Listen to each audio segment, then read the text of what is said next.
Board members with us today.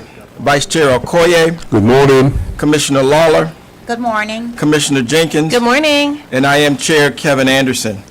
We now move forward to the business at hand.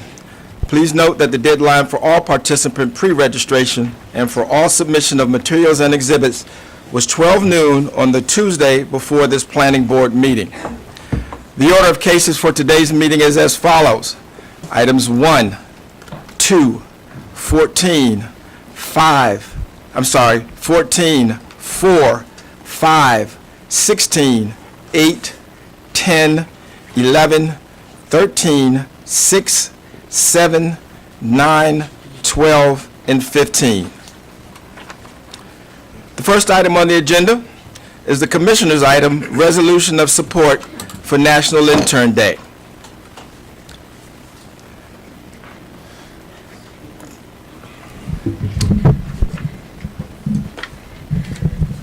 Good morning, Chair Anderson. Welcome. Good morning. On your first day. And you. good morning, Vice Chair Okoye, Commissioner Jenkins, and Commissioner Lala. morning. For the record, I am Callista Black. I'm the Chief Communications Officer based in the Prince George's County Planning Board office.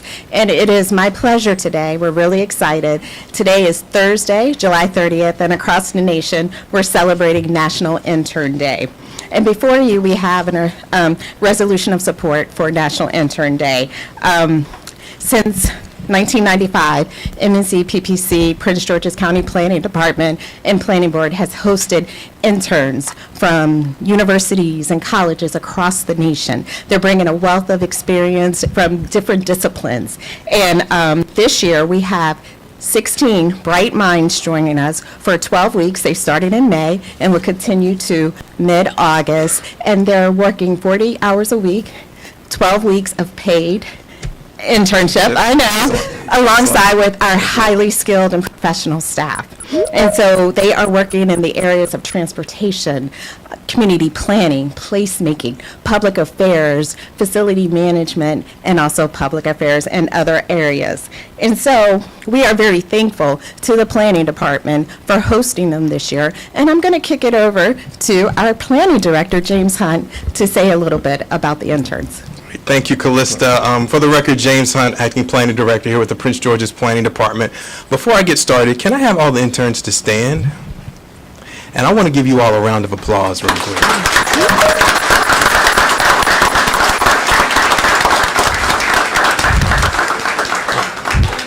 On behalf of the Planning Department, I want to thank you for your enthusiasm, your creativity, and your fresh perspectives that you've brought to the Maryland National Capital Park and Planning Commission. Your work has supported our mission of creating our stronger, more equitable, and sustainable communities throughout Prince George's County. As civil rights leader Marian Wright Edelman said, education is for improving the lives of others and for leaving your community and world better than you found it. And you all have done that. Okay, and I really want to let you all know we are in support of you and your careers wherever they take you. We are really excited to have you here with us. Thank you for your support. Thank you for everything that you've done as a part of your work program here within the Planning Department. Our role and our goal when it comes to our interns is to reach back, show you the way, and that's what we hope we have done as a part of this program. But I do want to take an opportunity to say thank you for all your great work that you've done. This has been fantastic. I have learned so much from you all. You know, I'm a part of the Generation X, and I have learned so much from you all. But I want to thank you all so much for everything you've done, and continued support of your efforts moving forward in your careers. And if there's anything that we're here with the Planning Department that we can do, reference checks, whatever it is, we're here in support. You just reach back out to us and let us know. But thank you. Thank you.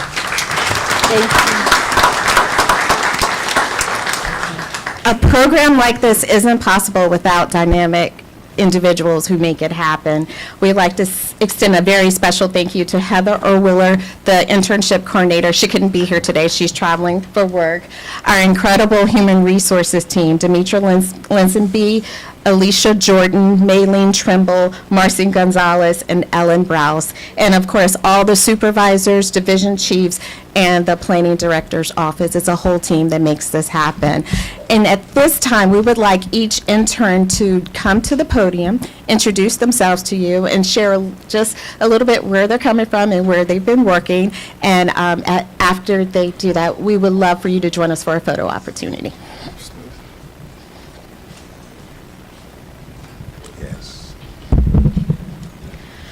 Hi, my name is Lillian Glaros. I'm a rising senior at the University of Maryland studying journalism and Spanish, and I work with Calista doing public affairs in the planning board office. Excellent. Good morning. My name is Kanaya Ford. I am a first-year MBA student at the University of Maryland Global Campus, and I intern with the Management Service Division under Alicia Alexander. Hello, my name is Kayla Fenstermacher. I go to the University of Maryland College Park. I'm studying my Master's of Real Estate Development. I work in the Development Review Division with Ms. Mridula Gupta.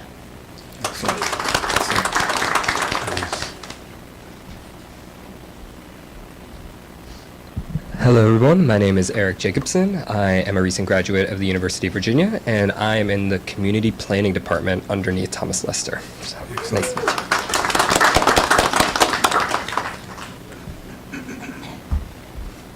Good morning. My name is Caleb. I am a recent graduate of the University of Maryland, Masters of Urban Planning, and I work with Heather to help coordinate the internship program.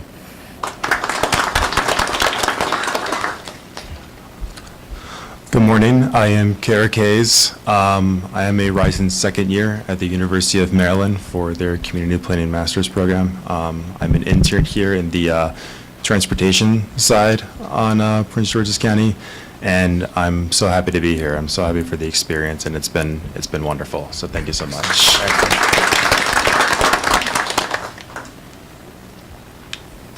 Good morning, everyone. My name is Gabriela Martinez. I go to UDC. I'm studying urban sustainability, and I'm a transportation intern, and I'm working with Mark Berger this summer. Thank you, guys.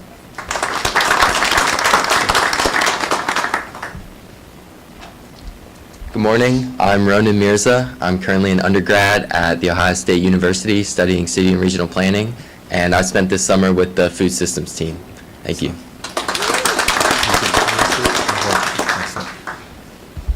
Good morning. My name is Dakota Meekins. I go to LSU, and I'm working with the County-wide Planning Department under Suzanne Nichols, and I'm working in the Environmental Planning section. Thank you. Good morning, everyone. My name is Xuedi Yan, and I'm a PhD student at the University of Maryland, the Urban and Regional Planning program. And currently, I'm an intern at the Information Management Division Research section. Nice to meet you all.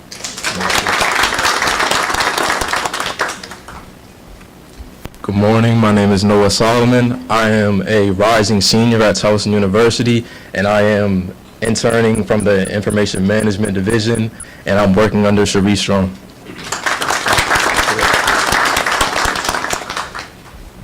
Good morning. I'm Aisha. I am in my second year PhD program in Urban and Regional Planning and Design at University of Maryland College Park, and I'm working with Helen Smith in IIRD. Thank you. Good morning, everybody. My name is Reggie Black.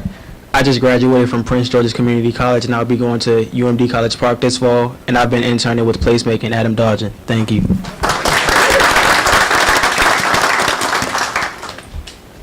Good morning. My name is William Nete. I'm a second-year master's student at the University of Texas at Austin, and I am interning with Adam in the placemaking section. Thank you. Good morning. My name is Maxwell Harris. I'm a rising senior at American University, and I'm interning in the Human Resources Department under Demetria Listenby. Thank you.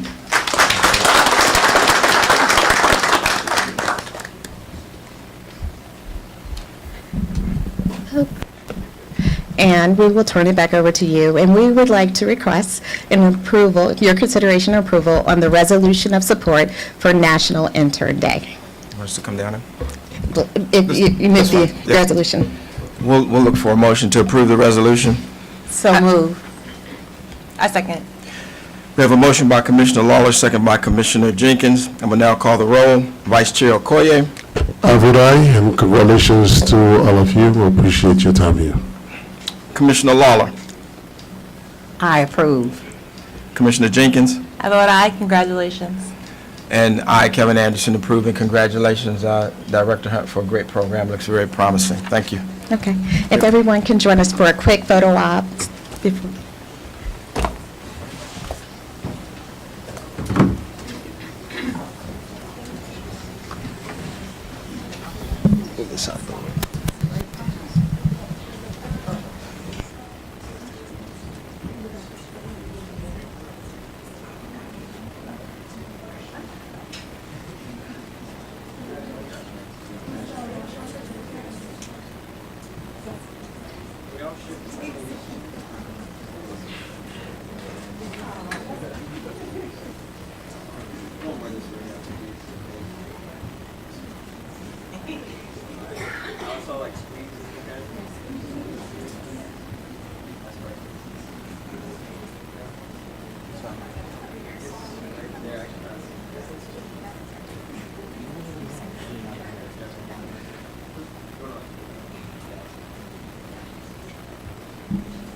All right.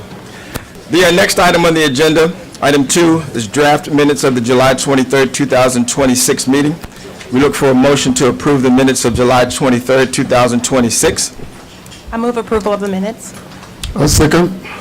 We have a motion by Commissioner Jenkins, second by Commissioner Okoye. I will now call the roll. Vice Chair Okoye. I vote aye. Commissioner Lawler. Aye. Commissioner Jenkins. Aye. And I vote aye. The ayes have it. Thank you. We will continue.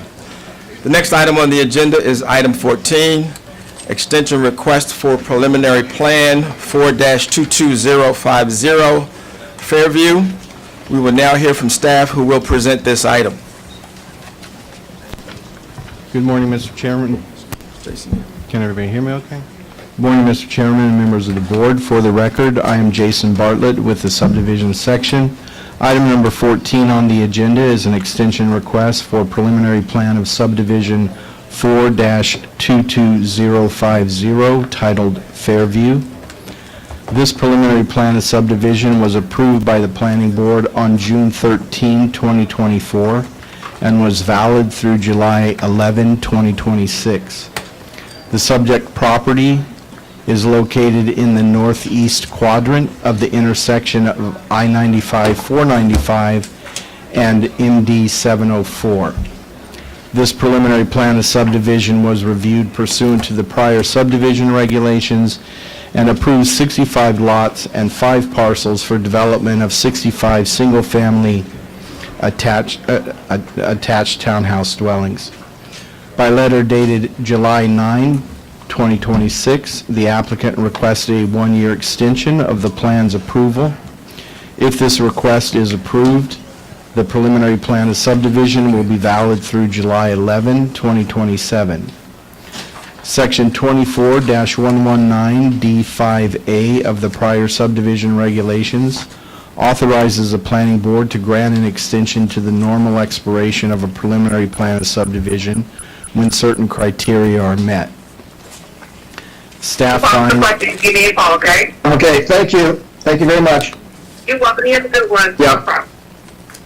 Staff find that all criteria of Section 24-119D5A have been met and recommend that the planning board grant a one-year extension for the preliminary plan of subdivision 4-22050 This concludes staff's presentation. Thank you. Thank you. Are there any questions for staff from the planning board?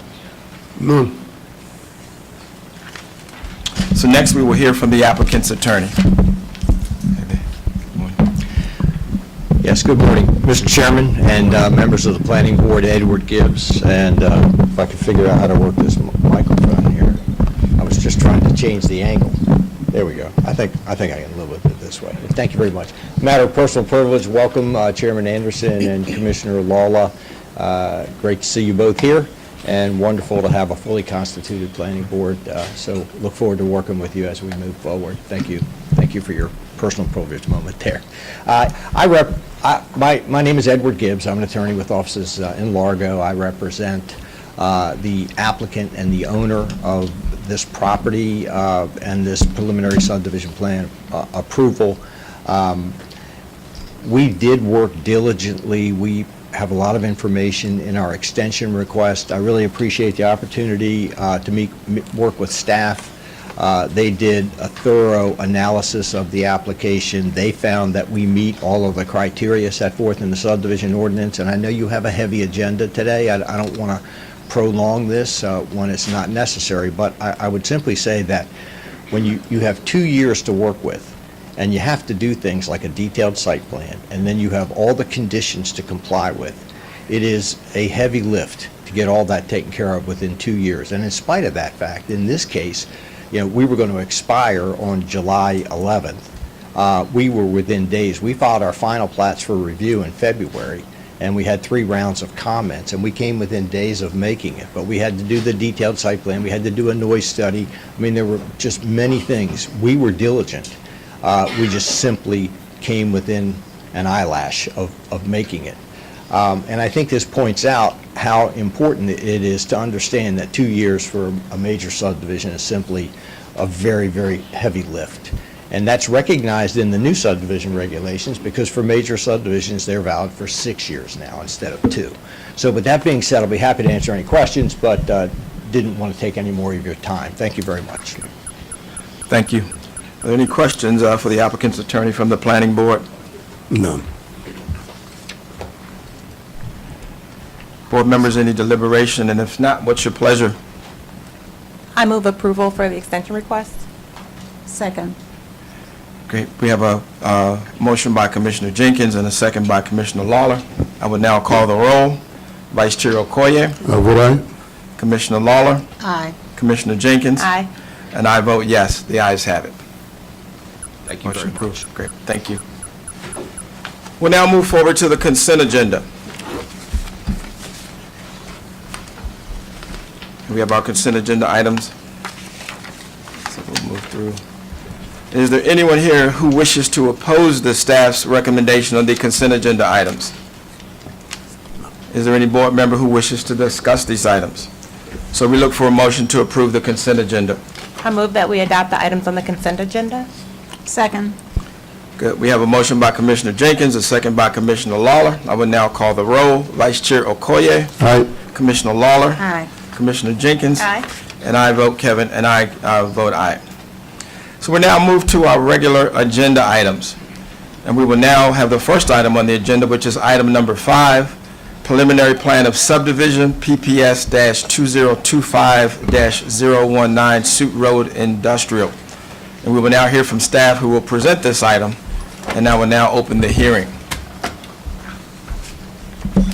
Good morning, Mr. Chair and members of the board. For the record, my name is Mahsa Vatanduz with the subdivision section. Item number 5 on the agenda is the preliminary plan of subdivision, PPS-2025-019, titled Suit Road Industrial. This preliminary plan proposes one parcel for 190,392 square feet of industrial development. The property is in the industrial employment IE zone and is located in the north side of Suitland Parkway, approximately 300 feet of its intersection with Forestville Road and at the southern terminus of Suit Road.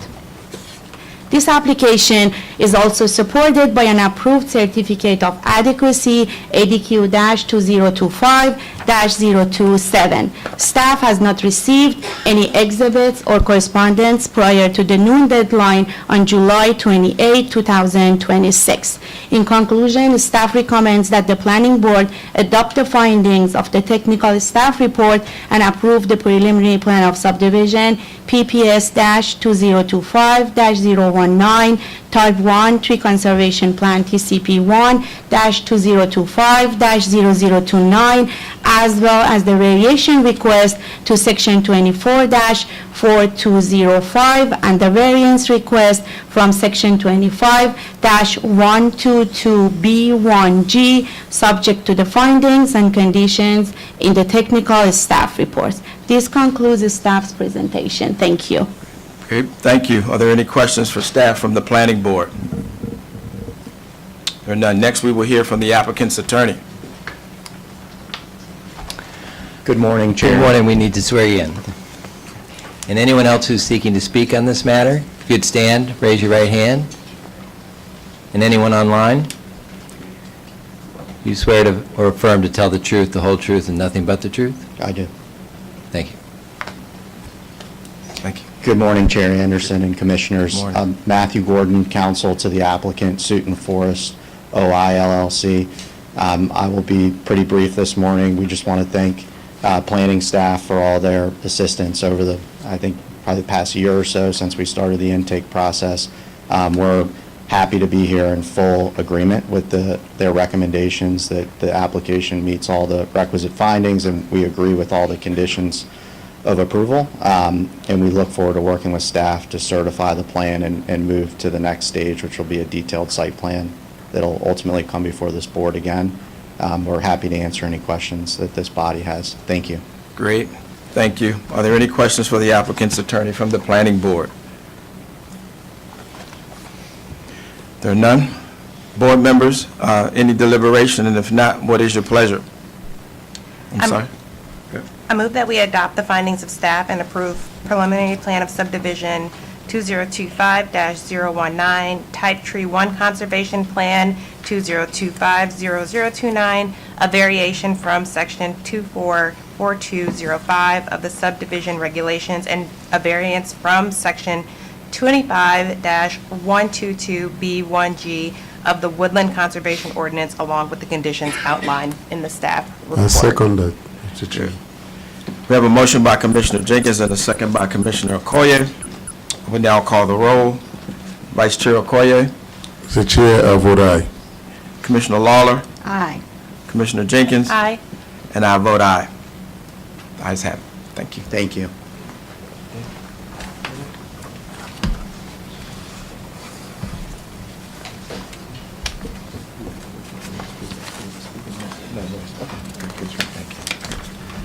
Thank you. The next item on the agenda is item 16, the detailed site plan, DET-2024-017, Metro Grove. We will now hear from staff who will present this item.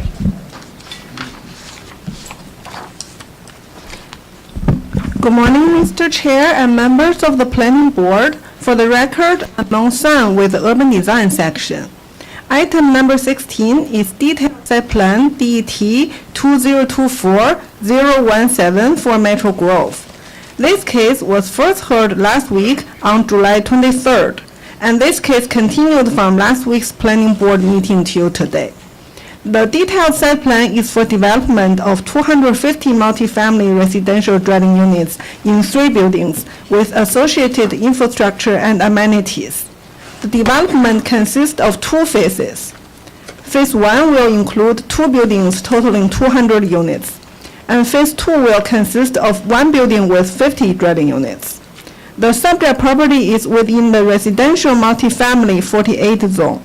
The property is located in the southwest quadrant of the intersection of Silver Hill Road and Suitland Parkway.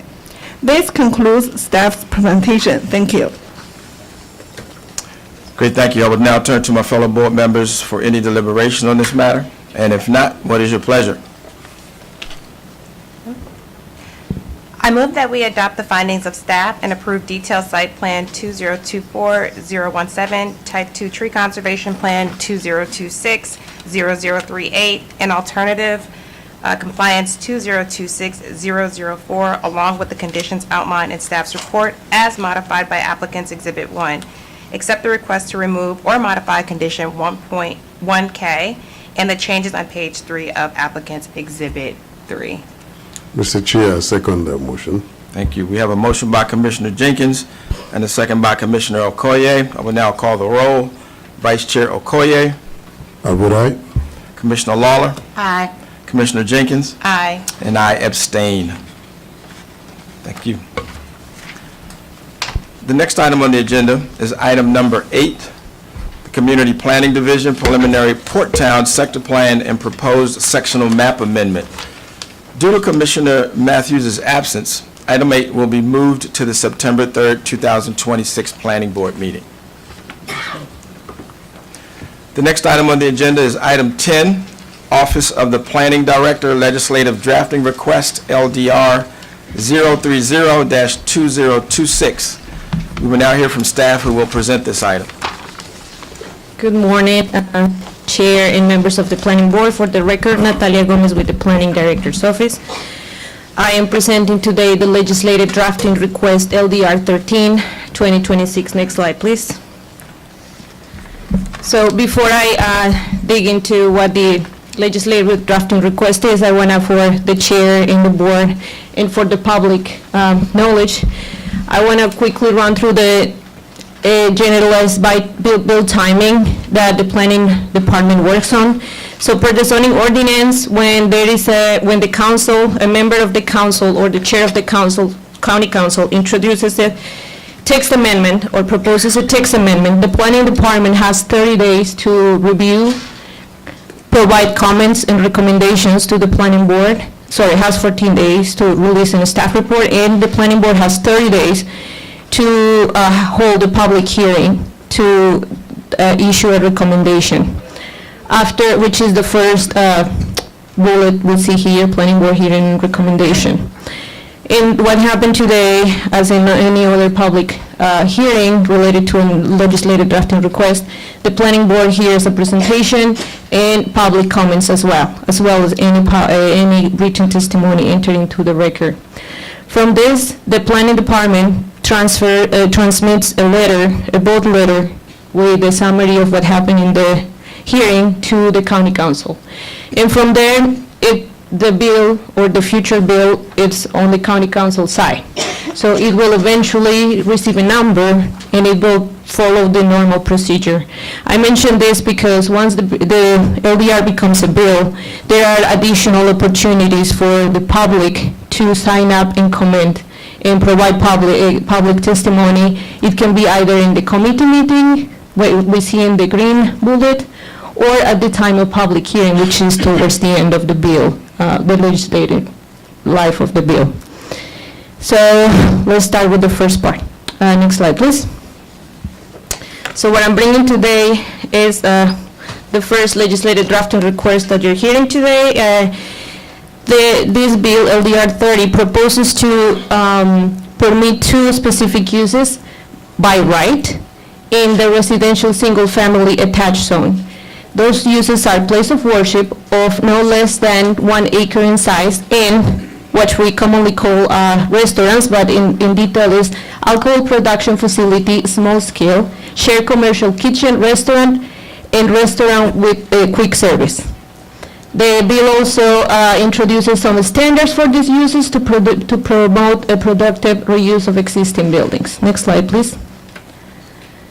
So when staff received the bill, we ran a quick policy analysis and we discovered there are inconsistencies in the treatment of the use across the zones.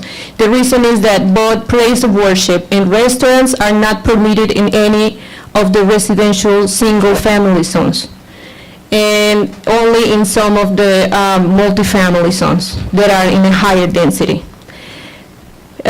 These uses, given their impacts, are not permitted in those single-family uses. They are permitted by special exception. yes, they're permitted by special exception, given the impacts they have. So we found the concern that why is it only request to be allowed by right in the ISFA zone and not in the other zones? That also create, the fact that there is only one specific treatment in the zone create concerns that there might be potential inconsistencies with what we call the Religious Land Use and Institutionalized Persons Act, which is a federal act, so there might be inconsistencies with federal law. Because place of worship will not be treated fairly across the county. Next slide, please. So, given what we found in the proposed text amendment, staff considered that this might be a property-specific text amendment. The planning department has had a long-standing position of not supporting a property-specific text amendments because we think that a countywide text amendments should be countywide policy, and we did not identify such a policy. So we mentioned here that because there is not a countywide policy planning need, or we did not identify, or where there is not any nexus to public policy, we have inconsistencies in a future application countywide. So with that, we think that this will lead to incompatible development. In addition, the zoning ordinance also states that prior the transmittal of a legislative drafting request, the county council has to work with the planning department. And I cited the exact section of the zoning ordinance here that says within 21 calendar days, the council legislative council shall prepare the proposed amendment in consultation with the planning department. That, I want to highlight that consultation did not happen. If it had happened, we probably would have a different result today and a different a text amendment that is more applicable countywide. Next slide, please. So with that, the department recommends the planning board adopt the findings of the staff report, support the intent of supporting adaptive productive reuse of commercial buildings within residential neighborhoods, but opposed to the legislative approach proposing LDR 30/2026. This concludes my presentation, and I'm here to answer any questions. Thank you. Thank you. Are there any questions for staff from the planning board? None.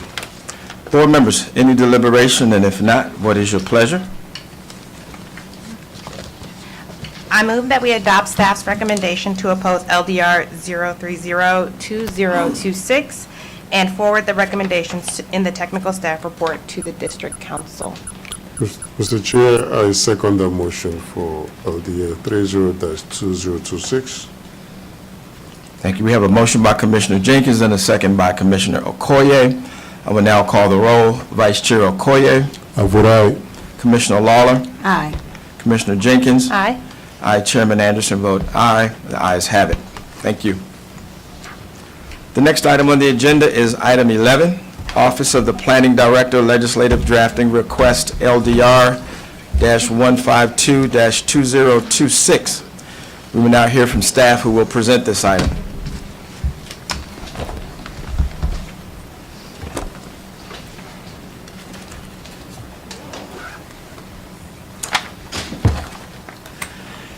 Good morning, Chair Anderson. Welcome to the Planning Board, sir.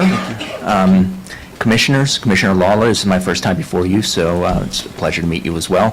For the record, my name is Chad Williams. I'm a master planner in the Countywide Planning Division, and I am working from time to time on these legislative matters, and today I am presenting 3 legislative drafting requests to the community for public hearings. My first one is LDR 152-2026. Next slide, please. As Ms. Gomez had gone through, this is a generalized timeline of the bill timing. I want to emphasize again that there are 3 public input opportunities today at your planning board public hearing. There will be another opportunity in committee sessions should this bill or other bills proceed to actual council bills and be referred to committees. And then there will be a public hearing on bills if they get recommended favorably out of committee, which provides a third opportunity for residents. As a kind of general theme today, particularly from my presentations, but also to some extent for Ms. Gomez's, I want to make it very, very clear up front that the Planning Department is extremely supportive of streamlining development. In fact, that was streamlining and simplification is one of the two major purposes of the entire zoning ordinance rewrite project. And we want to make sure that we're very clear on that front, particularly with some of the recommendations you have before you today. Next slide, please. LDR, which stands for Legislative Drafting Requests, is a process that the council uses for any change to the county code. I'm just giving you a little bit of background because you're all relatively new to the board. And we also have a lot of people in the public here today. So legislative drafting request is a long-standing process of the council. It has been applied starting in 2024 to zoning ordinance changes or text amendments to change the zoning ordinance. So we have legislative drafting requests come in for zoning changes. You will not see this for subdivision changes. You'll just see subdivision bills referred to you. This particular LDR 152, 2026, proposes to amend what we call the transition provisions of the current ordinance. These are the provisions that govern development that was approved under the regulations of the prior ordinance and prior codes. To prohibit the development of tobacco shop, electronic cigarette shop, retail tobacco business, and certain food or beverage store uses under provisions of the prior ordinance. Prohibit the development of convenience stores uses that sell tobacco or tobacco accessories under the current ordinance. And it includes what we call an uncodified section that would amortize or force the change of operation or ultimately the closure of businesses that sell tobacco that's dated to July 1 of next year. Next slide, please. So I mentioned that there's language incorporated in the transition provisions, specifically sections 27, 1703, and 1704 that would prohibit any application utilizing the provisions of the prior zoning ordinance for development of tobacco shop uses, electronic cigarette, retail tobacco, business uses, or now food or beverage stores of less than 5,000 square feet of gross floor area that sell tobacco or tobacco accessories. And there's been a long-standing carve-out that the council made some years ago about hookahs. Those would still be permitted. I will take a moment at this opportunity to say this bill is a revised bill. This is a corrected draft one. It was posted on the agenda yesterday. Our apologies for not having that corrected version posted earlier. Ms. Gomez mentioned that many of the 7 LDRs you've had before you last week and this week did not involve the required coordination with the planning director. This one was transmitted to us without that coordination, but after transmittal, Principal Counsel Warner, myself, and Ms. Gomez worked with the Office of Chair Oriata to revise this bill. There were some pretty significant unintended consequences in the original bill, and this bill represents some revisions. But as you'll still see, we recommend that you take a certain position based on some things that still remain in the bill. I mentioned that there's language both in the uncodified section and in the legislative language that would go into the ordinance itself, that certain uses, particularly the food or beverage store with less than 5,000 square feet that sell tobacco products, must stop selling those products by July 1, 2027. Next slide, please. The bill also, again, revises the current zoning ordinance definition of convenience store. The term convenience store is not a term of the prior ordinance. That's why we had to use food or beverage stores of less than 5,000 square feet. It is a use and a defined term in the current ordinance. This revision proposed by LDR 152 would prohibit the sale of tobacco or tobacco accessories in convenience stores in Prince George's County. There was a provision added by Council Bill 62, 2024 that would require convenience stores that do sell tobacco to locate 3 miles away from other convenience stores. That was one of, this would be the 6th bill since 2022 that's looking to regulate tobacco sales in Prince George's County associated with convenience stores, perhaps fronting as more of a tobacco operation.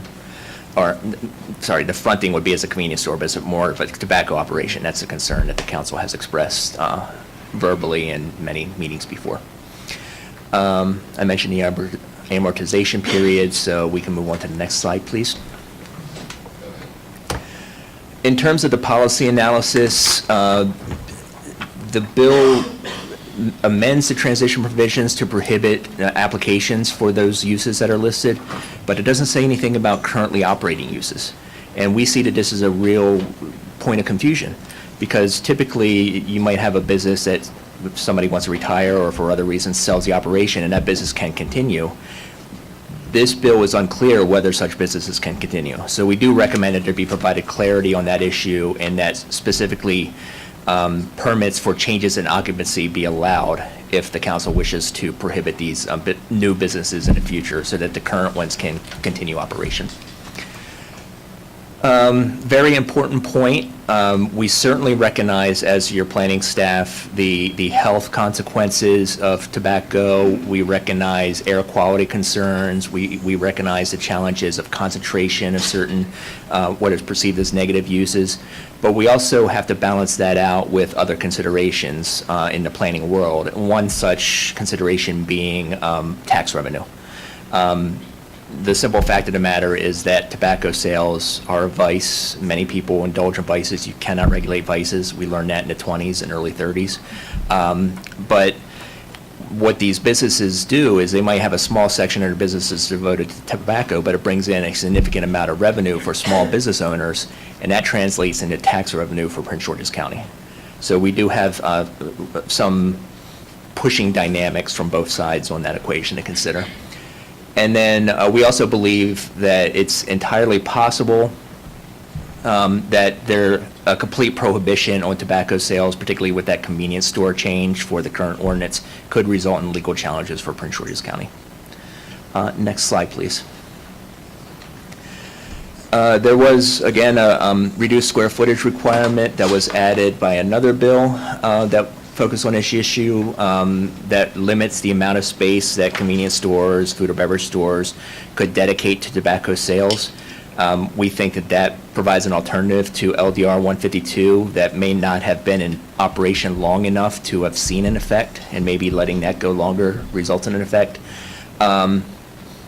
We recommend the council consider removing that complete prohibition on tobacco sales in convenience stores due to that legal challenge concern. We recognize that businesses do not proliferate in a weak market. I mentioned vice. I mentioned that there are these uses. There is a market for tobacco sales, and related to that tax revenue aspect, if that is made harder in Prince George's County for people to obtain things that they're looking for, the goods they're looking for, they will go to other places and purchase those goods in places that offer that. If the council chooses to, well, first, if the board chooses to adopt staff recommendations on the amendments and transmit it, and the council chooses to take up those recommendations, by removing the prohibition in convenience stores, some language that was proposed by that distance requirement I was talking about earlier should be retained rather than deleted as the bill proposed, because that will still maintain some measure of limitation on the number and the concentration of tobacco sales. The amortization period, the uncodified provision, does not mention convenience stores or food or beverage stores. It focuses on the tobacco aspect and on convenience stores operating under the current ordinance. It will not affect convenience stores that are operating and selling tobacco under the prior ordinance. The bill does, the amortization clause does not, and that's where most of your business owners are going to see, and where DPI will likely issue their notice to business owners. So we do recommend that, should the council wish that to be their intent, which we understand they do, they should add food or beverage stores under 5,000 square feet that sell tobacco accessories to that amortization clause to make sure that they're captured there. Next slide, please.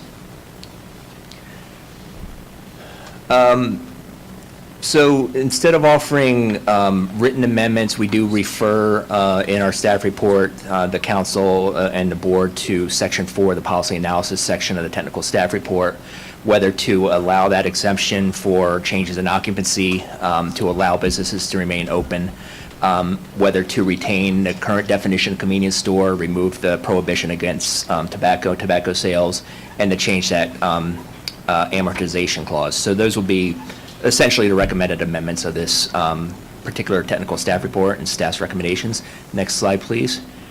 Which culminate in a recommendation to you to take no position with transmitting those amendments to the council. That concludes staff's presentation. I'd be happy to take any questions you may have. Thank you. Great. Thank you, Mr. Williams. Thank you. Any questions for the staff from the planning board? No, I just want to thank you guys for a detailed job. That's quite detailed. Thank you, Vice Chair. Questions? There are none. We will now take testimony from those who have signed up to speak on this item, and each speaker will have 3 minutes.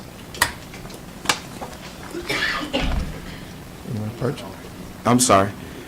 Carrie Kelly from the Food and Water Watch. Is he or she here?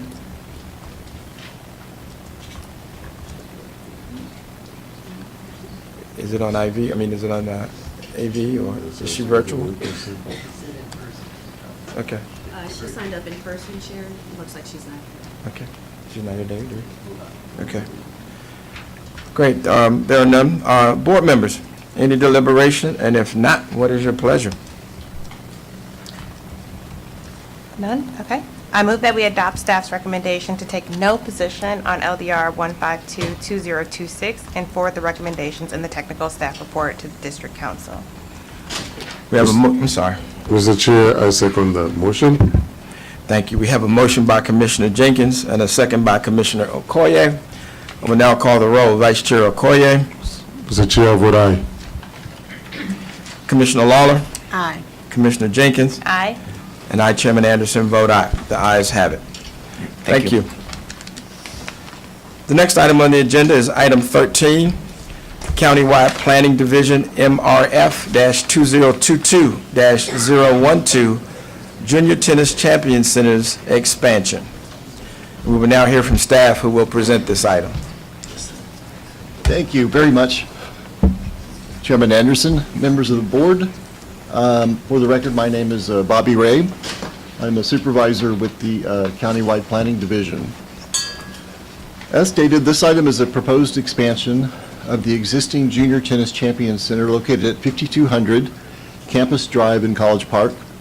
The expansion is located on property immediately east of the existing tennis facility and adjacent to the College Park Airport.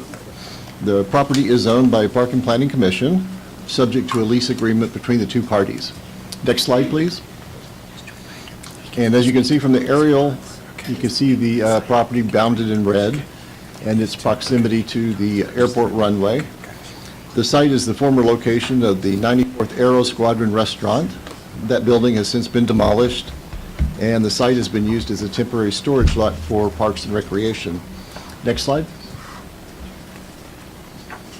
The site doesn't contain any regulated environmental features. It does have an approved natural resource inventory equivalency letter, which is valid until May of 2028. Next slide. Campus Drive is a master plan collector level street. Right-of-way dedication has already been previously conveyed from this property. Next slide. Property is Zone AG, Agriculture and Preservation. Next slide. Vehicular access to the site is from Campus Drive along an existing 22-foot wide asphalt driveway. Next slide. Looking south, you can see the airport runway to the left of the screen. You can see the subject site in between the runway and the existing facility. Next slide. Same here. This is the view looking east. Campus Drive is to the right. The existing JTCC tennis facility is to the immediate left of that, and then, of course, the runway on the far left of the screen. Next slide. This is just a overview of the different property owners in that immediate area. As stated, this is Park and Planning Commission owned property, as well as the existing facility. Next slide. So the objectives of the project is kind of a description of what is being proposed. The main building totals 50,533 square feet.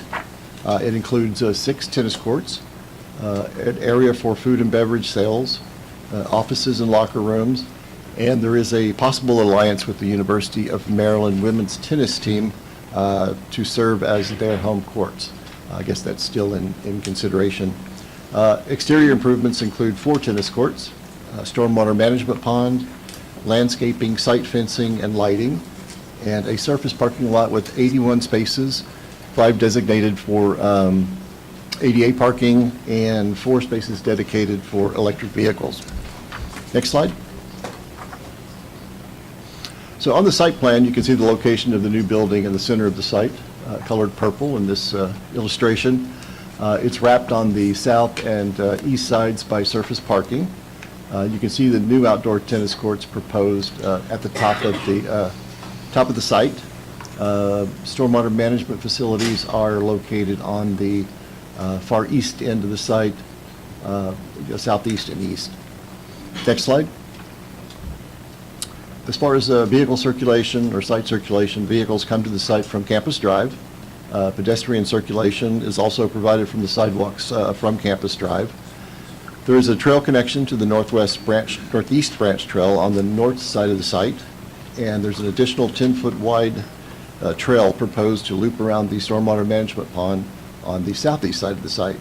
All internal sidewalks are 5 feet in width. Next slide. Exterior lighting will be provided for the 4 exterior tennis courts. Landscaping is shown along the frontage of Campus Drive and within and around the surface parking lot. Next slide.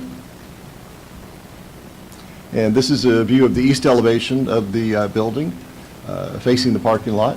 And you can see the entrance, the main entrance to the building, approximately to the right of center there. You can see the entrance canopy. Next slide. And this slide shows various elevations taken from different areas of the property. Next slide. So given the facility's location adjacent to the College Park Airport, a review of the proposed building was made by the Federal Aviation Administration and the Maryland Aviation Administration.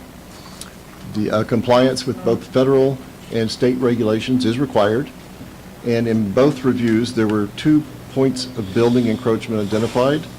The state informed the applicant that the project did not comply with regulations under COMAR 11.03.05 regarding transitional surface. Next slide. Here's an aerial view of the transitional area and approximate areas of encroachment in white. The issue has resulted in significant concern for both users of the airport and for visitors of the airport, and has generated a lot of commentary and a lot of written comments, and I think that was also provided to you in the backup for this case. Recommendation number 1 of the mandatory referral is that the applicant work with the Department of Parks and Recreation to design the building in a manner that eliminates all obstructions identified by the Maryland Aviation Administration, and that the building fully comply with COMAR 11.03.05. Another review by the state will be made to determine compliance with state regulations and as well as federal regulations, so the FAA will also review any revised plans as well. Next slide.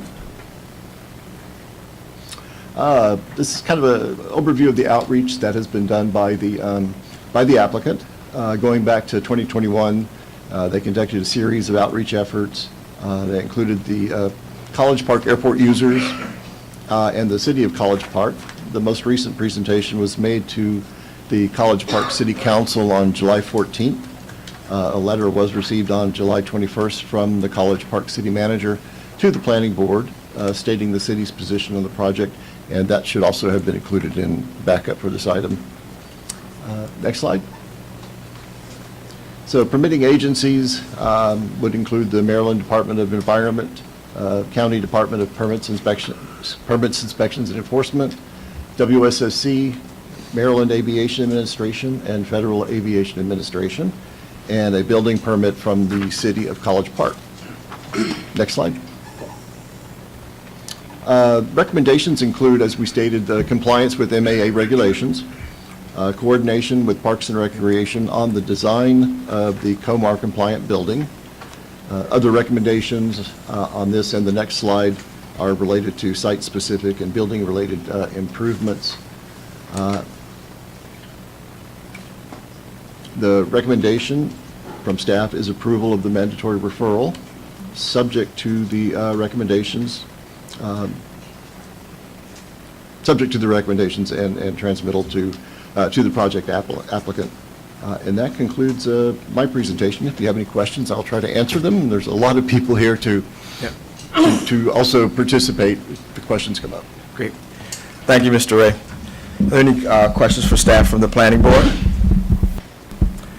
There are none. Next, we will hear from the applicant's attorney. I'm sorry. Chair, I'd like to say a few words, if Oh, if sure. I may. Sort of continue on with what Bobby Ray has said. Good morning, Mr. Chair Anderson. Big welcome, and fellow planning board members. For the record, my name is Paul Sun, Land Acquisition Specialist, Department of Parks and Recreation. Mr. Flanagan's going to pull up a aerial view of the property. Yes, thank you.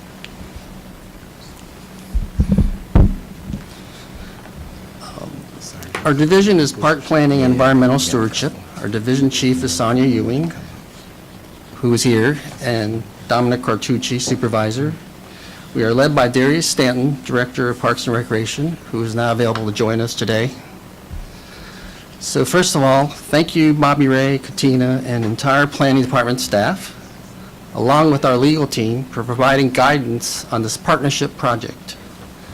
Since 1999, that's 26 years now, the department has partnered with the Junior Champions Tennis Center, AKA JTCC, to bring tennis services to not just the local community and Prince George's County, but the entire DC metro region. Like I said, the partnership has been since 1999. JTCC leases approximately 10 acres of land directly across this stream valley here on this, just across Campus Drive. So they're very close in this area. The existing tennis center, if you zoom out on the aerial a little bit, is in the middle of several of MNC PPC facilities. There's the College Park Airport, College Park Museum, Paint Branch Stream Valley Park, Wells Linson Swim and Skate Center on the south side of Campus Drive, and Lake Artemisia farther north. So this development of this property connects all these wonderful facilities together. This development is an integral piece of land in the local park community that the park department has created. The department has responsibilities to maintain and operate these facilities. I will note that JTCC is committed to a future here, as in 2019, we extended the lease to 2039 with 2 10-year renewable options. So most likely, they're here till 2059. For many years now, the department is working with JTCC team on their expansion plans for an upgraded facility which includes indoor courts with spectator seating. Since the department owns and operates surrounding facilities, there's a need to balance the JTCC expansion with the surrounding park facilities and assets. The proposed development is adjacent to College Park Airport, the oldest continuously operating airport in the world, which is also listed on National Historic Register of Historic Places. We are very happy to report that the current JTCC leadership is now committed to work with us on a revised design that meets all the regulatory requirements of the Federal Aviation Administration, FAA, and the Maryland Aviation Administration, MAA, and local regulations to the adjacent airport can operate in a safe and efficient manner.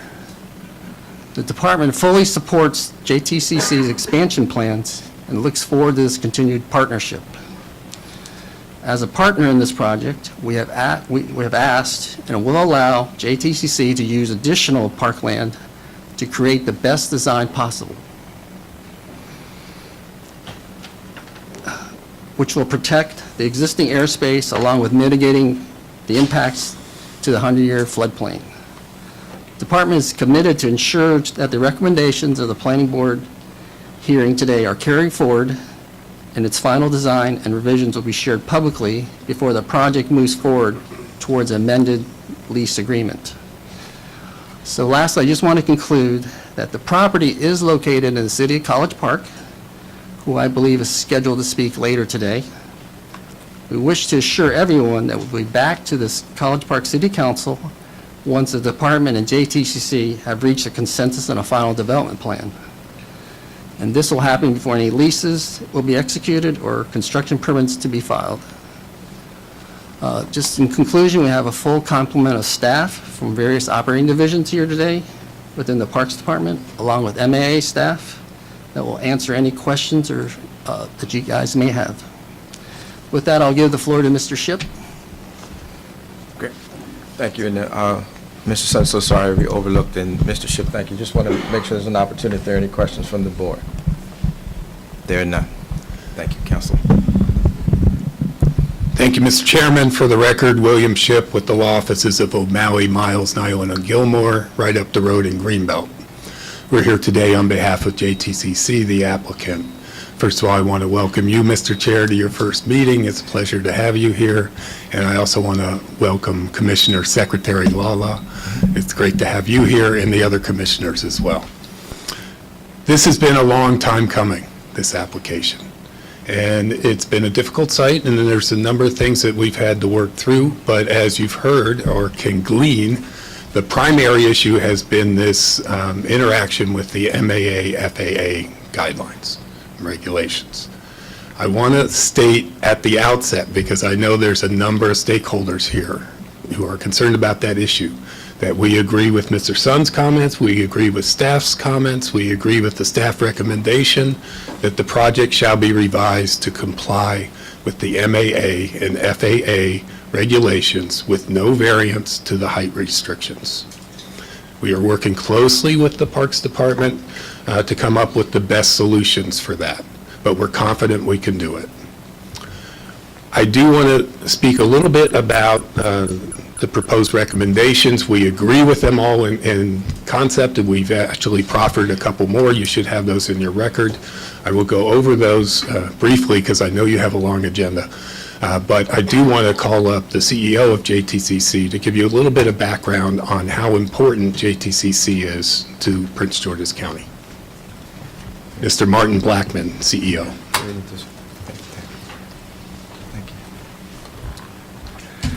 Thank you, Bill, and thank you, Chairman Anderson, Vice Chair, Commissioners. It's a pleasure to be here in your first week, Chairman Anderson. We've worked very closely with your staff. Please excuse me, I'm sorry. Mr. Chairman. I'm sorry, Martin, do we need to swear him in? No. Okay, I'm sorry. I apologize. Martin, I'm sorry. Sure. You're good. You're good. So sorry about that. Just got to know. I'm sorry. Thank you. Sorry, Martin. Great. Do you need me to affirm anything? No. Okay, no, great. you're good. Yeah, so as I said, it's a pleasure to be here. Thank you for the opportunity. I want to share a little bit, and I'll be very brief. We've heard a lot about the facility, but the soul of our program is a program that uses tennis education, mentoring, and community service to change the lives of children. We're in the business of human development. It looks like we're in tennis, and tennis is a great vehicle, but we're about changing lives, families, and the community. I'm an example of someone who has benefited from programs like JTCC. I wouldn't be here speaking to you if that weren't the case. After my career in tennis, I did not fulfill my goals as a professional tennis player, but I identified my passion in life, which is youth development. We are committed. I want to share 3 commitments. We are committed to the strongest possible partnership with MNCCP. We've had a great exchange with Sonia and Paul over the last couple of months. We've been guided by their recommendations. We are committed to respecting the legacy of the College Park Airport and the pilot community and the community safety in general. And we will deliver a concept, a redesign with no infringements. That is our strong commitment. And lastly, I want to share what the expansion really represents. We're serving over 2,200 children in our programs right now that are from Prince George's County. 55% Black, 25% Hispanic, many of them underserved. They all receive financial aid if they need it. If we have the ability to open this new expansion, we'll be able to double our impact in Prince George's County. It'll be deeper, it'll be stronger, it'll be more inclusive, and we'll be able to send more kids to college. Our percentage for college placement is 98%. And that's our goal, that's our dream, and I thank you for the opportunity. Thank you, Mr. Blackman. Are there any questions? Were you complete? I was going to carry on with the rest of our presentation, if there Okay. weren't any questions from No, Mr. yeah, Blackman. continue, I'm sorry. Okay, thank you, Mr. Chairman. As Martin relayed, JTCC has a great commitment to youth in the Prince George's County and the greater region. Many of you are aware of the story of Francis Tiafo, who came out of JTCC, and it's a success story for the county and JTCC. But in addition to the youth service, we have programs for seniors, we have programs for veterans, we have programs for para-athletes. Really across the board, JTCC is committed to the community. Additionally, their kids who have gone through the program have obtained millions of dollars in scholarships to colleges and universities. So we're really proud of that, and this expansion is a critical component of continuing that mission. The expansion is over 50,000 square feet, as you heard. It is a building that encloses 6 courts and 4 courts outdoor. Those numbers are significant because, as was mentioned, this will be the home of the University of Maryland women's varsity team. In order to compete and hold tournaments at the Big Ten level, you need to have that number of courts for a tournament. So it's not random that we selected those numbers. There's a lot of information in your record. I'm not going to go through all of it, and I think Bobby Ray did an excellent job, and I thank him for all his work on this, and Paul and Sonia and her team have been very instrumental. Certainly, we will answer any questions. I will tell you from a house cleaning standpoint that we have our engineer here, Phil Isaiah, and our architect, Brian Cutler. They do not need to speak unless there's questions. So you can check that on your sign-up list if you wish. Turning to the staff recommendations, as I said, we agree, but we did have a couple of proposed changes. Specifically, and now I put my glasses somewhere.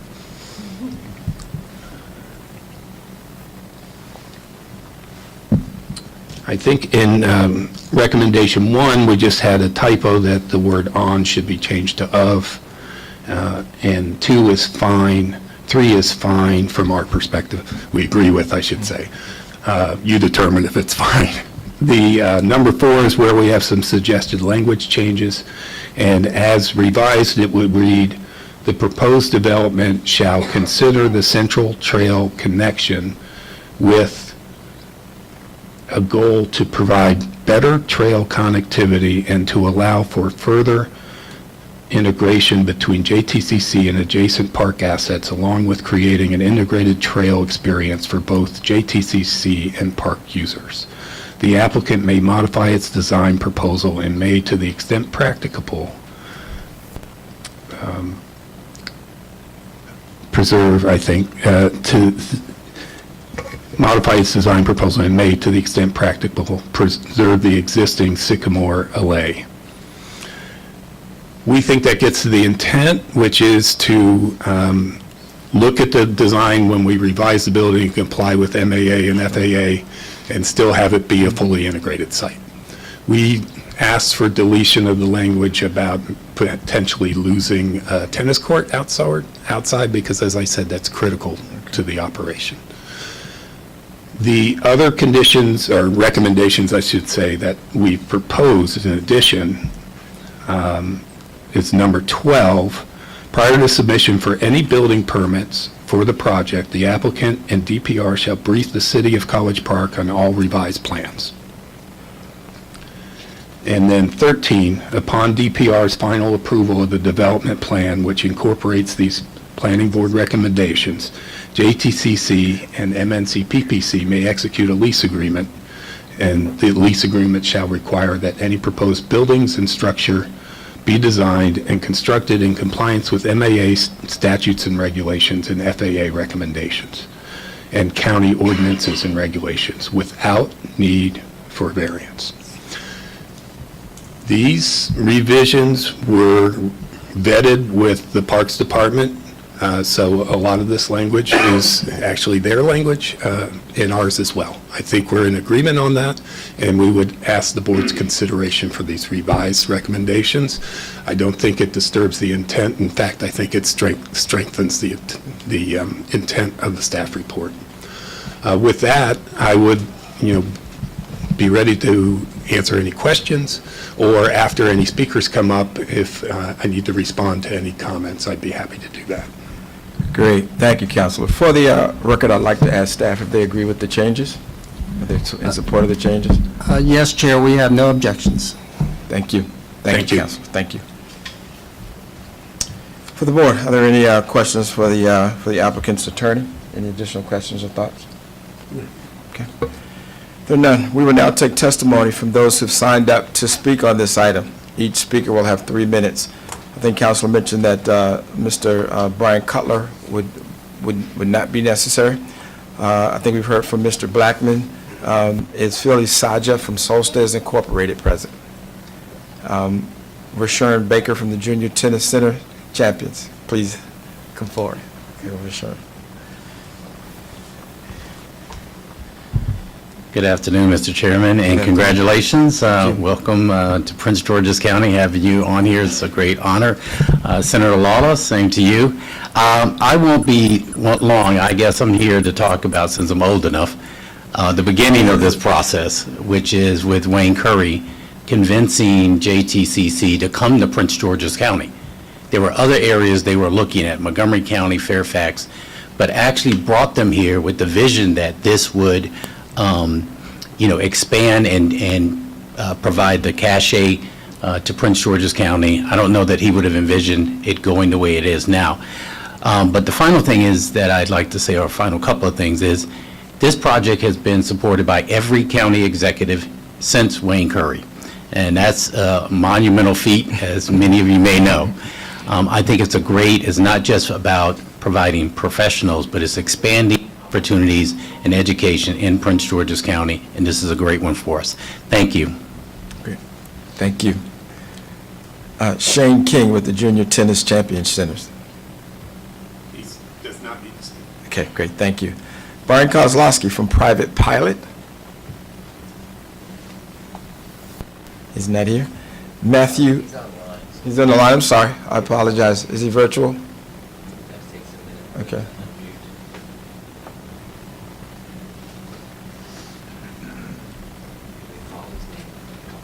Okay. Is this Brian, or this was, Brian Kozlowski from Private Pilot. Brian, if you can hear us, please start. Is he on? He's not on? Okay. Okay, for the record, I understand he's not present virtually. We will move. Oh, he's in. Is he? Okay. Brian, can you hear us? I can, thank you. Fantastic. Please continue.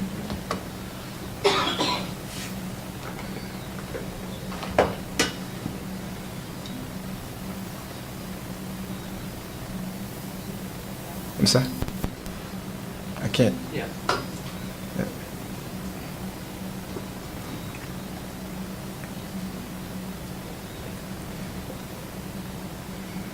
We can.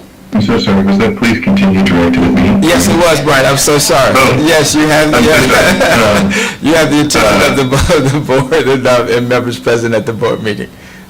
I imagine that I am in some ways repeating what many other people have repeated, but, and I apologize, but I had something for work right before this, so I am coming in a little bit devoid of contact. But I wanted to add just another voice here, thanking the tennis center both for what they do as an avid tennis player. I really appreciate it. But also what I have heard very recently is their increased willingness not to risk the approaches of the airport by modifying their plans so that there is no intrusion into the space.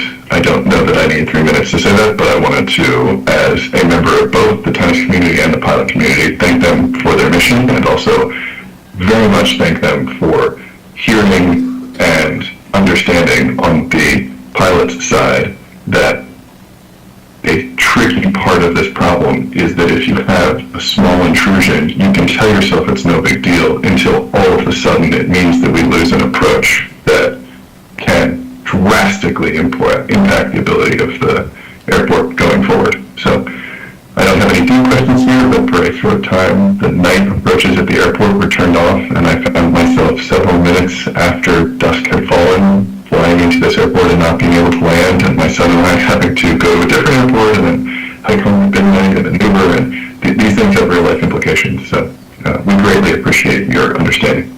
That's all I have. Great. Thank you, Mr. Kozlowski.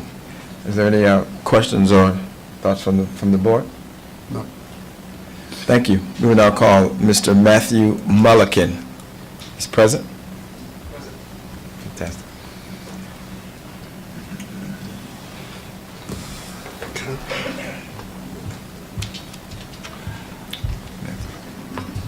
Thank you to the board. My name is Matthew Mulliken. I am a resident of neighboring Berwyn Heights here, and I'm a student pilot based out of College Park Airport. I appreciate the opportunity for the board. As many have noted, this has been ongoing for a while. I think the most important thing I would emphasize today is continuous. Continuous, it's one simple word, but it is an intrinsically powerful word when it comes to, as many have pointed out, the Nationally Historic Registered status of the airport. This airport is the oldest continuously operated airport in the world. And by that, I just want to emphasize a point in that when we think of history, we often think of the significance, the power of a thing as being what it contributed to us in our past. But continuous means the most important thing is today. It means tomorrow. Tomorrow. This airport and its airspace needs to be continuously protected. I, in many regards, both in written and verbal form, have noted my opposition to the tennis center's expansion. I am in no way in opposition to the tennis center. I have donated to the tennis center myself. I believe in their mission. I believe in their outcome.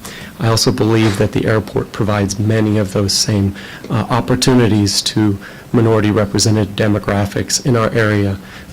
Again, my flight school is actually minority owned. Every single one of my instructors has been a minority demographic, both historically and currently represented in aviation today. So as the tennis center here today is willing to amend their position and their plans to not require a variance, I too am willing to amend my position to welcome and support them openly in that regard, as long as the airspace is protected and remains what it is today. Again, we have a mandate to protect that. That mandate is a nationally registered historic place. Oftentimes we think of that intrinsically as a property basis. I realize that there would be complications about this, but I would ask that the council work with both nonprofit, national, state, and local bodies that would be willing to consider legislative and legal avenues that would explore preserving the airspace at the airport, because that is an intrinsic part when we regard the continuous operational capabilities of the airport today. Given the time frame, I yield the rest of it. Thank you. Great. Thank you so much, Mr. Mulliken. Any questions from the board? There are none. I'd like to call Ms. Miriam Bader from the City of College Park.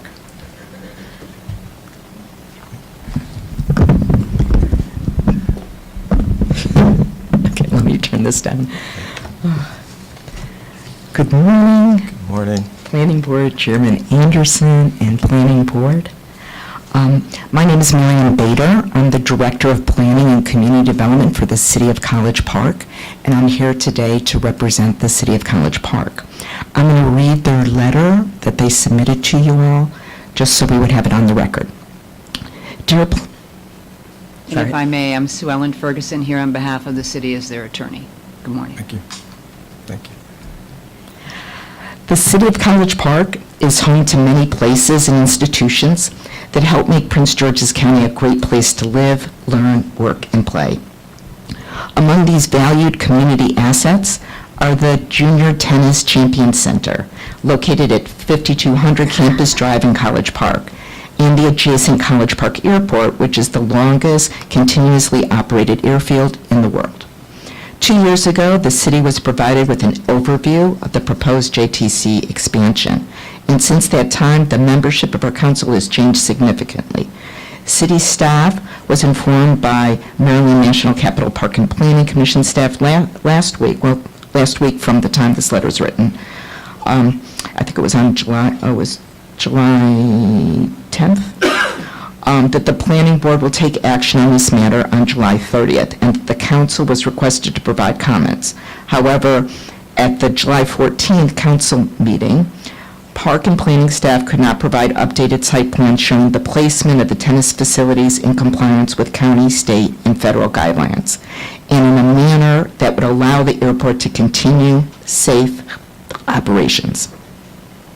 Park and planning staff and the attorney for JTCC did state that JTCC would no longer be requesting a variance to resolve the hazard issues. Mr. Sean Hammer, representing the Maryland Aviation Administration, testified before the council and stated that his agency had not been provided with updated plans. Further, it became clear that the plans would not be available for the planning board to review at the July 30th hearing. Instead, Park and Planning staff noted that the planning board would be provided the proposed changes to the existing plans as a written narrative to describe how compliance would be achieved. After over an hour of discussion, the city council voted unanimously to not support mandatory referral expansion unless there is a continuance granted to allow the city and other stakeholders to review the revised plans that fully comply with COMAR 11.03.05 and resolve the 7 obstructions cited by the Maryland Aviation Administration. So please note that in the letter of the conditions, it only notes 2. We've talked to MAA, and they said there are still 7. Just side note there. And this was in correspondence with Mr. Hammer's testimony before the city council and his letter. The city seeks to review completed plans showing full compliance with Maryland and Prince George's County regulations without any variances and a letter of compliance from MAA before the planning board hearing. The city values both the JTCC and the College Park Airport as important community assets. We remain committed to a reasonable path forward that protects the safe operation of both facilities. Accordingly, we respectfully request that the outstanding compliance issues be resolved before the planning board takes action, recognizing the important role each facility plays in the College Park community. Respectfully submitted, Kenneth A. Young, City Manager. So in summary, the City of College Park is requesting a continuance until a site plan in compliance with all state and county regulations and a letter of compliance from the MAA is submitted. I just wanted to point out one other fact, that I finally did receive a site plan, and when I measured the building from the runway to the building, it's only 170 feet away. Only 170 feet away. Means you can't even play flag football between the distance of that fixed building and the runway. So we're just looking at concern for the safety, and also just a reminder that if, God forbid, something happens and there's an accident with a plane coming in and hitting JTCC, that the fault would rest with the planning board. They would be liable because they made the decision. Thank you. Oh, and this is our attorney, so she can add any statement. I am just here this morning to assist the very able planning director from the City of College Park if there's any questions. Thank you, Ms. Bader. Are there any questions from the board? There are none. Thank you, Ms. Bader. Thank you. I'd like to call Mr. Carlos Nunez from the City of College Park. Is he? He's on. I'm present virtually, but commentary is deferred to our director. Thank you. Did he defer? Oh, I'm sorry. I'm sorry. Ms. Bader, yeah, thank you. Yeah, he's my Thank you. wingman, just in Okay. case I leave something out. so. Okay. So we're set? Okay, good. I'd like to call Mr. Sean Collins from AOPA. Mr. Yes, Collins. good morning. Can you hear me? We can. Good morning. All right. Good morning, Chairman Anderson and members of the Planning Board. My name is Sean Collins. I am the Eastern Regional Manager for the Aircraft Owners and Pilots Association, AOPA. We are the world's largest aviation membership organization representing the general aviation interests of hundreds of thousands of members and aircraft owners across the country, including nearly 5,000 in Maryland.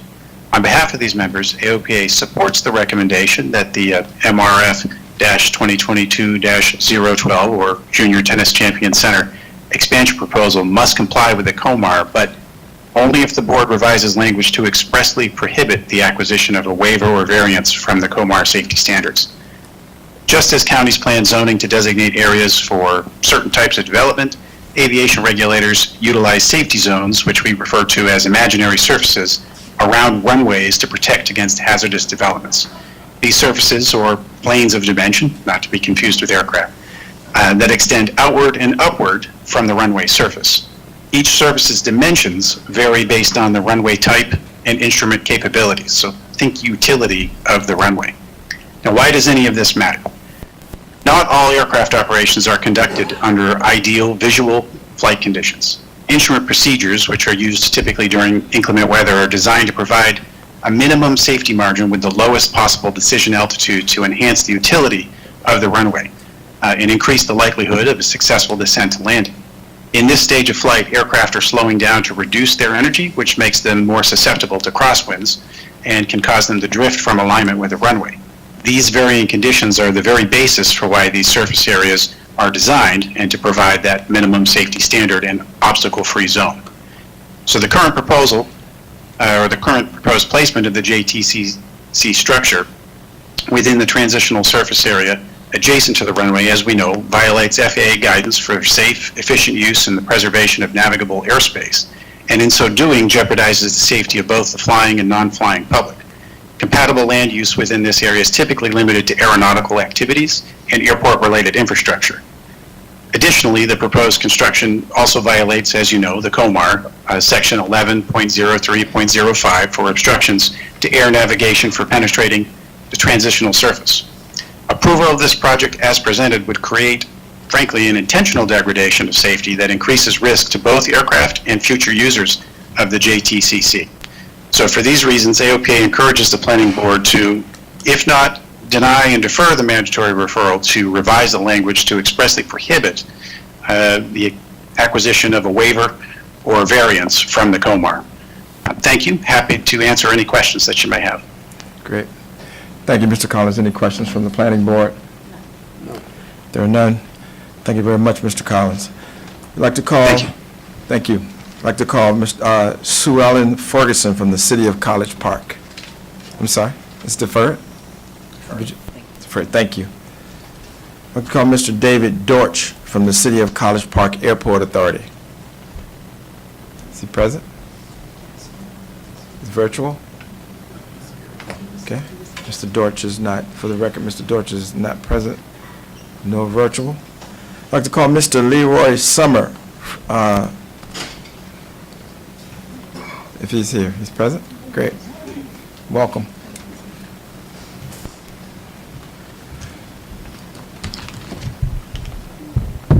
Good morning, Chairman, members of the board. My name is Leroy Summer. I'm a former College Park Airport manager. I'm also an active pilot. I locally live in Cheverly. I'm a safety advocate with the FAA and an AOPA Airport Support Network volunteer.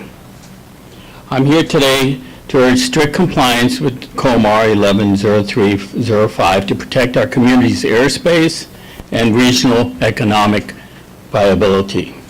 To safeguard this critical infrastructure, I insist the board require certified revised architectural blueprints prior to approving mandatory referral or issuing any permits.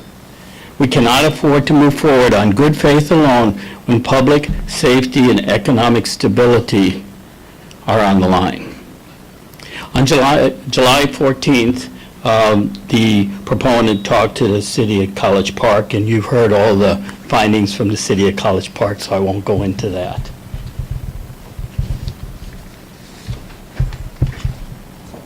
COMAR 110305 exists for a vital reason. It establishes clear, objective boundaries to maintain obstruction-free surfaces around our local airports in College Park, in Prince George's County, and in the state of Maryland. Encroaching on this airspace compromises flight safety, increases liability, and threatens the long-term economic viability of our regional aviation network, not just the airport. It is not, if a non-compliant structure is built, the damage to our community cannot easily be undone. I believe you know a little bit about what happened with the hotel that was going in. They had to redesign that. This was a few years back. Securing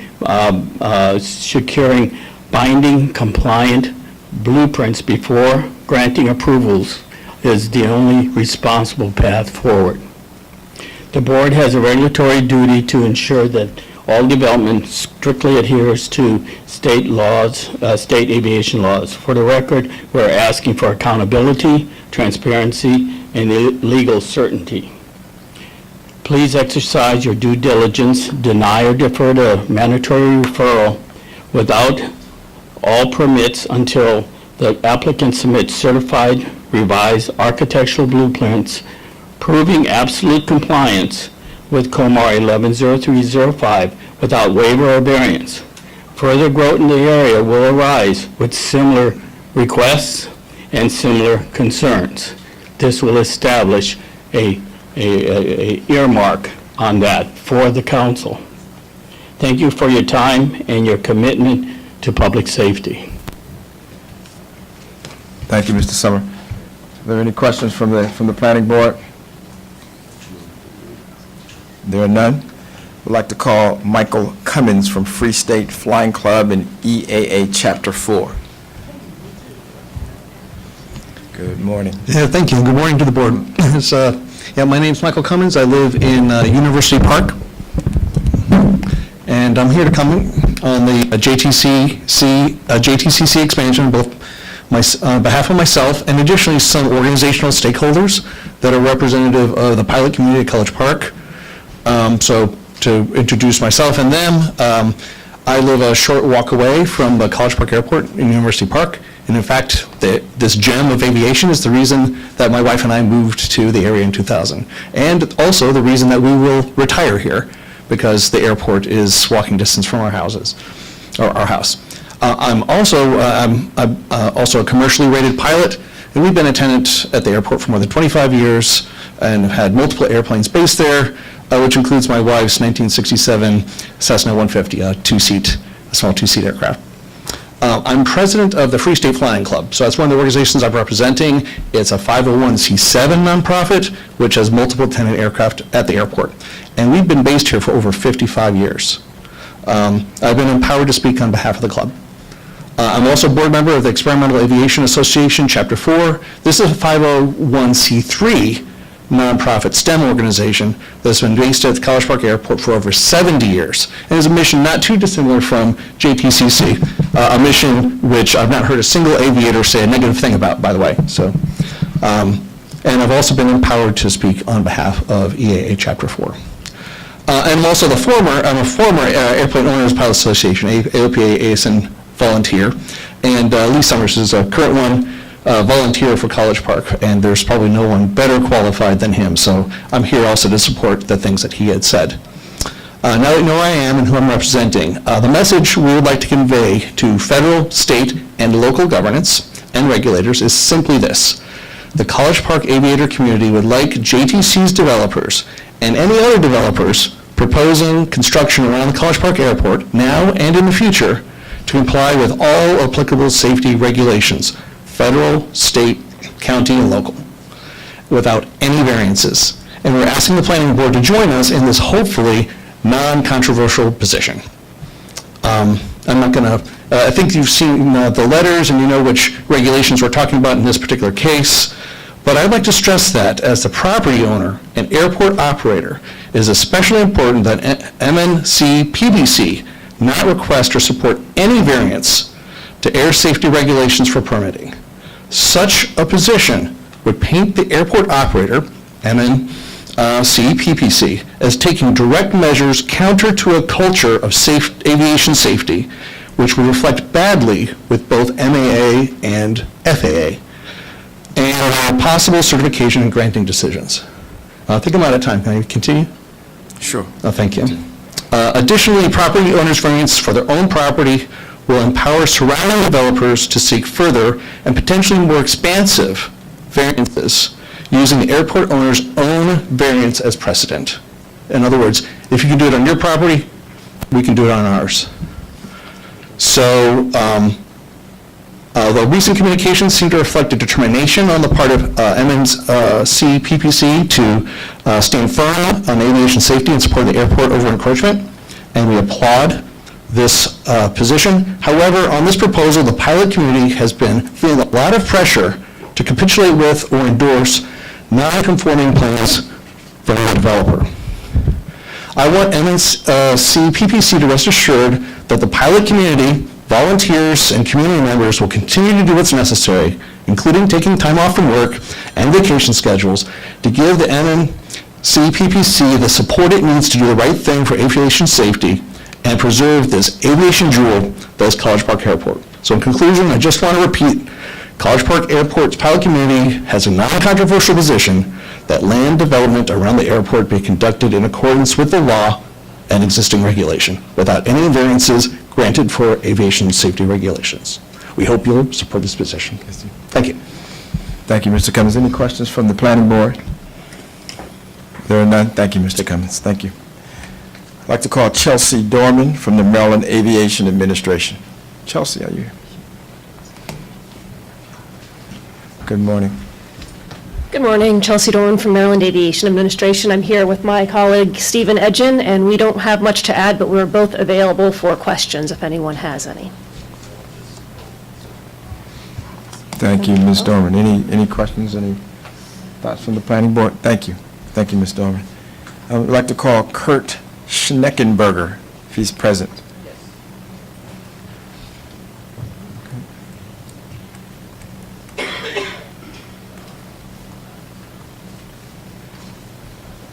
Did I get it right? Schneckenberger. Gotcha. Thank you.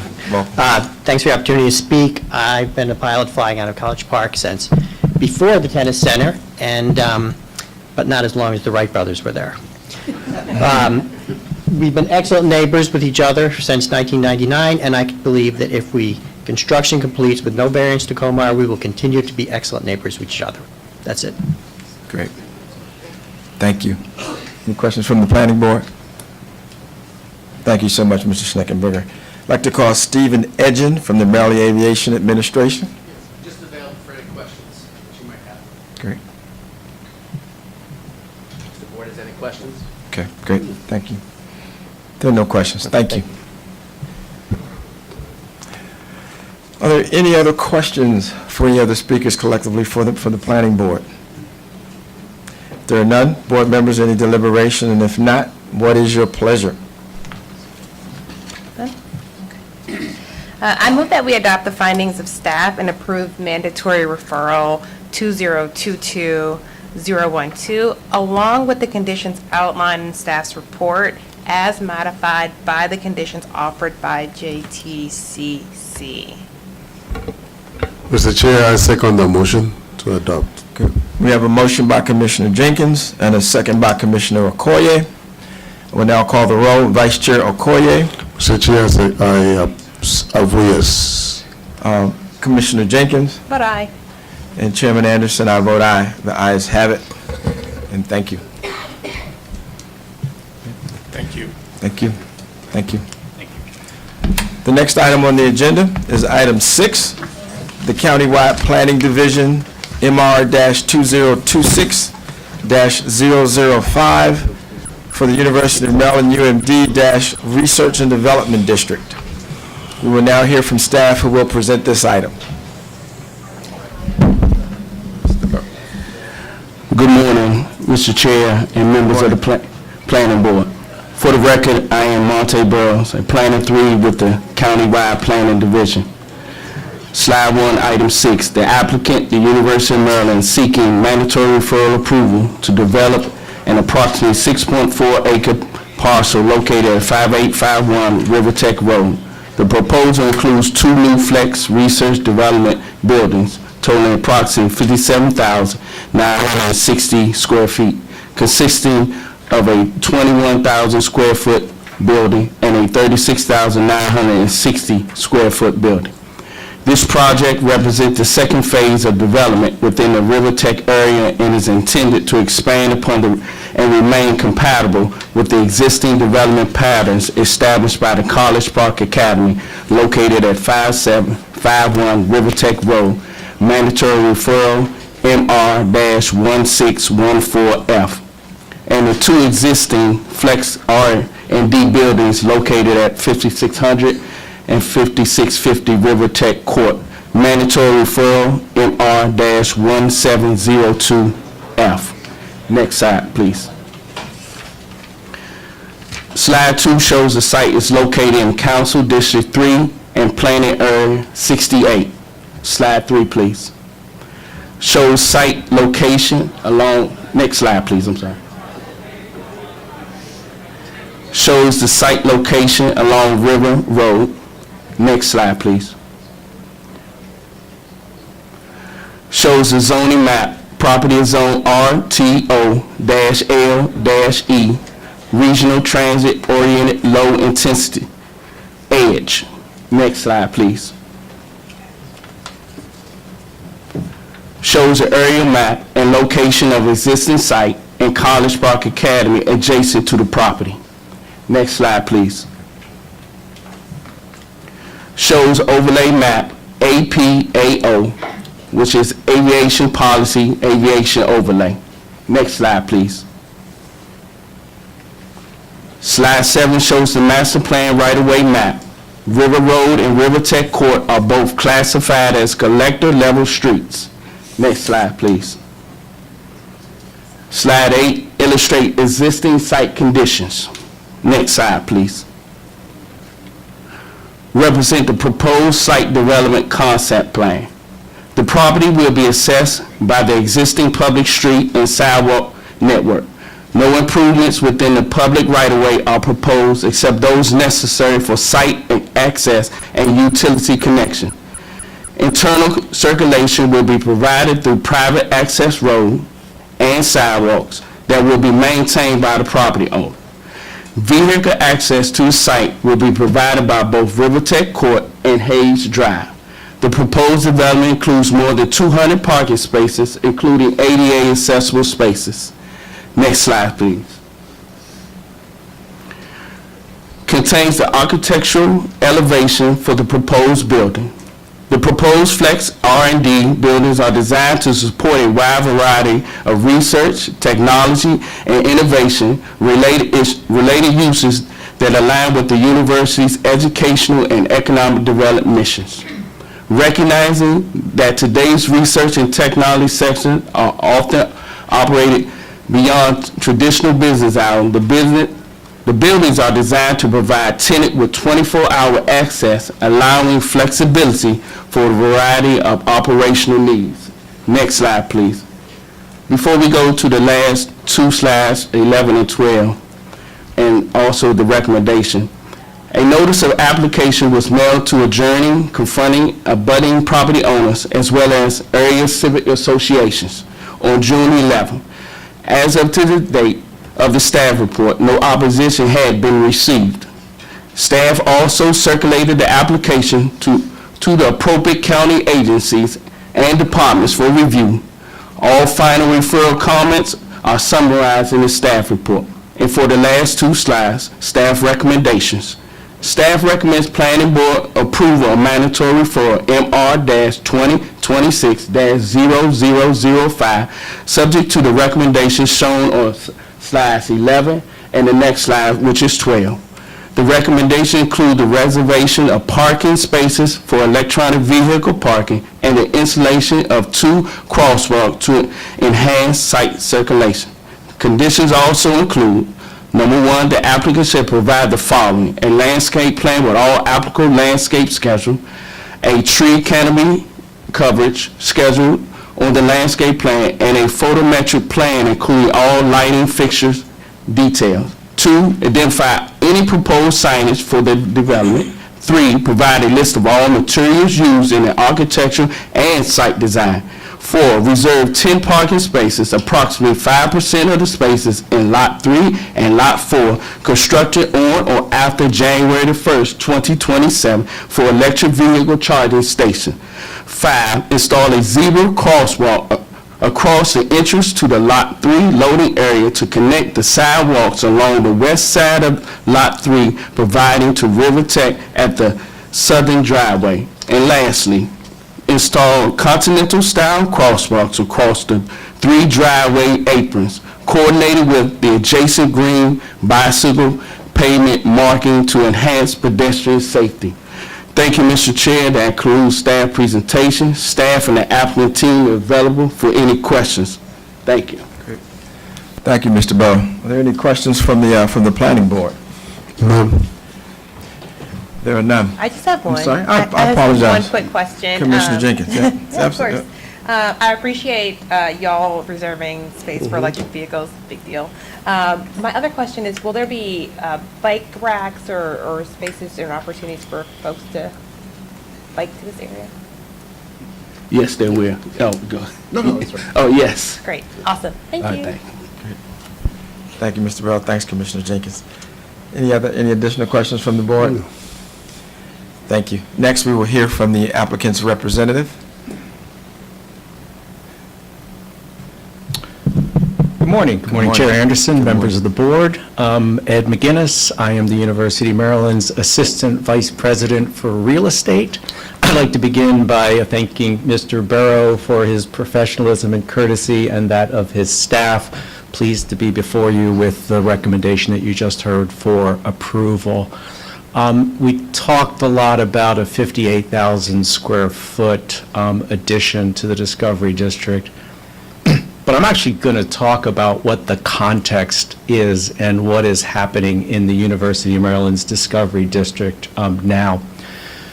I debated whether to use the adjective exciting, but I don't think it's hyperbole to use the adjective breathtaking to talk about what is happening in the Discovery District, both in College Park and Riverdale Park, to which these buildings will be and should be a necessary addition. So what am I talking about? What do I say is breathtaking? So Microsoft has a quantum research center at a building the university acquired just across the street from this at 5700 River Tech Court. Microsoft is now headquartered in Riverdale Park, and Microsoft's name will be on that building in the near future. We are working with IonQ Inc., basically a startup company that one of the University of Maryland professors came to us, and it was a small company when we first put it in our Paint Branch building, 11,000 square feet. Then they took over the entire building in the Paint Branch building. Now, IonQ has at least a $12 billion market capitalization, making it one of the top 10 largest corporations in the state of Maryland. And we want to keep them here, and we're working hard to keep them here. In driving down here on River Road, I think you've seen it, there's a building under construction right now, a 110,000 square foot building. That is the new headquarters of ARLIS building, our Advanced Research Laboratory for Intelligence and Security. I have been told that it is actually the only office building under construction in the entire DMV. I mean, that's really what's happening here. Then when I say that there's a lot of activity that is happening here where that kind of development is challenged elsewhere, to some extent is representative of the commitment of both the state of Maryland, because the state is making significant investments in capital quantum. And the final thing I want to say is this September, the university is going to host the Quantum World Congress. And I wrote this down because I don't really know anything about quantum because I'm a lawyer. But the Quantum Congress is a organization that brings together researchers, Fortune 500 companies. Again, those are the kinds of companies we're trying to attract to this ecosystem. Entrepreneurs, government officials from around the world. It's a global conference. And so I'm just going to say that holding it here in College Park reflects the recognition of the quantum community that College Park has become a genuine, powerful center for quantum research and commercialization. How do these two buildings fit into it? They are flex buildings. They allow, one of the things I've learned about quantum computers is the slab on grade. These computers sort of need to be on ground floor. I think there's vibration issues associated with that. There's also some flexibility to it, and I don't want to understate that flexibility means just that. You can put manufacturing space in here, you can put office space in here, and I think because this is going to be at a transit station, we're definitely looking, particularly at the transit station, to put retail there. So, sort of transit, passengers coming and going. So there's a lot that we can do here. It's not one use. The flexibility allows us to be nimble as uses change as we move towards the future. So it's a lot that we're doing right now in this area, in Prince George's County, to advance, I think, both the university's mission, but also to create jobs and to increase the tax base to benefit the state, the county, and our participating municipalities. So, with that, I've got Mr. Finley here and Ms. Leitinger from Newbury. The way we'd like to do it is if the questions are easy, I will take them. If there's hard questions, that's why they're here. But with that, if there's any questions for me, I'm happy to take them. Okay. Thank you. Any questions from the planning board? Awesome. Thank you. Thank you. Thank you so much. We'll now take testimony from those who've signed up to speak on the item. Each speaker will have 3 minutes. Mr. McGinnis, I believe you mentioned that Rachel Leitinger would be, you could speak with her or no? Okay. Okay, great. Okay, I'll call Michael Lennart from Lennart Traffic Consulting. Just part of the development team here for questions. Okay, and Rachel Leitinger as well. And now I'd like to call Catherine Walker. She's available. She's present. Catherine, you virtual?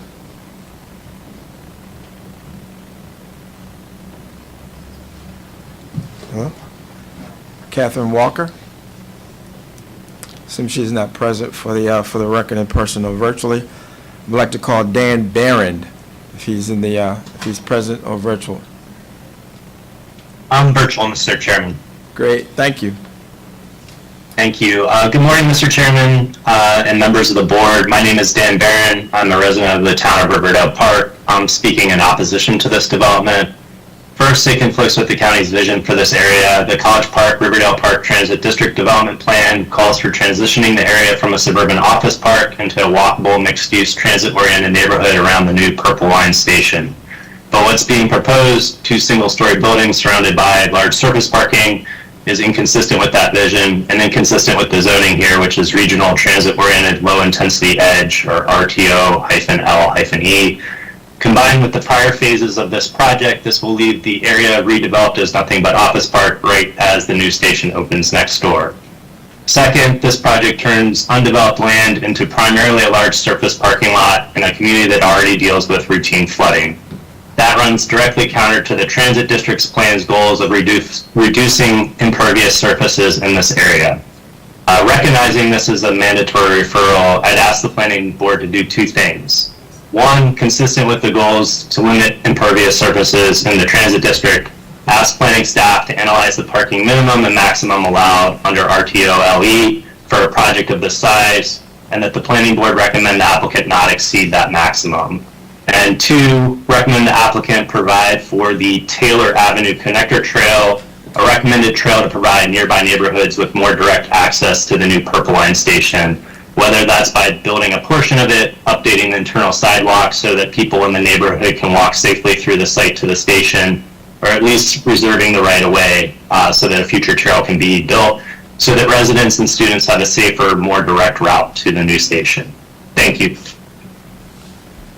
Thank you, Mr. Barron. Any questions from the board? There are none. Thanks again, Mr. Barron. I'd like to call Stephen Hartig, if he is present or virtual. Thank you.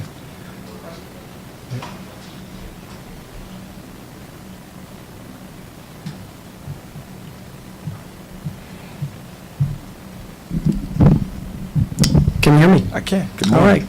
right. Good morning or afternoon, Chair and members of the board. My name is Steve Hartig. I live at 5320 Riverdale Road in Riverdale Park. Close enough to ride my bike here today. I'm speaking in opposition to item 6, the proposed flex development next to the Riverdale Park North UMD Purple Line Station.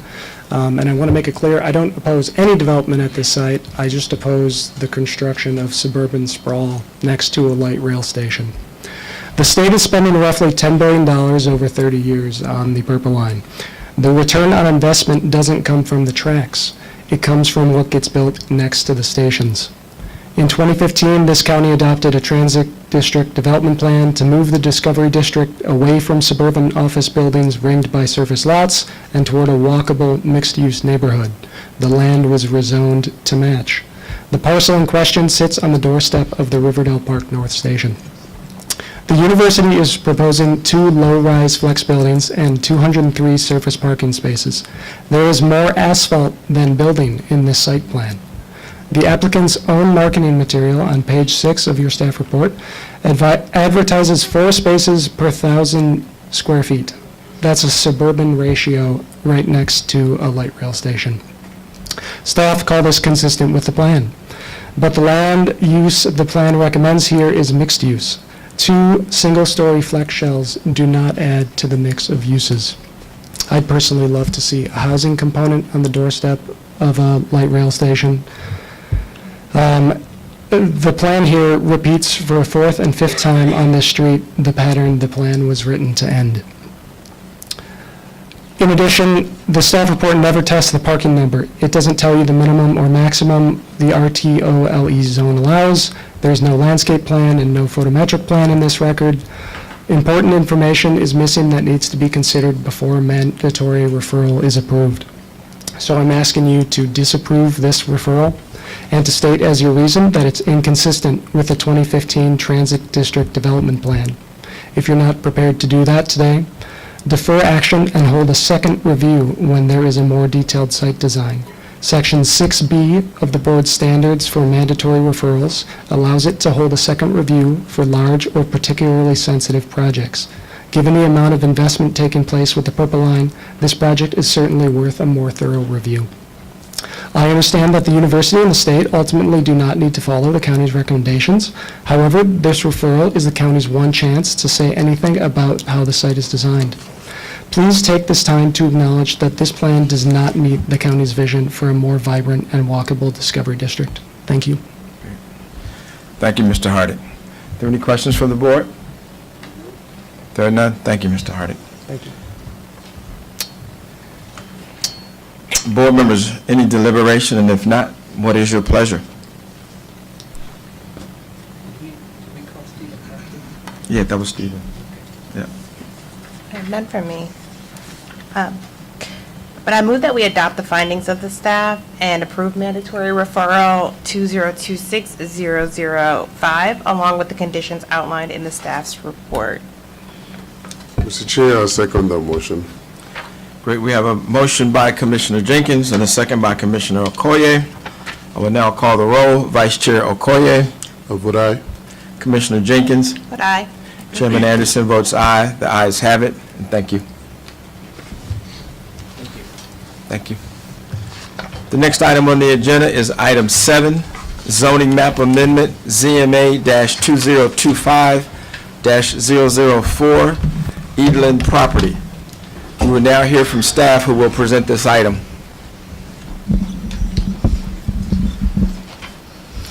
Good morning, Chair and members of the Planning Board. For the record, my name is Kendra Tashoma with the Zoning Section. Item number 7 in front of you is zoning map amendment ZMA-2025-004 for the Edeland property. which proposes the rezoning of the subject property from the residential estate zone to the residential planned development zone for the construction of up to 530 single-family dwelling units and the provision of multiple public benefits. As a matter of housekeeping, staff received applicant Exhibits 1 through 7 prior to the Tuesday noon deadline. The exhibits applicable to this presentation include Exhibit 1, which revises Finding 8 and several conditions of the technical staff report, and Exhibit 7, which amends the application to include accessory structures. Also, prior to Tuesday's noon deadline, staff received written opposition from 2 members of the community. Next slide, please. The subject property is located in Planning Area 81B and Council District 9. Next slide, please. More specifically, the 254.14 acre subject site outlined here in red is located on the west side of MD 223 or Piscataway Road, approximately 2,600 feet south of its intersection with Tippett Road. Next slide, please. The subject site outlined in red here is currently zoned residential estate, or RE. Next slide, please. This map demonstrates the location's zoning overlays, which are Aviation Policy Area Overlays 1, 2, 3M, 4, and 6. Next slide, please. This map demonstrates the site's environmental features. Next slide. This map shows the adjacent master plan rights-of-way. Piscataway Road, highlighted in red, is located to the south and east of the site and is classified as an arterial roadway. Old Fort Road, highlighted in blue, is a major collector, and C-518, which runs through the site and is green here, is a collector road. Next slide, please. The subject property outlined here in blue spans 254.14 acres and is located within existing agricultural development. The site contains the Piscataway Horse Farm. Next slide. The proposed basic plan establishes the specific principal, accessory, and temporary uses permitted in the zone. Here, the basic plan shows the location of the proposed single-family detached dwelling units in blue, environmental features in green, recreational, stormwater, and open space areas in brown and a lighter green. In addition, the plan notes vehicular access, amenity areas, bicycle facilities, and master-planned roadways. The basic plan concentrates the proposed dwellings away from environmental features, and the applicant's Exhibit 7 shall be incorporated to include proposed accessory structures, and the basic plan shall be amended to include them prior to certification of the plans. Next slide, please. This slide presents the applicant's proposed phasing plan with Phase 1 situated adjacent to Piscataway Road. Next slide. This plan provides vehicular and pedestrian connectivity links and nodes. Next slide. This plan provides the required open space set-asides. You'll also see here the proposed stream valley dedication on the northwestern portion of the site and other environmental features, which are in purple. Active recreation areas are orange. Passive recreation areas are yellow. The required landscape areas are light green, and the proposed stormwater management facilities are blue. The trails are also demonstrated with an orange line. Next slide, please. This slide demonstrates several of the proposed public benefit features, including the trailhead, which is adjacent to Piscataway Road, the proposed trails, which are demonstrated using a dashed orange line, and enhanced stormwater facilities in a light blue color. The light shade of green indicates the locations of the programmed green space, and front enhanced landscaping is denoted by a yellowish green color. Next slide, please. This slide provides information regarding the proposed trailhead and design elements, including enhanced landscaping, parking, and a play area. Next slide, please. The applicant proffers a number of off-site improvements as public benefits. Here you'll see the proposed improvements along Piscataway Road at Temple Hill Road. The applicant proposes to construct an additional southbound lane along MD 223 or Piscataway Road from just north of Temple Hill Road to Glenview Drive, which is a distance of approximately 2,100 linear feet. Next slide, please. This slide also depicts the proposed additional lane improvements along Piscataway Road at Dalmatia Drive. Next slide. This slide depicts the proposed additional lane improvements along Piscataway Road at Glenview Drive. Next slide, please. This slide depicts the proposed improvements at the subject property's frontage. Proposed benefits include installing a 2,050-foot bicycle lane along the east side of the segment of Piscataway Road, fronting the subject property, which you see here. Also installing 2,300 feet of a 10-foot wide side path along the extent of master planned collector road C518, which we saw earlier, traverses through the property. And then installing approximately 1,275 linear feet of frontage improvements beyond the property boundary along Piscataway Road in order to fill in gaps in bicycle lanes and turn lanes. Next slide, please. This slide depicts the applicant's proffered public benefits, their estimated value, and staff's finding. Staff recommended an alternative proffer for both the Stream Valley dedication and the accelerated Brandywine Road capital improvement proffer. In addition, staff only recommended the proposed buffer along Piscataway Road and not the proposed signage for streetscape improvements. Staff does not recommend the applicant's wayfinding signage proposal for approval. Prior to Tuesday's noon deadline, the applicant submitted exhibits regarding revisions to finding 8, which discusses the applicant's intent to provide recreational facilities or a fee in lieu land dedication in association with the proffered Stream Valley. Staff recommended an alternative means to meet the public benefits requirement via improvements to the Clearwater Nature Center. The applicant also proposes the addition of Condition 1D and Condition 2A and makes minor revisions to Condition 2C, which is now 2D, Condition 2F, which is now 2G, Condition 2H, which is now 2J, and Condition 4, which is now 5. Finally, the proposed revisions remove Condition 3F and add Condition 4 regarding the coordination with external agencies to identify feasible additional road improvements associated with the proffered public benefits. The applicant proposes revising finding 8 on pages 19 through 21 of the staff report to clarify the Stream Valley dedication as a public benefit. In addition, and finally, the applicant provides Exhibit 7, which amends this application to include accessory structures and their associated development data. Staff agree with these revisions. In addition, or finally, prior to Tuesday's noon deadline, staff received written opposition from 2 members of the community, and we also received 2 sign-ups. These letters of opposition expressed concerns with the application's proposed density, noting they supported the previously approved subdivision that offered 236 single-family detached dwelling units.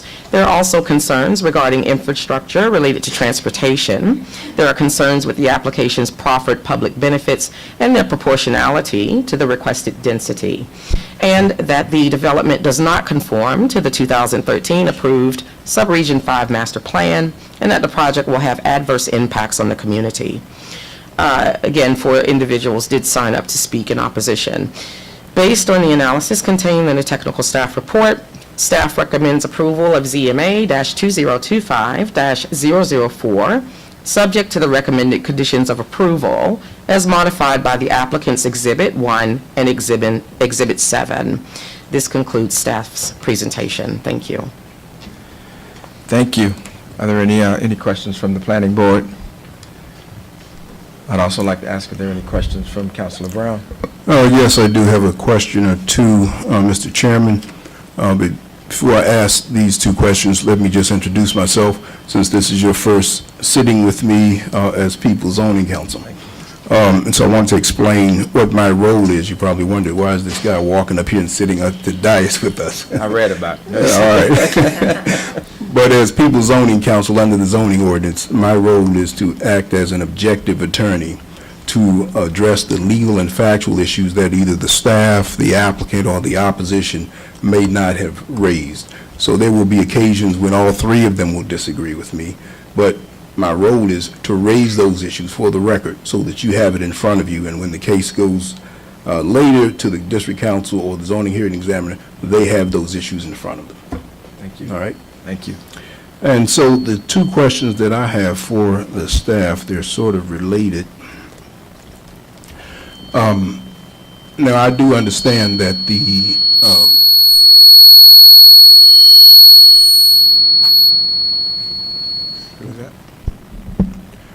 I understand that the case will be considered by the zoning hearing examiner. There will be a preliminary plan of subdivision filed, as well as a detailed site plan.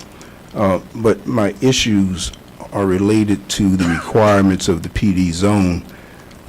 You stated on several pages of the staff report that the PD zone requires, and I will quote here, a mix of residential use types. And so the concern I have is this application is only proposing single-family detached units.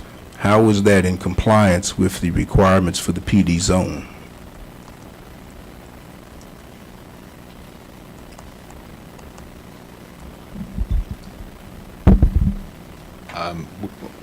I'm not sure that we maybe phrased that correctly. I don't know if it's necessarily a requirement. The PD zone purposes is to allow flexibility in residential development as well as a mixture of uses.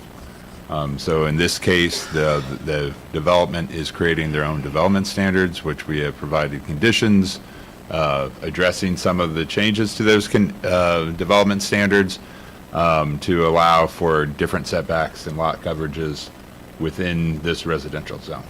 The applicant will also attest to the community's desire for this to be single-family detached dwellings and not attached, which is part of the requirement. But I can look at that in more detail and give a response to you as well. All right. I mean, it's quite clear in several parts of the zoning ordinance that a mix of units are required, but we've raised the issue.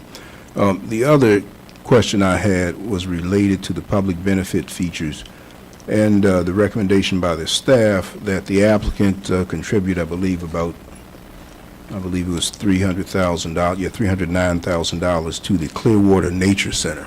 My question is, I didn't see in the file, what is the proximity or distance between the Clearwater Nature Center and this property?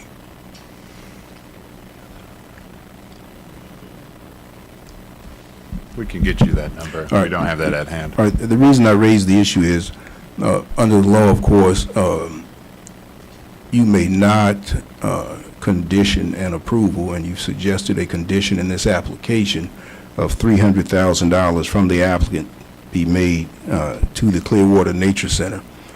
If the Clearwater Nature Center is a private entity or a governmental entity, and it is not in close proximity to this subject property, it would not be proper to require the applicant to make a contribution of $309,000 to satisfy the public benefit features related to the application.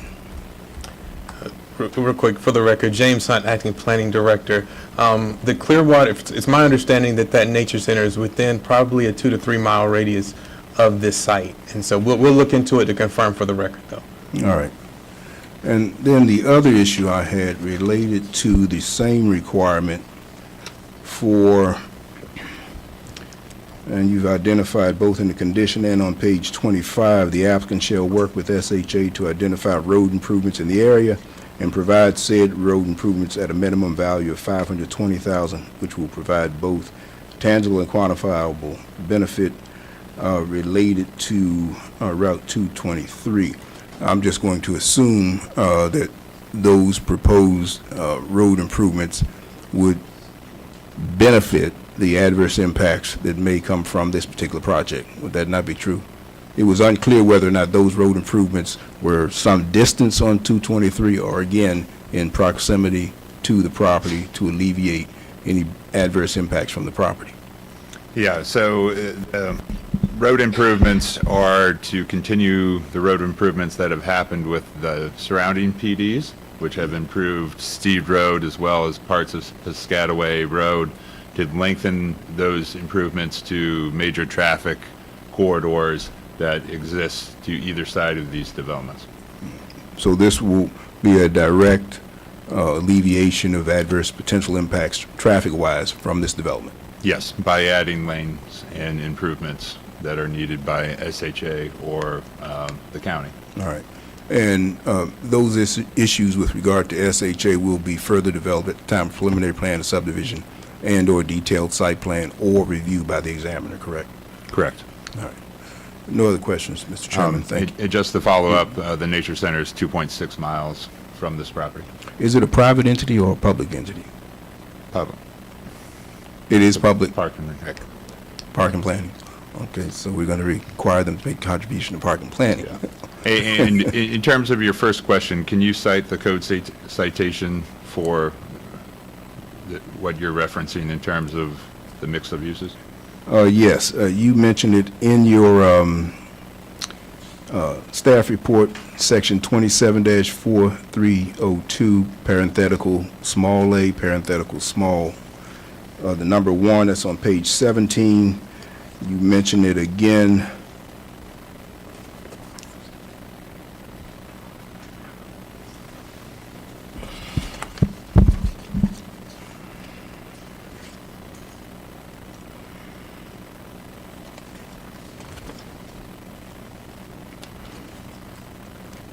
It's listed on page 28, subparagraph 3, 27-4301, parenthetical A, parenthetical 3, where appropriate, allowing greater freedom in providing a well-integrated mix of uses in the same development, including a mix of non-residential development.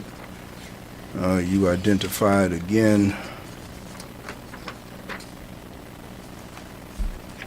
on page bottom of 31, top of 32, you say the proposed development provides a well-integrated mix of single-family detached dwelling options. That's a misnomer. Clearly, if it's only single-family detached, that's not a mix. It's stated again on page 35, 27-4302, subparagraph parenthetical 1A. The purposes of the residential plan development zone are to provide flexibility for the design of innovative, high-quality planned residential communities, and here's the critical point, that include a mix of residential use types. This is clearly not a mix. Then you give the rationale that the proposed single-family detached dwelling units, while not a mix of residential use types and amenities, will serve a wide range of future residents wishing to live in the county, which are not possible within the RE-based zoning. I mean, that's not the standard for approval of whether or not it's going to provide housing in the RE zone. The requirement is that it be a mix of residential use types. And you mentioned it again.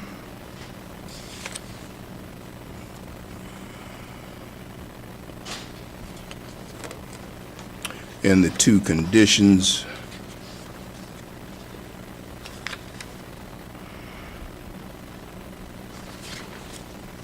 But you get my point, that it's an issue that needs to be addressed. Yes, thank you. All right, thank you. No other questions, Mr. Chairman. Thank you.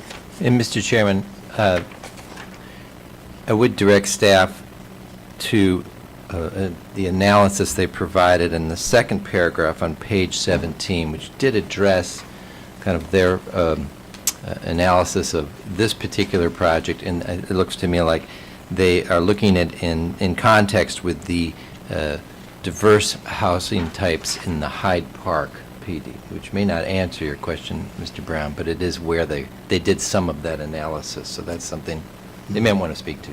Yeah, I agree. I mean, that's a good point. And it raised another issue for me, but you did do some analysis on page 17, second paragraph. But I was curious, you referenced the Grove at Hyde Park as it being compatible with that adjacent PD development. Was there more than one Hyde Park PD development? Because the one that you referenced, the Grove at Hyde Park, it has not been finally approved yet by the council. Yes, so there's the landing at Hyde, or there's Hyde Landing, which is immediately to the east, and then to the northeast is the Grove at Hyde Landing. All right, So so they're two separate ZMAs. All right, so the one you were referencing was the one that has already been approved, not the Grove at Correct. Hyde Park. Okay. But thank you, Mr. Warner. I agree with you. There was some analysis on page 17, second paragraph of that issue. Yes, sir. Thank you. Thank you, Mr. Brown. Any questions from the planning board? There are none. Next, we will hear from the applicant's attorney.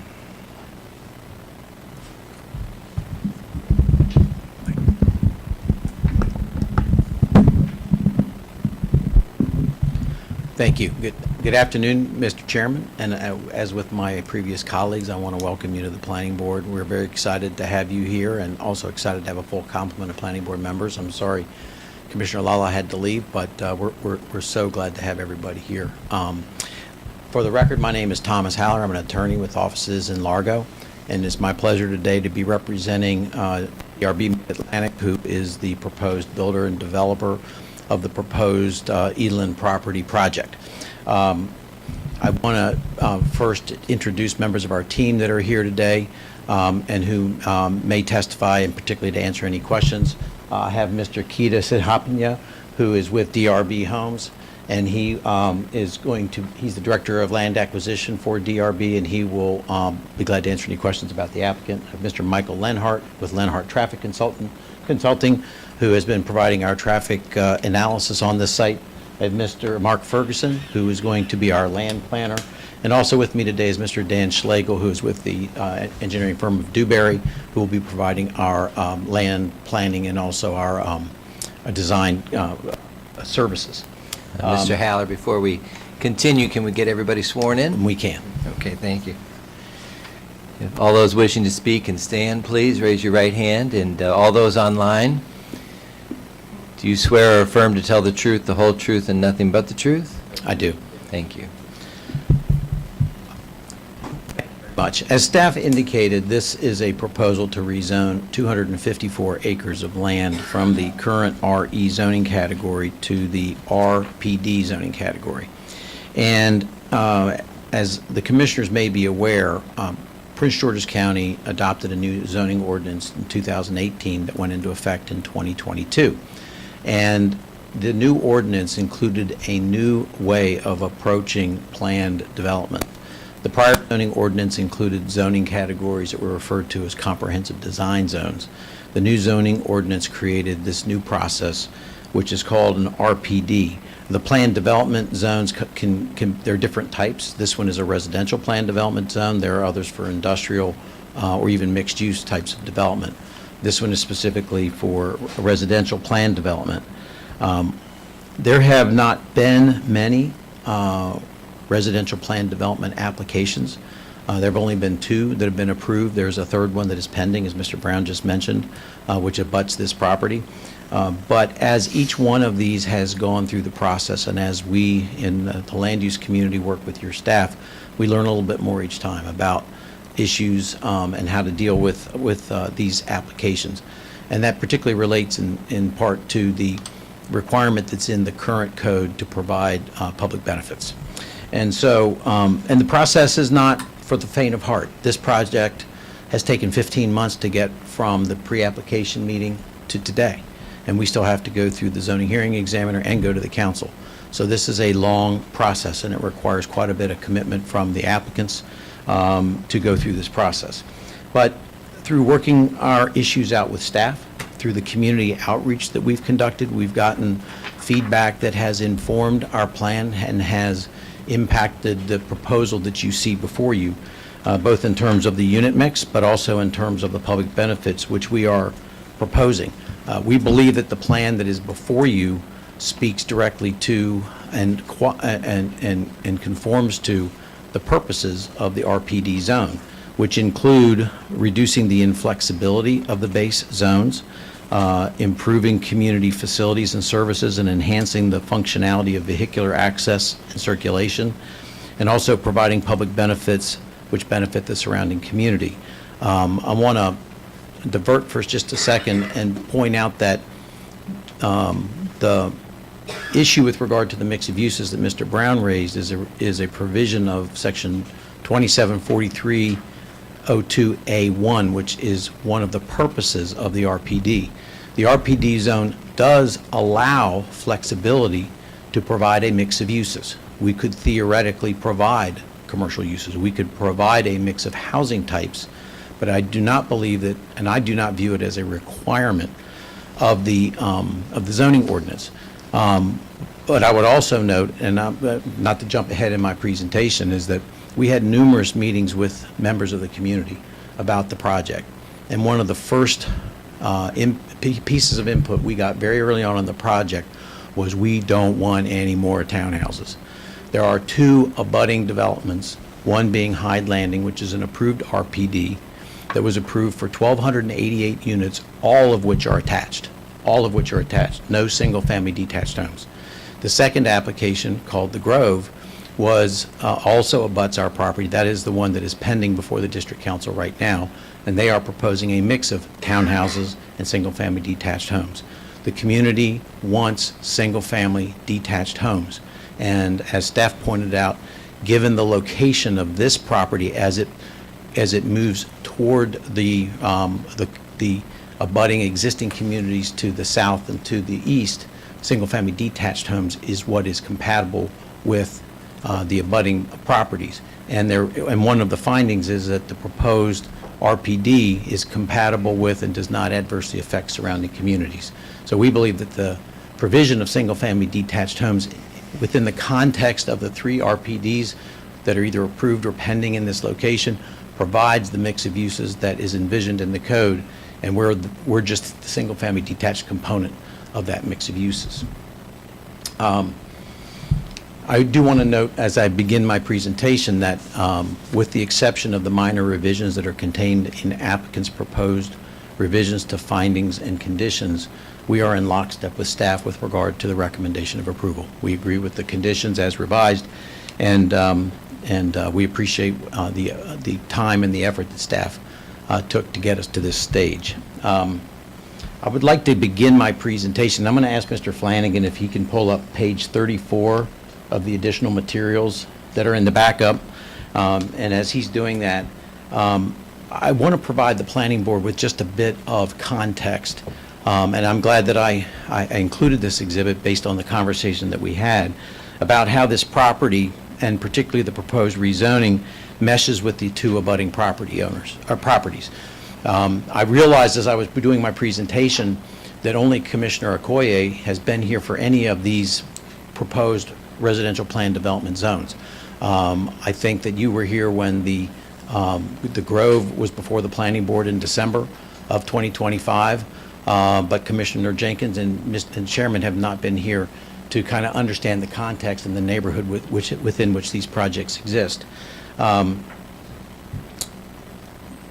The exhibit that I've presented highlights the three properties that abut one another. And those properties are this one, which is the Edelin property, a property called Hyde Landing, and then a third property called The Grove at Hyde Landing. Hyde Landing is the site of the former Hyde Field Airport. You may be familiar, and you heard a lot about APAs today and general aviation airports. But Hyde Landing operated for many, many years as a general aviation airport. This property abuts that property. And it closed in late 2022. And it is now being proposed for residential development, predominantly residential development by NVR. and they are also the contract purchaser and proposed developer of the abutting Grove property. The exhibit that's in front of you now shows the three properties. The Hyde Landing property is highlighted in yellow, the Grove property is highlighted in blue, and the property highlighted in green is the one that is the subject of today's hearing, which is the Edelin property. The Hyde Landing property is about 425 acres. The Grove property is another 126 acres. And the Edelin property, the property before you today, is an additional 254 acres. Combined, these properties are about 800 acres of land. Historically, as I mentioned before, the Hyde Landing property was used as a general aviation airport for many, many years and was zoned industrial for very many, many years. It also was the site of mining activity. The subject property, about 100 acres of the property that's before you today, was also zoned industrial for many years at the southern end of the airport runway, and other parts of it were mined as well. So the properties were not, if you will, in a position for any type of residential development. When the Subregion 5 Master Plan was adopted in 2013, it was pretty clear that that was going to change, that they were no longer going to be industrial in nature, they were no longer going to be operating as airports or mined. And so the master plan recommended that the properties be developed for what was called low residential density, residential low density, which the master plan defined as up to 3.5 dwelling units per acre and predominantly single-family detached homes. And so what has occurred then is that the Hyde Landing came in to rezone their property to RPD, and when it was approved by the district council, they approved a density of 3.08 units per acre below the master plan recommended density, although, again, as I mentioned earlier, predominantly attached units. The Grove was approved at a was approved by the recommended by the planning board. It's in front of the council now with a recommendation of approval from the hearing examiner for a density of 2.97 units per acre, but a mix of single families and towns. Our development, as that's before you today, is all single family detached at a lower residential density of only 2.45 units per acre, based upon the maximum density that we've proposed.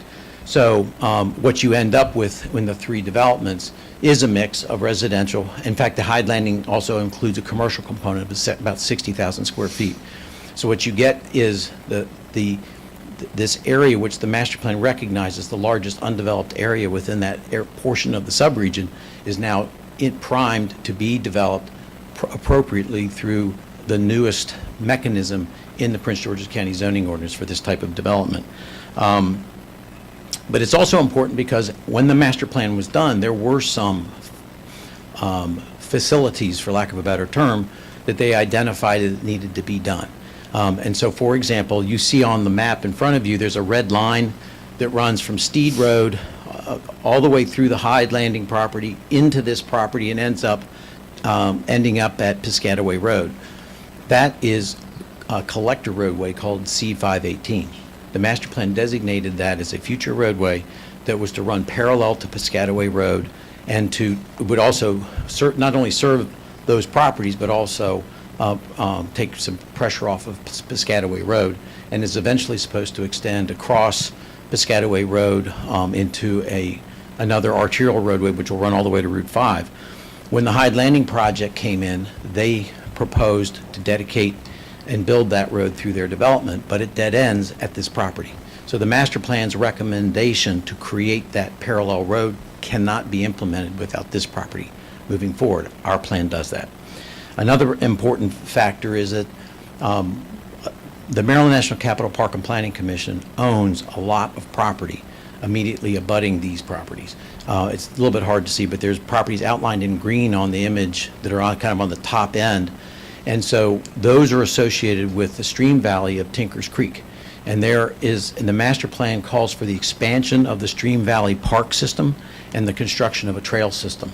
And within the proposed developments, the Hyde Landing project proposed to provide trail construction within Stream Valley.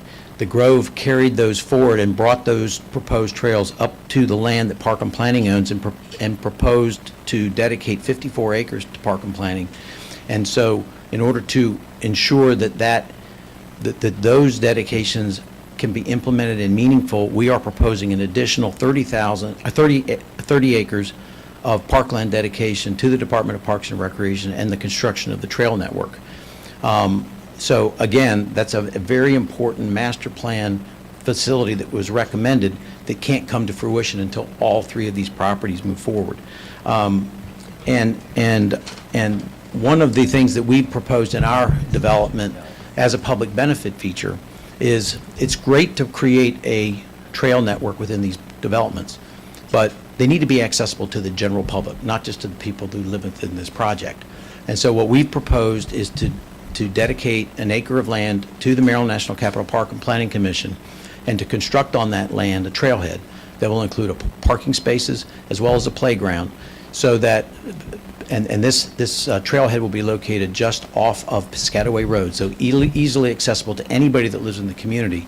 And they will be able to access this trail system that will run through these developments and essentially create a loop, which will be an amazing opportunity for residents within the general area. But as they say, that in order to implement and to ensure that these master plan recommendations are implemented, the development of this property needs to proceed as well. While we are implementing these master plan facilities, it's important and these master plan facilities are important from the county's perspective because the council included them in the master plan. But in our meetings with the community, there are two primary concerns that we heard. As I said earlier, they made it clear early on that they've seen enough townhouses in this general area of the county. And so they've asked us not to do that, and from day one, we proposed to only provide single-family detached homes. The other thing that they have constantly stressed to us is their concern about the roadway network and the need to make road improvements in the area. One thing that I find interesting is that because these properties have not been proposed for development previously and have been sitting there either, with old historic uses, is that when you drive in that area, the roads are narrow. They do not have the necessary turn lanes. They don't have the capacity to carry the traffic. People complain constantly about the backup at Steed Road and Piscataway Road. And one of the reasons for that is because when these properties develop, they will be required and have proposed to dedicate right-of-way along their property frontage, and they will be required and have proposed to widen those roads. You see, if you look at the accumulated land area here, there's about over 2 miles of road frontage that will be widened and improved as these properties develop. And these are not proposed as or counted as public benefit features because they're required. They would be required under any development proposal that these properties would make. But we also recognized, and I say we, I'm talking about the accumulation, because when we came in and we were starting to look at the Edelin property, because we're a little bit behind them, is in terms of thinking what are the public benefits that are important for a project like this. We didn't just create them out of whole cloth. We had the opportunity to observe what the community wanted and what was proposed and what your staff recommended and what you approved when Hyde Landing came in, and the same thing with the Grove. And so what has been proposed are a series of off-site road improvements to extend to improve roadways beyond the boundaries of these properties. And so for this particular property, we are proposing to extend the improvements to Piscataway Road south of our property by several hundred feet. And also, staff showed you images of widening, of adding an additional lane southbound on Woodyard Road, Piscataway Road, north of the property. Those improvements are being picked up by Hyde Landing, so that from Temple Hills Road all the way down to Steed Road, there'll be an additional southbound lane. And then on Steed Road, the Grove is extending improvements and building and widening an existing bridge, which creates a bottleneck. So what we have tried to do as part of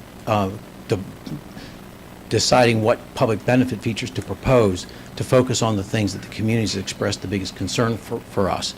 And when we had a meeting with the community last week, they are skeptical and they're frustrated because what they have seen historically are that road improvements are needed in the area. The roads are not good now.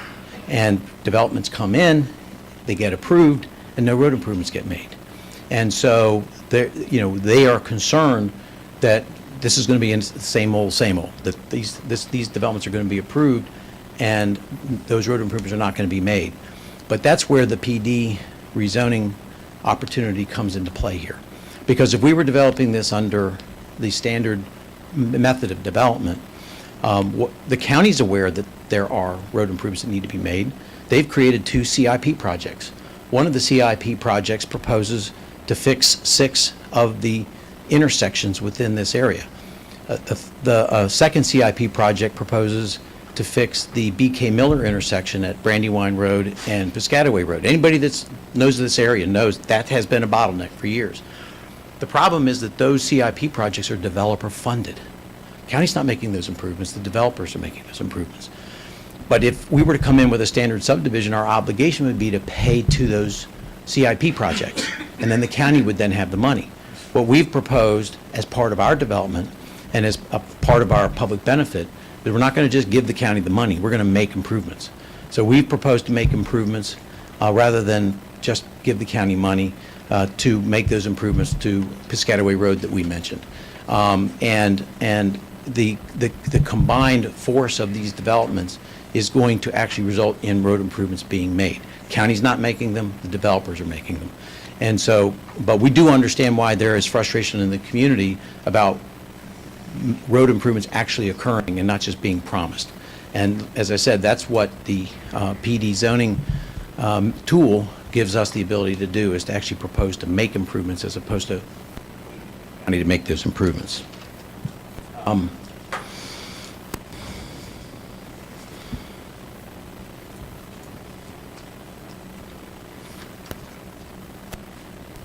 Before I close, I do want to say a couple more words about the public benefits. I mentioned that there is a collector roadway that runs through the Hyde Landing property, through our property, and goes to Piscataway Road. The master plan calls for that to have a share the road with a bike sign, lane or markings, and a normal sidewalk. But rather than do that, our development and the Hyde Landing development have instead proposed to do a shared use path that takes the roads off the bike and provides a wider trail for both bicyclists and pedestrians that would run from Steed Road all the way to Piscataway Road. And that's an important improvement because all of the trails that I referred to today ultimately will connect to that. And instead of connecting into just a sidewalk, or if you're a bicyclist in the area, you won't have to share the road with the bike. Similarly, we've also proposed to provide a bike lane. We will be required to provide a bike lane along our frontage as a frontage improvement, but we're proposing a bike lane on the northbound side of Piscataway Road too. So there's not just the one bike lane on one side. So it'd be bike lanes on both sides. And then I do want to also mention that the staff has recommended, and we've agreed to not to actually make a contribution to the Clearwater Nature Center. We're going to identify and actually make an improvement to the Clearwater Nature Center. One of the things that the PD zoning the tool encourages or requires is that these improvements be made, not just talked about, not just funded. So we are going to be working with the Department of Parks and Recreation, identifying what that improvement is and being specific about what it is we're going to do. This is not dissimilar from a similar condition that was imposed on the Grove project. They all agreed to and were required in their recommended conditions to make a $150,000 improvement to Casca Regional Park. But the Clearwater Nature Center and Casca are within that area and will be benefited. That will benefit not only this development but also the surrounding community. The last public benefit that I want to reference is that there was another discussion with staff about another $500,000 roadway improvement, which has not yet been fully identified. And so staff had recommended a condition that Mr. Brown referenced along 223 to identify an additional improvement. We did request amendment to that condition, which staff is supporting, to not limit the improvement to just 223, but to allow us to work either with DPI, with the community, or with SHA to make that improvement within the study area, the scoping study area of our traffic study, to give us the opportunity to make the improvement in a location that would best serve the community. And as we go forward and continue to meet with the community, we'll make proposals to them as to what we think we can do with that money and ask them to tell us what would benefit them the most. And that's the goal of that fund, is to allow us to work with the community and with the county and with your transportation division to help to identify the most appropriate improvement. So inclusion in this project, in our view, fully conforms to the purposes as well as to all of the requirements for approval of an RPD. We believe that it fully conforms with the master plan, as I discussed before. We believe it's compatible with surrounding properties. And just to emphasize that point, for this property, the surrounding properties are Hyde Landing, which we discussed, the Grove, and immediately to our west is the Potomac Airfield, which is a still operating general aviation airport. And then to the south of us is a major stream valley, which is going to be preserved. And so we're completely buffered from many of the surrounding communities. So we're compatible with the surrounding neighborhood. And we do believe, and you've seen from the exhibit that the staff posted, that our public benefits far exceed what we would be required to do under development under the base zone. And so for all of those reasons, we support staff's recommendation with the modified conditions that we proposed, and the planning board to support the recommendation to rezone the property to the RP zone. Thank you, Mr. Hall. Thank you. Thank you very much. Any questions from the planning board? There's none. Any questions? Brown? Yes, very quickly. Mr. Howard, I know this is only the third or fourth PD case that the board has considered, and so I think there's some ambiguities in the new zoning ordinance as to what is required. As I understand your argument concerning the mix of uses, you are essentially stating that if you look at this particular project in relationship to the other two RPD applications that are adjacent and adjoining, you have a mix of uses because your property is proposing single-family detached and the other two projects have townhouses. Is that correct? Partly, yes. What I would say is I believe that the way the zoning ordinance is written, and I agree with you that this is a work in progress and working through the RPD zones, is that it is clearly a purpose of the RPD zones to allow mix of uses where it would not otherwise be allowed in the underlying zone, which it goes to reducing the inflexibility of the base zones. But it's also something that's encouraged. I mean, in a normal circumstance, a mix of uses would be encouraged. And but I think that also when looking at it within the context of the neighborhood within which it's located, and the fact that the master plan recommendations for this area apply to, because if you look at the master plan closely, it doesn't talk about just Hyde Landing. It talks about Hyde Landing and the property to the southwest, which is us.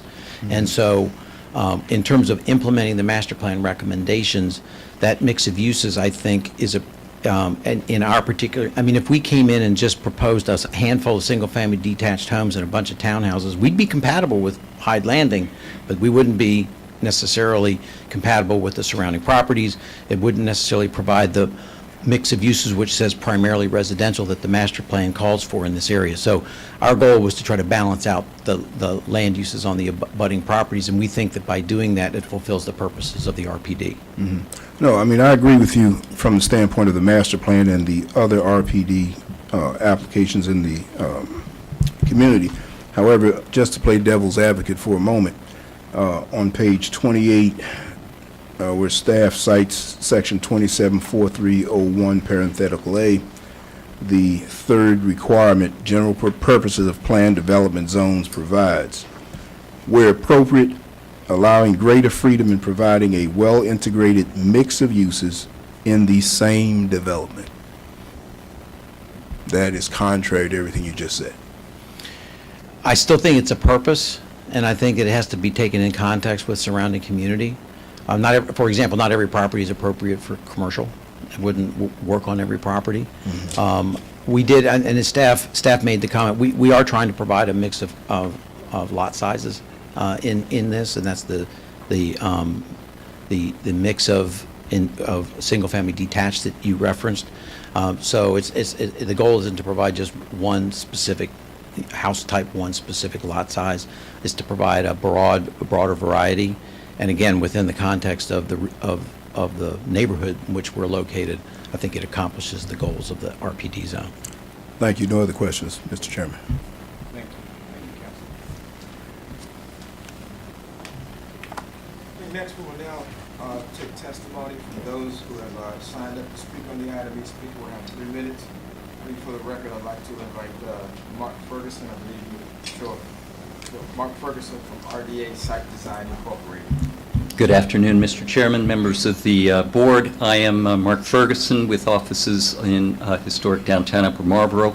I am a consulting land planner for the applicant. And I think I just wanted to make a couple of brief remarks to amplify the discussion that Mr. Haller and Mr. Brown have been having about mix of uses and mix of dwelling types. So in the structure of the ordinance, Section 4301 provides purposes for all planned development zones. Planned development zones include residential plan zones, they include mixed-use plan zones, industrial employment plan zones, and then transit-oriented plan zones. So within all of those, you need to provide a vehicle for mixed uses.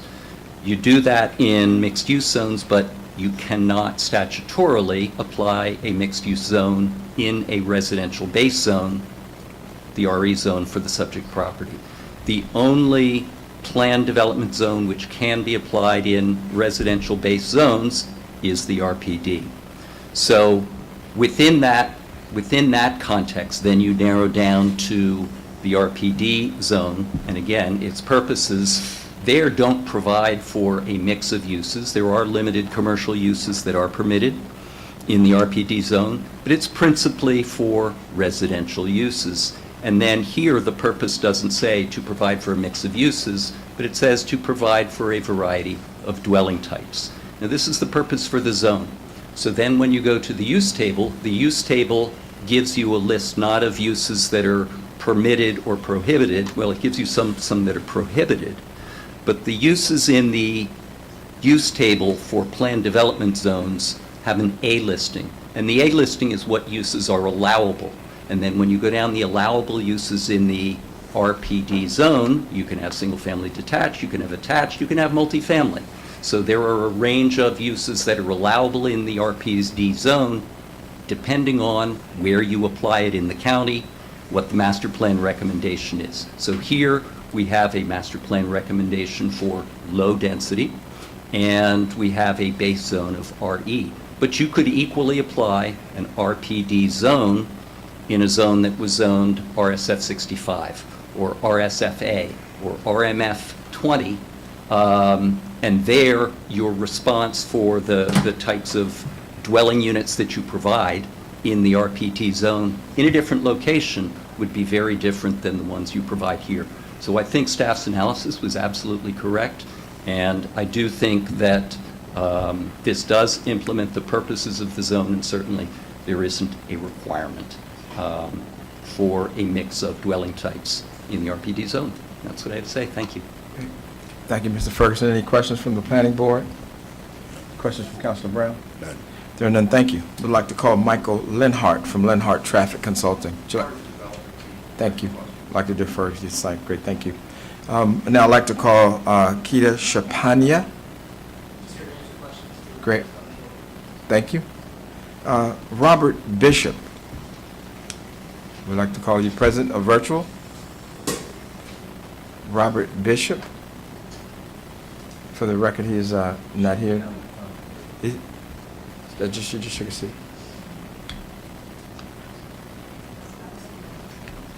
I'm sorry, is he? He is not. He's not virtual. Thank you. I'd like to call Erica Zimmerman. Is Erica present or virtual? For For the record, she is not present nor virtual. We'd like to call Jerome Tidwell from Steed Grant Branch Hill HOA. Is Mr. Tidwell here present or virtual? He is not. I'd like to call Michael Brown. I'm sorry, he's virtual? Okay, fantastic. Mr. Brown, can you hear me? Yes, both my wife and I can hear you. Fantastic. Thank you. Thank you. Welcome to the planning board. You may proceed, sir. Okay, my wife will go first. So I am Benita Brown, and you all already have our written statement, so we won't reiterate everything that's in there. But I do want to say that Attorney Tom Haller is absolutely correct. We have attended all of he's correct in that the communities, the myriad of communities do not want townhomes and apartments. The various communities have foot-stomped, emphasized that absolutely no apartments. So, yes, he's right that, excuse me, what the communities want are single-family dwelling units. Having said that, for the current infrastructure, we don't support up to 530 single-family dwelling units because we feel it's too much on the communities that are already plagued with new developments. However, as we've expressed to DRB, we are willing to consider fewer homes. There are currently two major developments, which you all have already mentioned earlier, Hyde Landing and the Grove at Hyde Landing, that are in the same areas. And of course, yes, we've had promises of infrastructure improvements. One of the key things that we want to say to the planning board is that we need to think outside the box and come up with a different way of improving our infrastructure, the roads, the public safety, without simply relying on the developers to do it. Of course, we're taxpayers, and so we want to ease the burden on taxpayers. So yes, we want the developers to do their part in ensuring, if they're establishing new communities, to ensure that the infrastructure works. However, I think Prince George's County has relied too much on that, and what we suggest, because there are so many bottlenecks, Piscataway Road, Woodyard Road, Allentown Road, they're just, even Steed Road gets bottlenecked. And yes, earlier we heard a speaker mention the BK Miller roadway improvement project with the capital improvement funds. That's been in the works for many, many years, and yet here we are, still no change. So yes, as Attorney Tom Haller said, the communities we are, and I'm not just speaking for Michael and Benita, I'm speaking for all the meetings we've attended from Embassy, for the Landing, for Hyde Landing, the Grove at Hyde Landing, as well as Edeland Park, the neighborhood open public meetings, that it's been the same issue, traffic, congestion. So thinking outside the box, perhaps the planning board can work a little closer with the county council, with the county executive, with the state senators and House delegates, State Highway Administration, the Department of Public Works and Transportation, DPI, the list goes on, public schools, our police and fire departments. We need funding in the budget, and I understand the budget and that whole issue and what happened with transportation and with our governor because the federal government gave us less money. I understand that whole process. But we need ample funding, not solely relying on developers to improve our roadways and the infrastructure because it's too much of a bottleneck. So continuing to approve planned developments and not having the infrastructure in place is unwise and to me simply foolish to continue doing the same thing over and over. So we strongly recommend that the planning board ensure that our communities can well accommodate community capacity for newly planned developments. So we're not against planned developments. We understand that nothing stays the same. We just want to ensure that we have the infrastructure. Over to you, Michael. Thank you, sweetheart. So I want to make this clear excuse me. also. Chair? I'm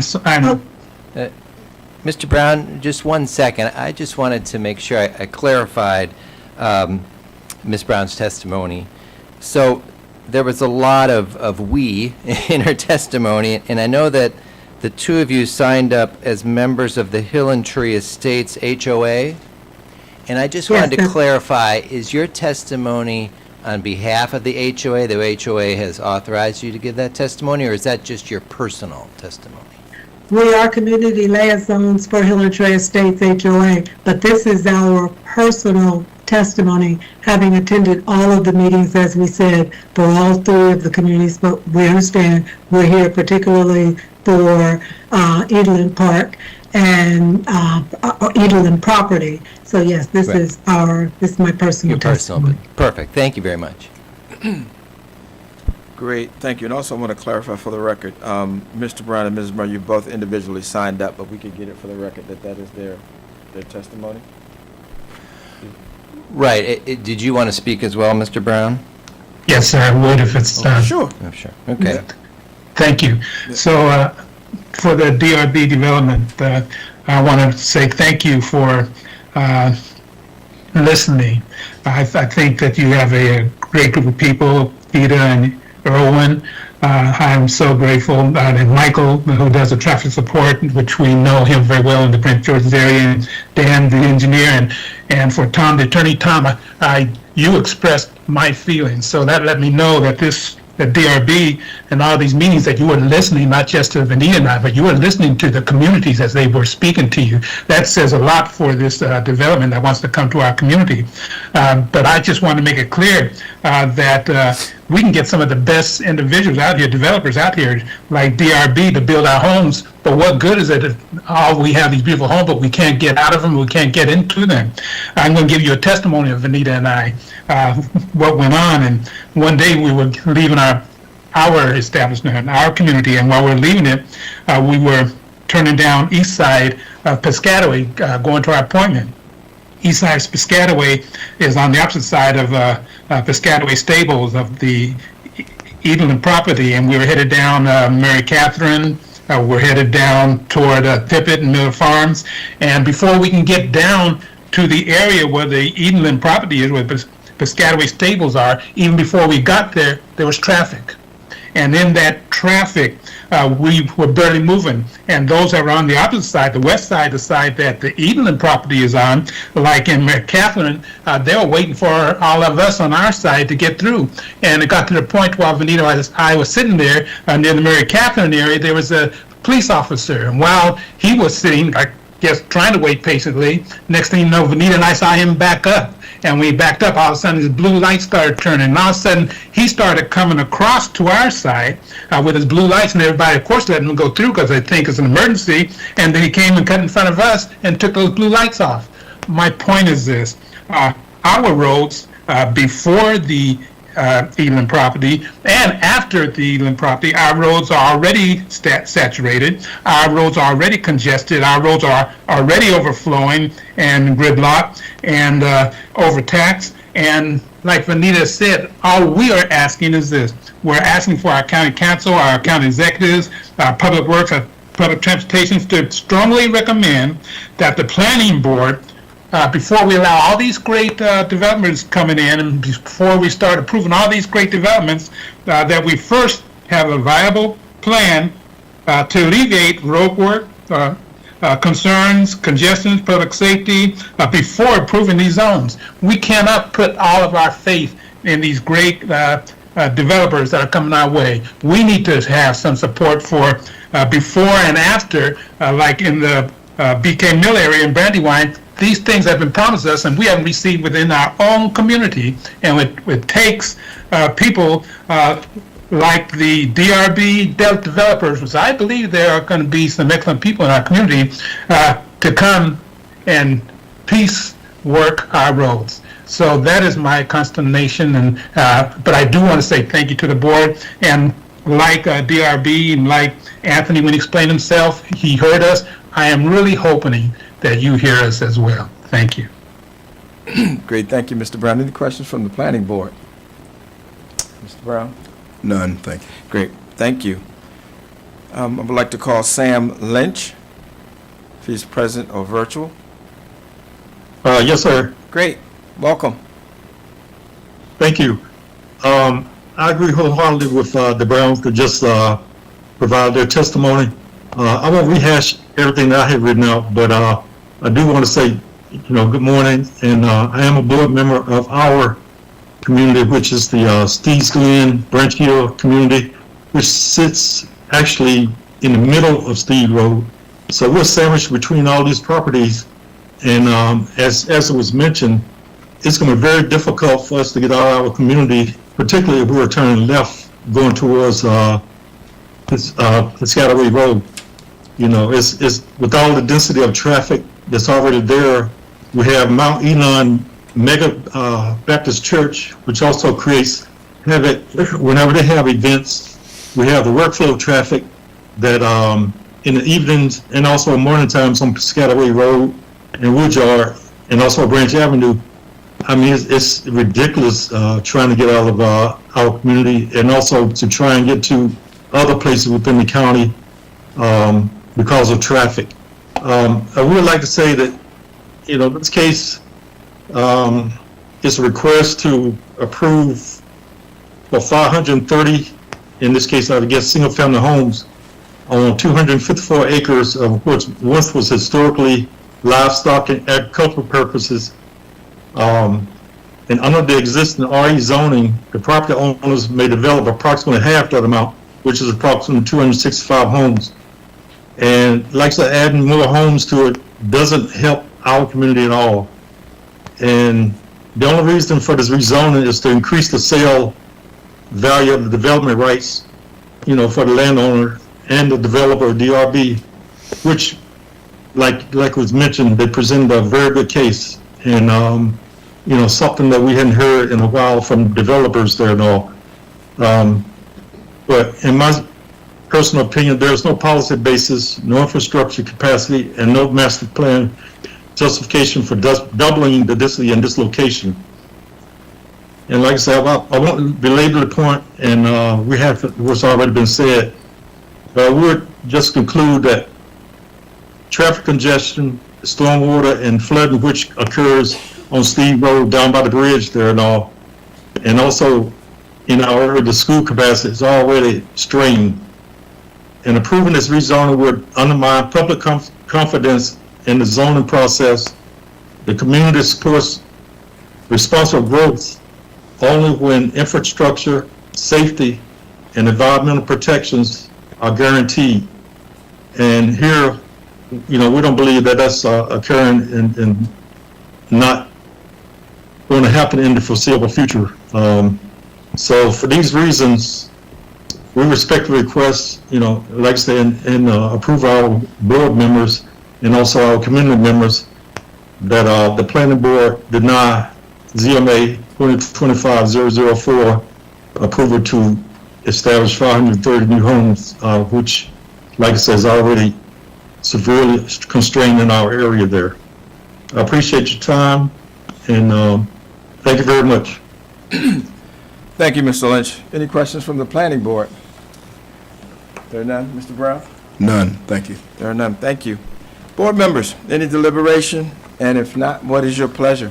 Chair Anderson, if I could just have a minute just wanted to advise the board on something. Sure.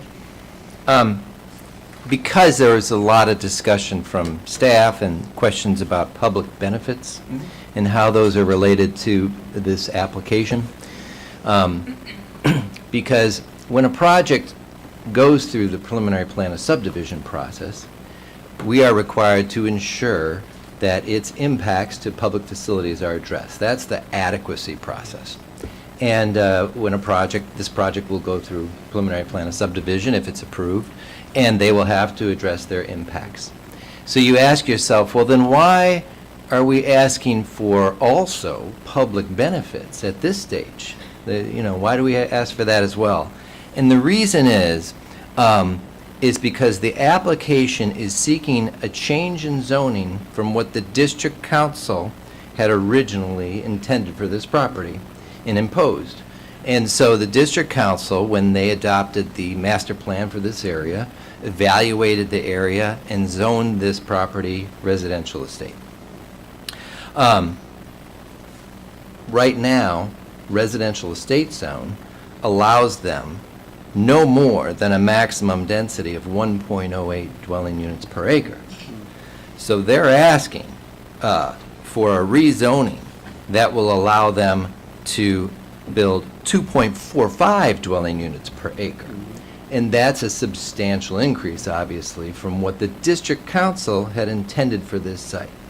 And so that is obviously a benefit to the property owner. And in exchange for granting that benefit, the district council has these provisions in the law that said, okay, well, let's have some public benefits in exchange for that increased density, increased development flexibility, everything that comes with the benefits of a plan development zone. So that's the theory behind the public benefits. And it's a newer provision for all of us to be working with, and that's why it's created some questions. How exactly do we quantify it? How exactly do we pose what? How much is enough? That kind of a thing.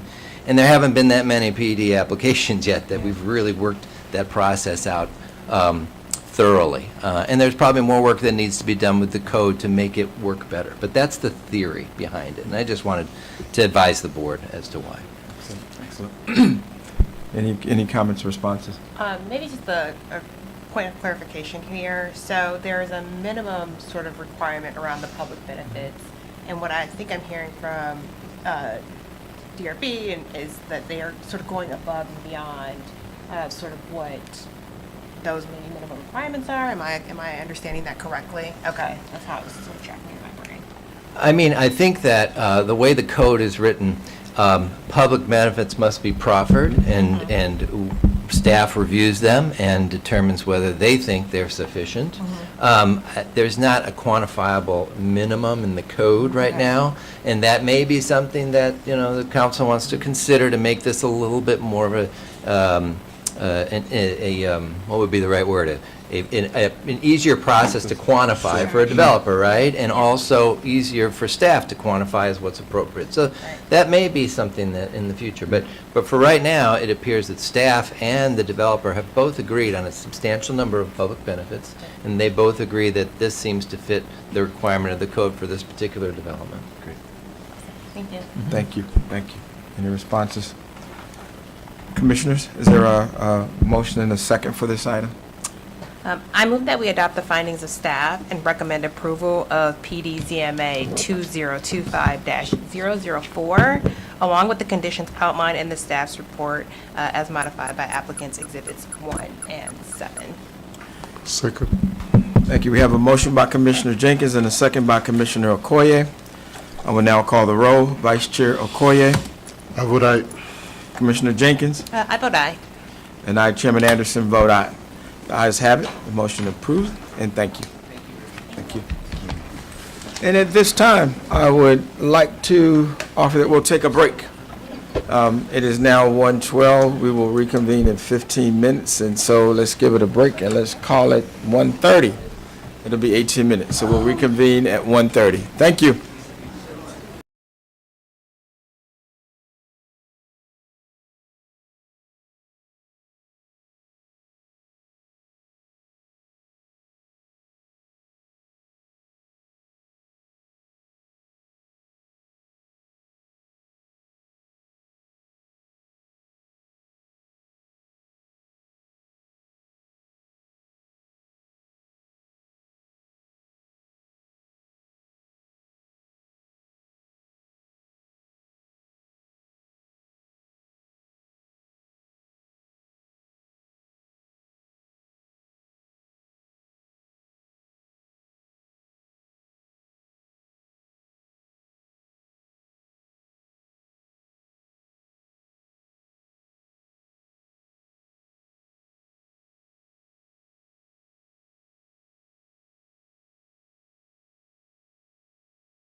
it's a purpose statement. Now, us being us, whenever I get around the omnibus bill, I'm going to have to purpose Clarify it. Yeah.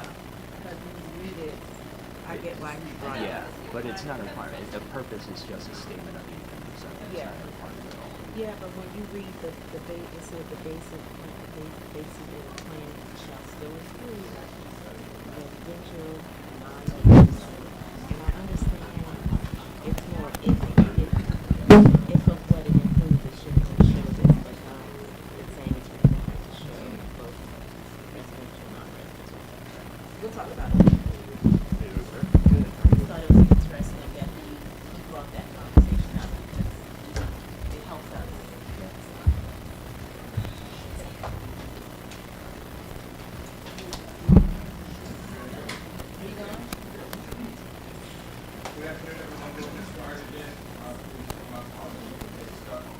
All right. Can everyone hear me? Good afternoon, everyone. We'll get started again. You need a gap? Yeah. Thank you. There you go. Once again, good afternoon, everyone. We'll get started again. Apologies for the delay. I do understand we take a little more time for a break. I was being a little aggressive, but again, I apologize for the late start. We will get started again. The next item on the agenda is item number 9, just the Office of the Planning Director Legislative Drafting Request, LDR-013-2026. And we will now hear from staff who will present this item. All right. Thank you, Mr. Chair, and good afternoon. Again, for the record, Chad Williams, Master Planner with the Countywide Planning Division. And I'll be presenting item 9 and item 12, the next item. Item 9 is Legislative Drafting Request 13, 2026. Next slide, please. Again, as with all of our LDR presentations today, this is just a timeline of public input opportunities in the process. There are 2 more public input opportunities after today, should the bill move forward and the council decide to move this bill into legislation. Next slide, please. The purpose of LDR 13 is to establish an alternate streamlined development review and approval process for a high-priority transit-oriented development areas in Prince George's County, which Plan 2035, our general plan, calls regional transit districts or local centers transit, or local transit centers, we sometimes refer to them as. The intent is to stimulate greater economic growth in Prince George's County subject to certain conditions. This is an interesting purpose clause because we're honestly a little perplexed by the content of the bill itself, and I'll speak to that. Next slide, please. So there are several factors or elements to this bill. The first is an undefined term is proposed called Commercial Reinvestment and Innovation Project. There is no explanation in the bill or the attached summary that was sent along with the bill as to what this may be. We don't know what this is based on the context of the bill. And as you will see in a few moments, one of our recommendations is should you adopt staff's recommendations of proposed amendments that the council define this term if they choose to continue using it. A commercial reinvestment and innovation project must be located in a designated regional transit district or a local center, and it must be within 1/4 mile of a heavy or light rail station. That would include the WMATA Metro, Maryland MARC Regional Commuter, and also the Purple Line, which is the light rail component. I apologize for bullet 3. This is a little inartfully put.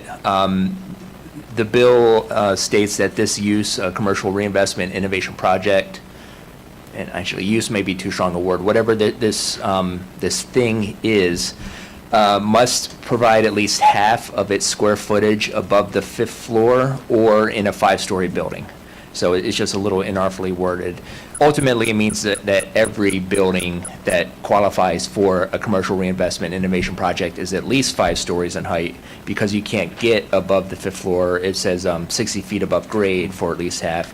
You can't get there unless you already have a 5-story building. And podium parking per the building code counts as stories. So if you have residential or office above podium parking, and that's your 50% of your square footage, you're still in a 5-story building. So that doesn't make a lot of sense to us. The eligibility criteria for the commercial reinvestment innovation project consists of commercial multifamily, and it explicitly excludes single-family residential types, warehouses, drive-throughs, the term industrial, which is very broad when used just by itself, qualified data center, and consolidated storage uses. So I want to be clear, because obviously qualified data centers are a very hot topic nationally. This bill excludes qualified data centers from qualifying for the benefits of the bill. Property cannot be the subject of an application for variance. And also, the bill proposes, the slide says new appeal procedures. They're actually duplicated procedures from the existing ETOD, or expedited transit-oriented development process, but with shorter timeframes. Basically, every timeframe is cut in half for an appeal by an aggrieved party or the council's right to elect to review a case on its own motion. Next slide, please. In our policy analysis, again, we're just sort of perplexed as to what the use is or why it's necessary. The current ETOD review process, we think, is a better option. It can and perhaps should be expanded from fairly limited criteria now to apply to all regional transit districts, apply to all transit centers, apply to all heavy and light rail. There are about 25 or so locations that this bill would apply to if it were to become law. 24 of those would be covered by doing these changes to the ETOD procedures. The exception is National Harbor, which is a regional transit district but does not have any rail. So National Harbor, we also recommend just be added to the criteria for ETOD. May not need it because it has its own process, honestly, but it doesn't hurt to add it to the procedure for maybe somebody who's on the periphery of the National Harbor site.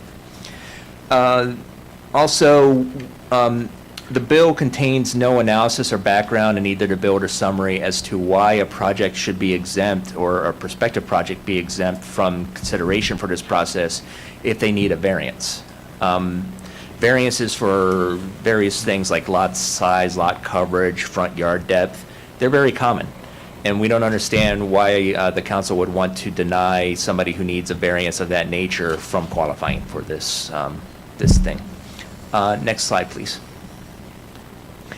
So again, our proposed amendments, should this bill proceed, we certainly recommend that the planning board would transmit our amendments. I'll get to your proposed action in a moment. First, define commercial reinvestment and innovation project in the definition section of the ordinance, so everybody is very clear as to what is intended, what it is. We recommend using the proper conventions of the current zoning ordinance and describing those proposed required and excluded uses that would become part of the criteria for this. The inclusion of drive-through needs clarification. Drive-through in the ordinance is an accessory use. It is not a principal use, with the sole exception of restaurant, quick service with drive-through.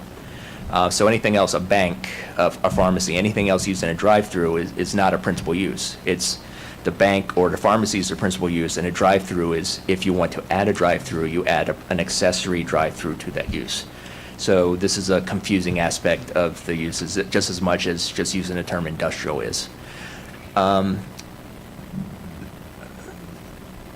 Various folks, zoning hearing examiner, Mr. Brown, who was here earlier, they would say a zoning variance is just any variance to the zoning ordinance.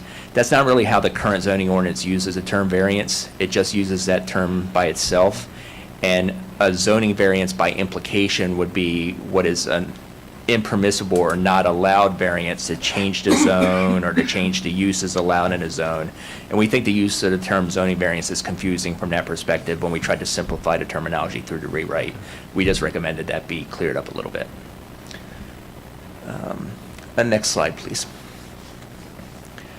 In terms of the policy recommendations, again, the department feels that instead of pursuing a more narrowed bill tailored to this concept of commercial reinvestment or an innovation project, that instead it's better to consider opening up and broadening the ETOD criteria. It's been a successful development process for projects that have qualified. It's slightly faster than the normal detailed site plan process by about 10 days of review time. To do that, we recommend that ETOD be brought in to incorporate all heavy and light rail stations and National Harbor, as I mentioned earlier. The proposed streamlined appellate and review process I mentioned as part of LDR 13. If the council's finds those timeframes to be workable, why not apply then to every ETOD application? That's kind of the point that we're making in our technical staff report and recommendations. That would also greatly speed up the ETOD process on the tail end. It's important to clarify, just in accordance with certain case law and precedent, that when the district council does elect to call to a review and hear these different applications, that they're not hearing it de novo or as if they're hearing it for the first time. They are hearing it in an appellate or appeals function. And then that square footage requirement, that definitely should be tightened up and clarified a little bit, because it doesn't seem to make sense to us that both paths of at least 50% mean you have to have a 5-story building anyway. Next slide, please. So with all that said, we do recommend for this one taking no position with amendments. There's that policy discussion we think should be had. That's why we're recommending a no position for the planning board at this time. We hope that the planning department, planning board be part of that policy discussion that staff recommend. But what the amendments would be to at minimum define what the commercial reinvestment and innovation project is, and to reflect the drafting conventions of the zoning ordinance. This concludes staff's presentation. I'm happy to take any questions from our board, and I understand that there are maybe 2 speakers signed up for this item. Great, thank you, Mr. Williams. Any questions from the planning board? Any questions from the planning board? We'll now take testimony from those who've signed up to speak on this item. Each speaker will have 3 minutes. And I'd like to call Greg Smith, and I think we need to swear you in. Is that right, David? Not for this minute. Not for this minute? Okay, great. We trust him. Thank you. Oh, boy. Greg, come on. That was your first mistake, Dave. Okay. How are you? Good afternoon, everybody, and congratulations, Chair Anderson, on your appointment. And thank you for the planning staff for their excellent detailed analysis of this legislative draft request. I oppose this legislation, not because I oppose transit-oriented development. I don't. I was in the room when the Chesapeake Bay Foundation first asked a group of environmental leaders from across the state, yes, I was an environmental leader in 1996, to look at what was then the draft smart growth legislation for the state of Maryland. So I don't own a car, and I haven't since 1999. So I do believe in transit-oriented development. This bill is fundamentally flawed. First of all, there was no consultation, or too little consultation, with planning staff. Could have worked out some serious issues there. If 50% of the floor area has to be above the 5th floor, then what you're really doing is mandating, unless you're building mushrooms that widen out on floor 7, you're mandating a 10-story building potentially. There are problems with the terminology in the bill. There's a problem with cutting in half the already barely adequate, if it's adequate, 30-day period for a party to file an appeal or for the council to call the case forward. I'm saying this as somebody who's participated in environmental reviews since the 80s and in land use reviews in Prince George's County since the summer of 2018. It is not an easy lift for a community organization, especially all volunteer community organization, to figure out whether to file an appeal, how to file an appeal, and put that appeal together in a timely way. It's very difficult. So I think what you want to do is to preserve the right to create a full evidentiary record based on clear terminologies, clear policy goals. It's, to digress a little bit, it is telling that planning staff in the probably the first paragraph of their comment said it's difficult to discern the legislative intent or the policy intent of this LDR. Now, the goals may be worthwhile, but come back with higher quality legislation that has clear goals, clear terms, comports with our zoning ordinance, has been subject to due consultation with the planning staff. So my recommendation, and no disrespect to the council chair and her what I assume are her intentions, oppose this bill, say come back fresh with better legislation based on due consultation, clear terms, and a real discussion. But certainly don't undermine the public's right and ability to appeal what may be a damaging decision. Let's be fair. Let's make sure that everybody has a right to participate in our public processes. Thank you very much. Great. Thank you so much, Mr. Smith. Thank you. Are there any questions from the planning board? There are none. Thanks again. Thank you. Board members, any deliberation? And I'm sorry, it's another member. I apologize. I'm so sorry. It's John Robinson. Is John Robinson here? Is he virtual? Mr. Robinson? Can you hear me? Do you have him? Okay. For the, sure, we'll take 30 seconds. We'll take 30 seconds, Mr. Smith, and see if we can grab him, okay? All right?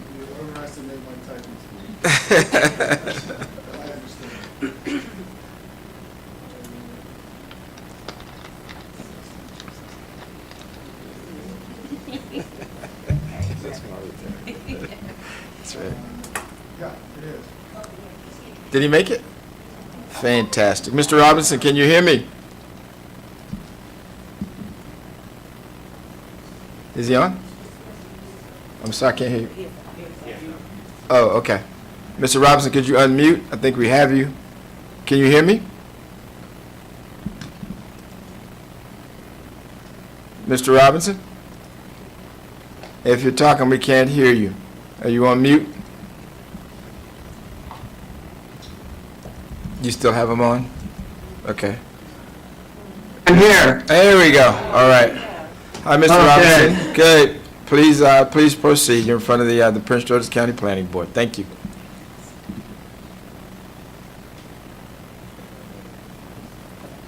You okay? Proceed, Mr. Robinson. You still have him? You lost him?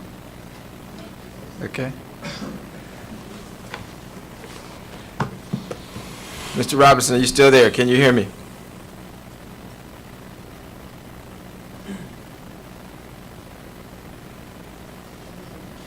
Can you hear me? I can. We can. Okay. There you go. Thank you. Welcome. Okay. Okay. I oppose this legislation because it would impact my community of single-family homes in a negative way. My community already provides a mix of single-family homes and a wide range of price points. My community, through its civic association, has opposed high-density development in a forested 17-acre area of healthy, mature second-growth forest with steep slopes and erodible soils zoned RR at the corner of Cool Spring Road and Adelphi Road. This legislation would constitute a threat to our community of single-family homes as the forest acts as a buffer against noise and pollution from traffic on Adelphi Road and University Boulevard. It also provides a habitat for red-tailed hawks, turkey, and deer, among other wildlife. Over the decades, since the 1960s, through multiple generations of homeowners and city associations, we have worked with our council representatives to oppose high-density development on this property by special exception. In addition, it was intentionally excluded from the Transit District overlay, as was the University of Maryland golf course across Adelphi Road from the forest. In effect, this legislation would negate those exclusions. Beyond my community's parochial interest, it would seem that since the development around transit centers is intended to last a long time, it would seem prudent to take the time to design something that would get community buy-in and have broad support among county residents. Accelerating the process will increase the likelihood of mistakes and suboptimal designs that are more attuned to the developer's short-term profit interests and not those of the neighboring communities and the county's residents. If developers had their way, Central Park in New York City would be a site for affordable housing. There may be areas within a quarter of a mile of other local transit district centers that might be candidates to be protected green areas of value to future residents. This legislation makes no provision for that. There is no wisdom in exploiting the ignorance of future residents to the natural amenities lost by the single-minded focus on buildings. Sustainable growth is an oxymoron. In a finite space, growth is not sustainable. Smart growth is just a systematic destruction of the natural environment as opposed to a haphazard destruction. Thank you. Great. Thank you, Mr. Robinson. Any questions from the planning board? There are none. Board members, any deliberation? And if not, what is your pleasure? I move that we adopt staff's recommendation to take no position on LDR 013-2026 and forward the recommendations in the technical staff report to the district council. Mr. Chair, I support that motion.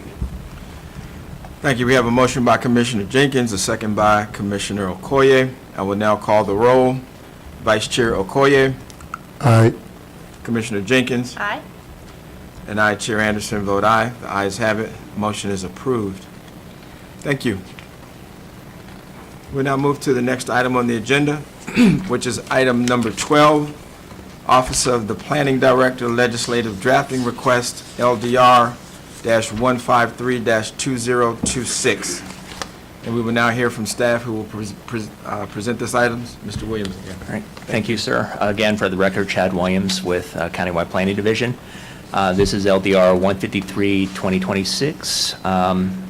We'll go ahead and skip the timeline, so we can go to the next slide after this, please. The purpose of this bill is to establish a combined application for a detailed site plan and a preliminary plan of major subdivision, and also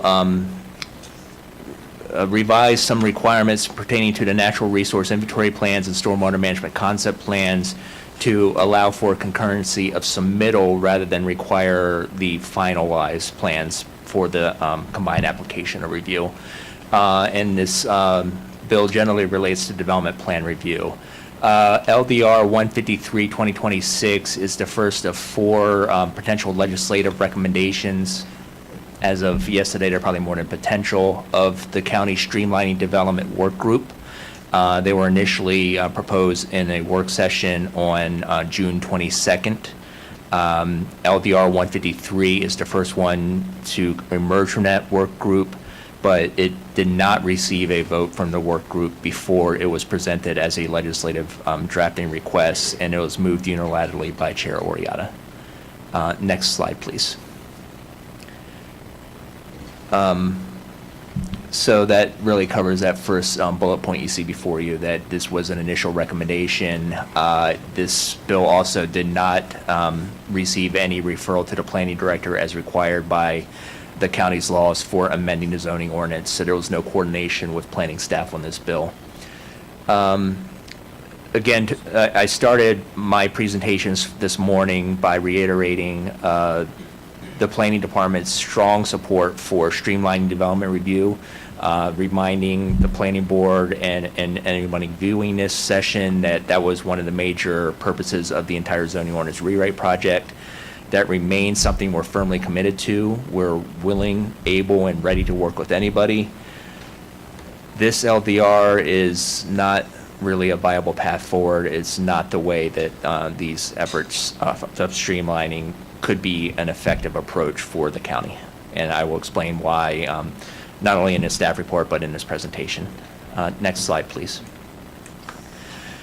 This proposed combined application of the detailed site plan and preliminary plan of major subdivision would be required to satisfy the requirements of approval of both those application types. It would mandate the consolidation of pre-application neighborhood meetings and pre-application conferences, combination of application fees, and also combination of public hearings. It requires the time requirements applicable to the combined application to be those for a detailed site plan as codified in the zoning ordinance. Upon review at their own motion or an appeal by an aggrieved party, It requires the district council to only evaluate the components of the application pertaining to a detailed site plan application. And upon approval by the district council, this bill would grant an approved detailed site plan. Next slide, please.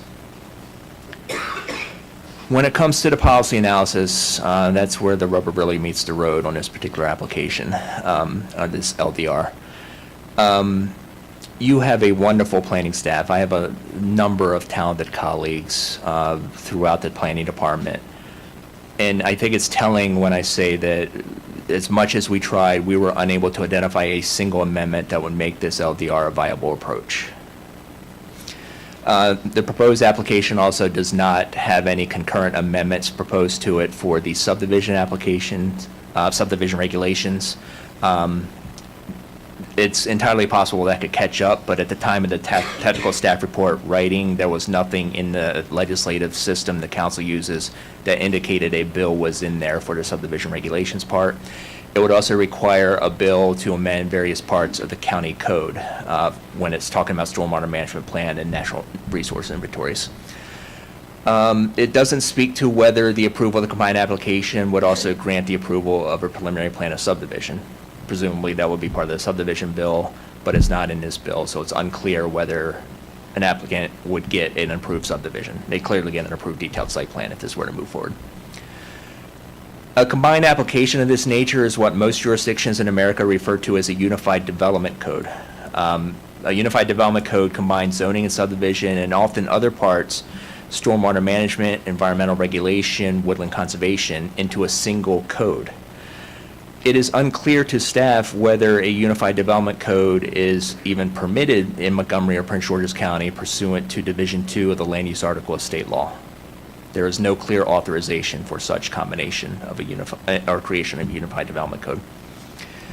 State law explicitly separates zoning and subdivision in its operation and enabling legislation in both Division 1 and 2 of the Land Use Article. And in the county, it is separated in Subtitle 24, Subdivision Regulations, Subtitle 27, Zoning Ordinance. The review and approval of subdivision applications also are, and this is very important to note for us and for you, are in the exclusive jurisdiction of this planning board. So that's a very important point that's a theme throughout the staff report. Next slide, please. In many respects, staff feel that this bill is unnecessary because concurrent review is already allowed, is already possible. As recently as June 11th, this planning board, as it existed at that time, heard both the preliminary plan and major subdivision and the detailed site plan and made decisions on both for the application for the Market College Park development just over across the way here. Application procedures have long been established, internal procedures that allow for the combination of pre-application neighborhood meetings, pre-application conferences, and for other hearings, public hearings included. We do like to, when we can, have a little bit of separation because often a detailed site plan relies on the approval and the amendments in a preliminary plan, but we can do them on the same day, and if not the same day, we can get them within a week. And that's a very common practice and has been for a number of years. There is a legal problem in LDR 153, and that is when it tries to mandate that preliminary plans of subdivision follow instead, this combined application, follow instead the time frame for detailed site plans in the zoning ordinance. State law provides for two separate 70-day periods for preliminary plans of subdivision review for a total of 140 days. And it explicitly states 70 days and then a second 70-day. Now, while some may reason, and we've already heard this in initial discussions on this bill at staff level, that this is a maximum and that the timeframes can be reduced, the General Assembly, in approving Division 2 of the Land Use Article for the subdivision, states 70. So staff reads that it must be 70 days or at least you're authorized a full 70-day. There is no authorization in state law to provide for shorter timeframes than the 70s, the two 70-day periods, and there is no authorization in state law for preliminary plans of subdivision to be extended beyond the 140 days, to have an extension. Detailed site plans do allow for extensions, so even that fact would have some challenges with the combined application. When you have a combined application, you also have a combined record on the case. The staff report puts it, and this is as pure a way as I could put it, I'm known for being direct. It is challenging to the point of impossibility to try for us to envision a district council hearing running in such a way that the council can easily limit testimony to the detailed site plan portion of that combined application, which is what the bill tries to do. The subdivision portions of that application are still part of that same record. They're available to anybody who wants to come up and speak. And trying to limit that is, at the very best case scenario, you're likely to have a lot of interjections by legal counsel during the hearings before the district council. Seems very impractical. Next slide, please. More so than in practicality, edging in a true problem is the proposed changes to the natural resource inventories and the stormwater management concept plans, from having approvals at the time of the detailed site plan application and even the subdivision applications to allowing concurrent submittal of these plans. This creates kind of a moving target issue. If we don't know as staff, as technical staff, where we're sitting today in a floodplain, where the floodplain is on a certain property.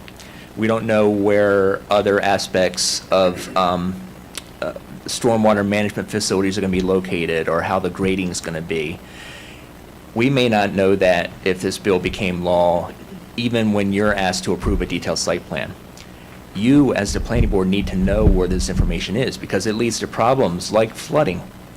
It leads to problems like density calculation. The county, I should say, has long been in litigation that it has recently reemerged from the courts on a case in Hyattsville based on density calculations on a property that has floodplain on it. So we could create more challenges like that. If you don't know where the slopes are safe or where there are unsafe soils and clays, we could have problems like we had a couple years ago in South County with landslides. This information is vitally important at the time you as a board are considering these applications. And your staff cannot provide you with the technical expertise and recommendations needed if these applications are just submittals and they haven't been approved yet at the time that we bring these things forward to you. So we view this as a major problem of this particular approach to streamlining development. Next slide, please.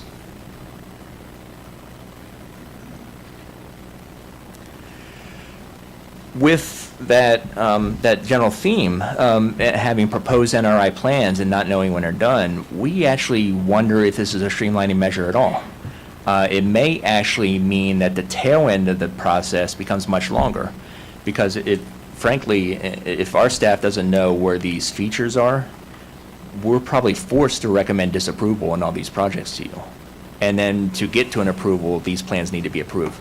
So in the current process, the plans are approved up front, and we think that retaining that long-standing, decades-long practice is the way to do these particular environmental reviews, and it helps streamline the process more so than we think would result from this particular change in LDR 153. Complete applications are an extremely important element of the rewrite project. The subdivision regulations and the zoning ordinance require what we call an application, completeness of application completeness check. One of the major things that when we're gathering information, what needs to change, what will help with the new codes, what we saw as planning staff in particular, what DPI sees and other agencies see, is that incomplete applications were probably the biggest result of slowing down development in Prince George's County on the planning department and planning board side, more than any other factor I can think of.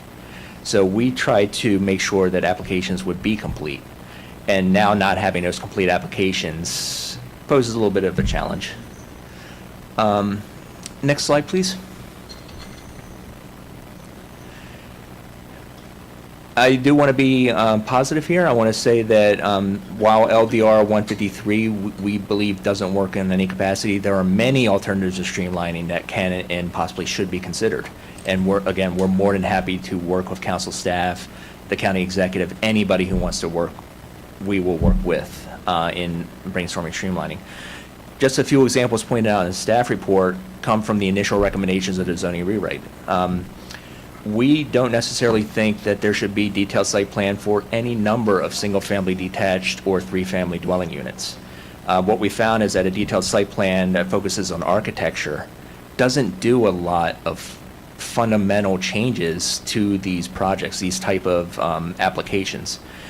The issues that are, or the challenges, the things that need to be mitigated or addressed are your public facilities adequacy, your transportation, your roads, your lot layouts. This is all done at the subdivision stage.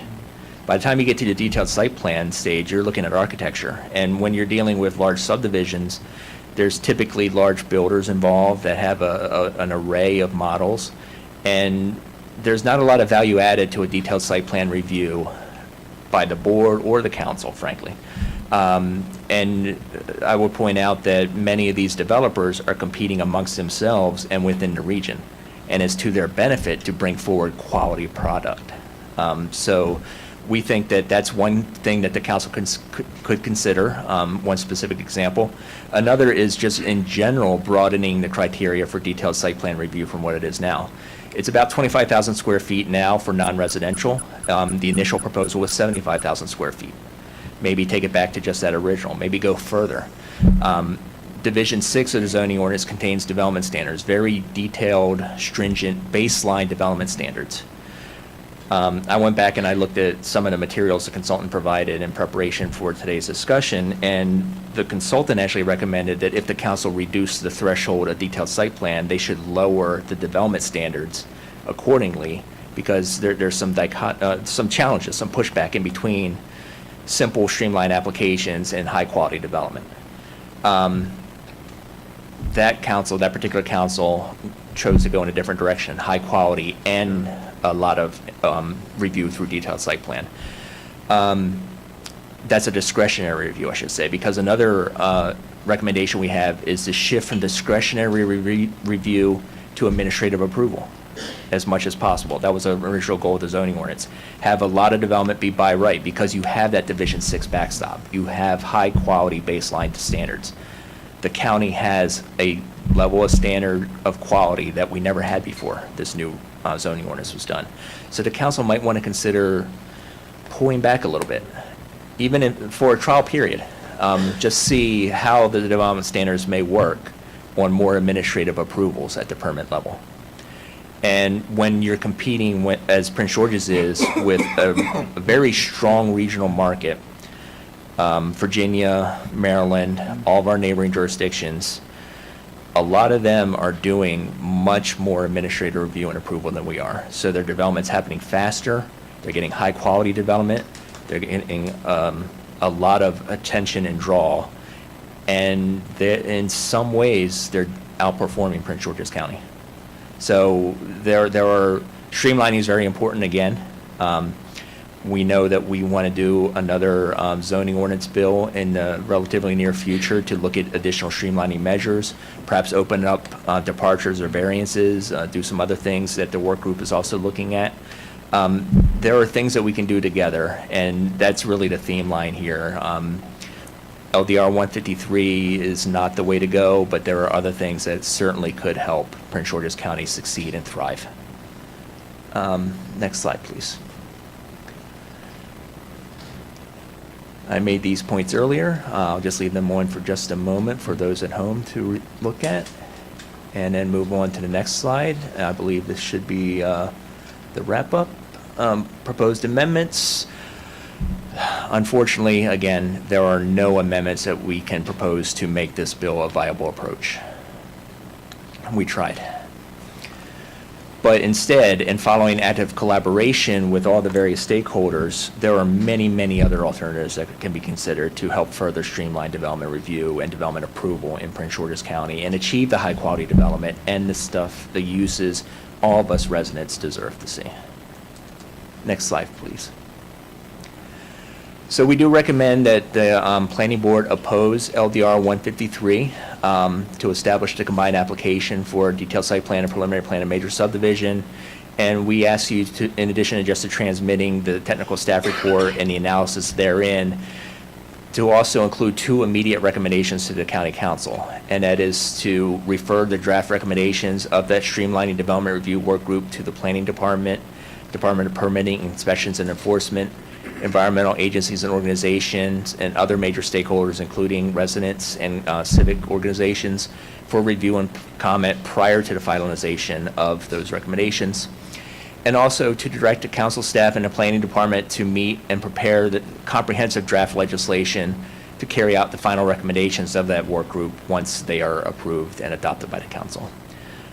With that, that concludes staff's presentation. I'm sure there may be questions, and there's certainly a lot of people signed up to speak on this bill. Thank you. Excellent. Mr. Williams, thank you so much. Thank you. Are there any questions from the planning board? Okay. There are none. We will now take testimony from those who have signed up to speak on this item. Each speaker will have 3 minutes. I would first like to call Atia or Asha Bailey from Nature Forward. Present or? Hello. Great. Great. Oh, sorry. Thank you. Nope, proceed. Thank you. Yeah, my name is Atia Bailey, and I'm a third-year law student at Howard University, as well as an intern with Nature Forward. And I'm here today to, just like you just said, urge you guys to vote to oppose LDR 153-2026, because this bill undermines our environmental protections for 3 critical reasons. First, this bill is directly contradictory to what the community wants. According to the NAACP's report on the proposed land oversight, 90% of residents expressed high concern over data center environmental impacts. Residents rely on these review stages to ensure safety, and they're not asking for these developments to be fast-tracked. Passing this bill undermines the current moratorium also. Once that pause ends, proposals will rush through an expedited approval process, defeating the entire purpose of pausing to establish responsible safeguards. Second, it slashes public participation and transparency. Consolidating the pre-application meetings and hearings cuts the public notice window from 6 to 8 months down to just 4. This deprives residents of meaningful civic engagement on projects that directly impact their neighborhoods. And finally, it compromises environmental oversight. Merging preliminary plans with detailed site plans bypasses the design of our regulatory system. The current system requires natural resource inventories to be fully evaluated before site plans are considered. Approving plans before environmental impacts are understood leaves the PG County environment vulnerable and weakens the board's ability to enforce standards after approvals are given. With the county experiencing more and more extreme weather events, environmental protection should be strengthened, not weakened. And process standards exist for a reason. Please stand with PG County families and vote not to recommend LDR 153-2026. Thank you. Great. Thank you, Ms. Bailey. Is there any questions from the planning board? There are none. Thank you. Beth Landry from the Chesapeake Climate Action Network. You? Great. Welcome. Good afternoon. I would like to amend that it's CCAN Action Fund. It should not be Chesapeake Climate Action Network. Okay. The CCAN. Okay. Okay. Thank you. Yeah. So, yes, good afternoon, Chair Anderson and Planning Board members. My name is Beth Landry. I'm here representing, like I said, CCAN Action Fund. I wanted to state we agree. I submitted written testimony, so I have all of that, so I'll make this brief. We agree with the Planning Board's technical staff report and very thankful for Mr. Williams' review of that earlier, recommending to oppose LDR 153-2026. Not giving due process to important environmental and stormwater plans during the site plan review process in the appropriate order of operations gives way to risks and potentially irreversible consequences further down the line. The overwhelming majority of grassroots community stakeholders are pleading for decision makers such as yourselves to slow down, not speed up, processes and procedures, and to give more caution and consideration to them, not less or haphazardly. We stand behind the local community and the injuries they have and would further experience throughout the county, and especially giving more caution, not less, to land development and its impact on our environment and the climate. Thank you for your consideration. Thank you, Ms. Landry. Thank you. Are there any questions from the planning board? There are none. Thank you. We'd like to call Cheryl Court from the Coalition for Smarter Growth. Thank you, Chairman and members of the board. My name is Cheryl Court. I'm with a nonprofit that advocates for walkable, bikeable, inclusive, transit-oriented communities as the most sustainable and equitable way for the Washington, D.C. region to grow and provide opportunities for all. We also support and work closely with Rise Prince George's, a group of county residents and allies advocating for policies and practices that build shared, sustainable prosperity in Prince George's County by creating safe, walkable, inclusive, and transit-oriented communities.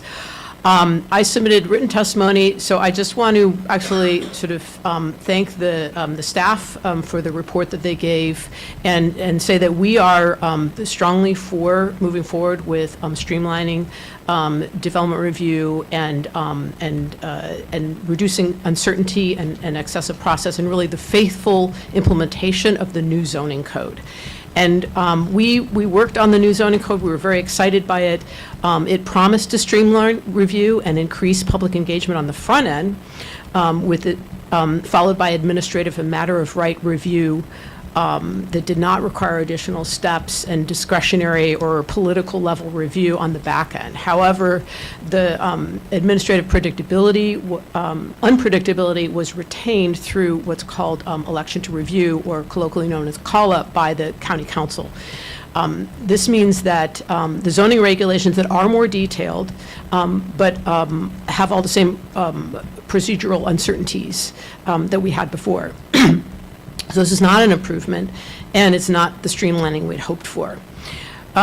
We support things that were mentioned in the staff report, like how we could do more review administratively, and reduce the number of site plan reviews we need to do. And most importantly, we really need to look at the election to review or call-up, which stands as a major impediment towards predictability in the review process. And this would make the county more competitive and help to attract the kinds of quality investors and development, and really for communities to see the plans that they have worked on be implemented. Thank you. Great. Thank you, Ms. Court. Thank you. Any questions from the planning board? There are none. Thank you. We'd like to call Dan Smith, Friends of the Lower Beaver Dam Creek. You present or virtual? He's on? Oh, I'm sorry. I apologize. How are you? Yeah, hi. Okay, thank you. Thanks. And hi, Dan Smith from Chevrolet and with Friends of Lower Beaver Dam Creek. And just as a preface, I just want to note that thank you for the opportunity to speak, but just as some of the attorneys presenting earlier today on other topics went into great length to describe and discuss and frame their projects related to other projects in their area or to master plans and other aspects. And they said one of the reasons they're doing it was to educate the planning board, who is doesn't have nearly the experience or insight that some of them have. So just with that regard, I agree with that. I think that makes sense. And so I would ask that you also keep that in mind with some of us presenting. We're trying to frame some larger issues that have been deeply felt and heard and thought through for over decades for some of us. So today, because of your responsibility required by the process to review and evaluate proposed bills by the council. But that reactive action and process is only one of your responsibilities. And I think there are many other ways that the planning board and staff, as we've heard already, some of these, can influence and assist the county to have quality, sustainable development. So I believe so on this bill, 153, it's absolutely clear from the detailed staff report that the planning board should unequivocally and unanimously make an unfavorable recommendation. I'll just state a couple of the things that were, some of them already stated. The staff said that this is a major overhaul. Furthermore, though, a non-viable approach. No amendments for this to be a workable solution. Impractical in practice to the point of impossibility. Inconsistencies. Problematic. Changing decades of practice. Not consistent with climate action plan at all, or even state law. Will very likely and directly result in significant adverse impacts on the natural environment. It's clear that this bill, if enacted, would upend the very concept of planning as we know it in this county.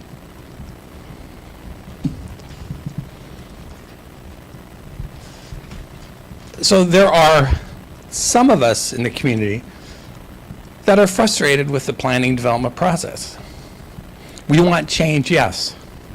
But let's be clear, this proposal comes from the development community, and the reasons and the response of the public and the professional planners is cause enough to question all of their related proposals and their motivation. This is a serious assault on the system that should not go, that should be recognized for what it is. Yesterday, for example, the streamlining work group overwhelmingly passed as recommendation number 1, a recommendation for streamlining the development review process, very similar to this bill. And they did so without considering the detailed report from the staff. It was available, it was asked to be discussed, it was dismissed under the guise of some saying, oh, they're just doing a policy discussion, it's separate. Once it gets past their recommendation, comes here, then it can be vetted and looked at. The difference of language used to state the purpose of proposals like that and of this, and what the actual effects are, is 1984 speak. The proposal, those who proposed this should be embarrassed. I would assert that it is now your responsibility to call this out, to reject this disingenuous arguments and proposals. Let's make this dead on arrival. This is important. We need, needless to say, this body is under an ethics and management spotlight. You have an incredibly important, independent responsibility and mission to the people of this county. We depend on you. We need this. We have to have trust in this process. And there are many things you can do to help us with that. A true streamlining review would be broad and comprehensive, include all stakeholders. And let me just give you an example. I think there's many things that could be brought to the table. We want to see the process streamlined, but let me just raise, for example, the last I understood, there are 40,000, close to that, unbuilt but approved residential units in the pipeline in this county. Why aren't they being built? Why is all the focus on the front end getting more into the pipeline? What is going on in the back end? I think you have the responsibility and the opportunity to look at that. I think there should be sanctions. There should be time limits. If you're approving projects and they can't get the shovels in the ground in 2 years or 4 years or something, there should be consequences. So it's a carrot and stick approach, and I think there are some other things that could be done. But for example, grandfathering is one of the recommendations that's coming out of this work group. Well, regardless of the changes that have occurred over a decade or more from some of the time these have been approved, we've had flooding, increased rainfall, heat, traffic, pollution, life changes, the environment changes. And we're saying that they want to double down on grandfathering to allow projects that met the requirements 20 years ago or 10 years ago, are those adequate for the floods and the heat we have today? So I think there are things we could talk about, and I really would appreciate that. And my final point is that we are seeing, and why it's important for this body to make stronger statements than were made last week, for example, with the data center bill. Why is that important? Because at the federal level, we're having a hollowing out of oversight bodies. NCPC, the National Capital Park and Planning Commission, is one. They're just stacked with political appointees who don't want quality input from their staff. They're rolling over and approving outrageous things, and we have to have the highest integrity because we need to have the authority and credibility to push back on bodies like that who are going to be coming after BARC. They're going to come after the National Wildlife Refuge at Patuxent. They'll probably come after NASA properties. Those are going to be under threat, and we need you all to be ahead of the game, and we want to be on your side in fighting those. So let's work together to have a community response so we can have quality development that works for all of us. Thank you. Great. Thank you, Mr. Smith. Thank you. Are there any questions from the planning board? There are none. Thank you. I would like to call Eleanor Wixon. Is she virtual? Hello. Good afternoon. Welcome. Yes, All right. I'm here.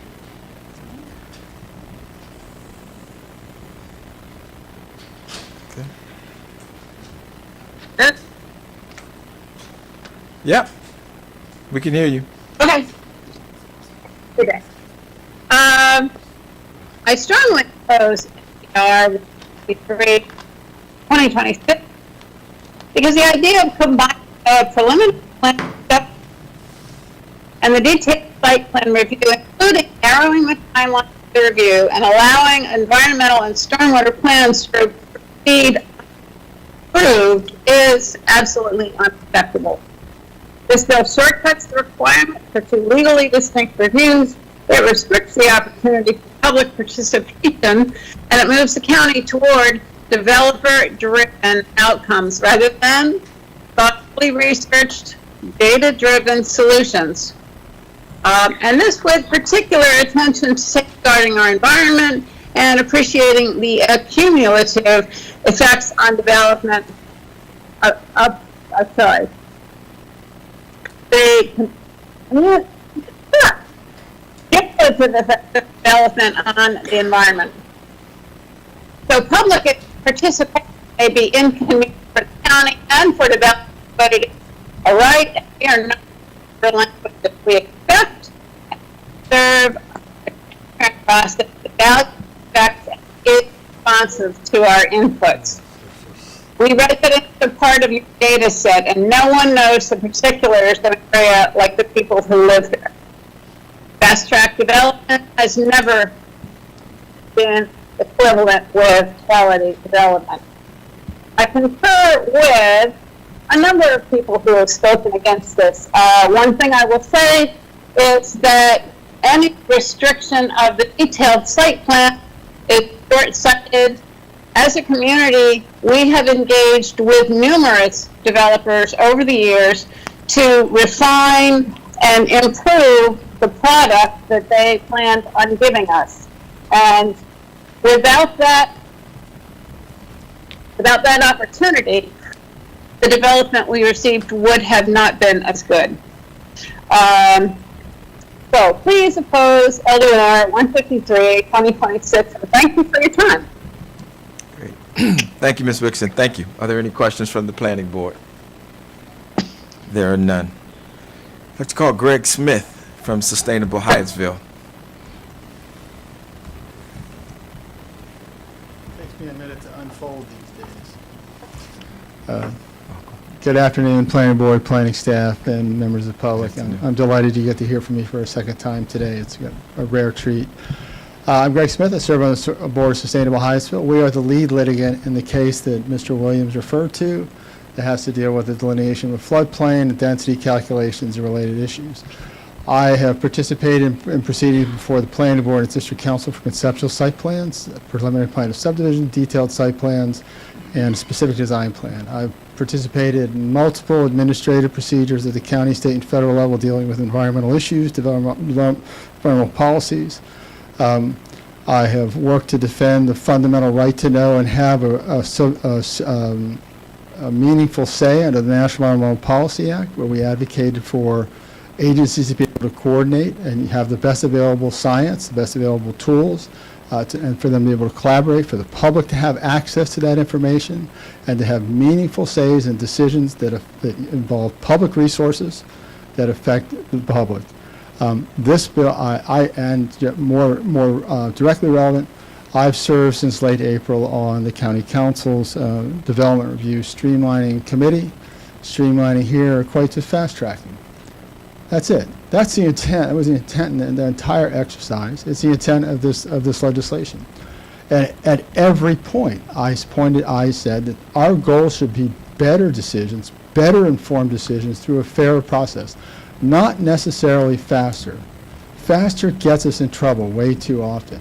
And I can tell you, as an advocate who's been fighting through the land use process here in Prince George's County since the summer of 2018, and sometimes it's already too fast, where we have pointed out that the applications are incomplete or defective or based on premises and calculations that clearly, directly conflict with county law. And at each point, we've had to push and push and push for a fair process, sometimes pointing out that the developers had violated the public notice provisions set forth in the subdivision regulations or the zoning ordinance. We had to do that. It is an arduous task. It is already difficult, especially for grassroots groups, communities who don't have deep pockets, to come before these bodies and try to do their best to create an evidentiary record. That's what every one of your hearings on a preliminary plan of subdivision is. It's not a box-checking exercise.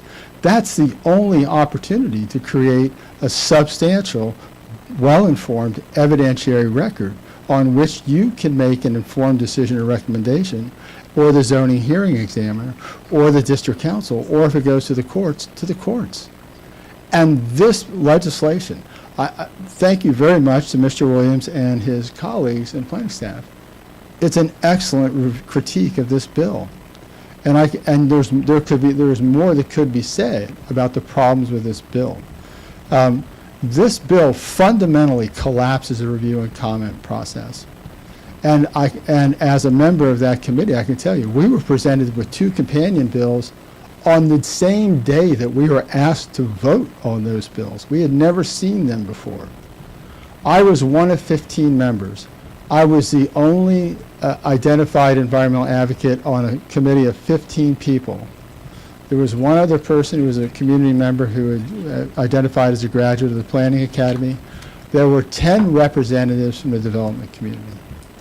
And so any recommendation to support this kind of legislation coming out of the committee, I think, it should be viewed through that lens. The composition of the committee was biased, the mission was inappropriate, and the process was too flawed and too short to allow for informed recommendation to you. But my recommendation to you, and not to continue going on, these environmental reviews that would happen concurrently but not be presented to the planning board before you have a preliminary plan or subdivision or detailed site plan for them, they are absolutely foundational and fundamental to understanding the potential impacts of a project, not just on the immediate community, but to the downstream community. So there's a direct intersection here between sustainability, environmental justice, public health, the safety and public property and private property. All these come together. And this bill does damage to any serious consideration of those important issues. So my request to you is oppose this legislation, come back, let's take a more surgical look at what may be holding up worthy projects or getting in the way of informed public comment, informed decision. This was what I said. I refer to this as like throwing a hand grenade at an issue that requires really surgical and informed and thoughtful review. Thank you very much.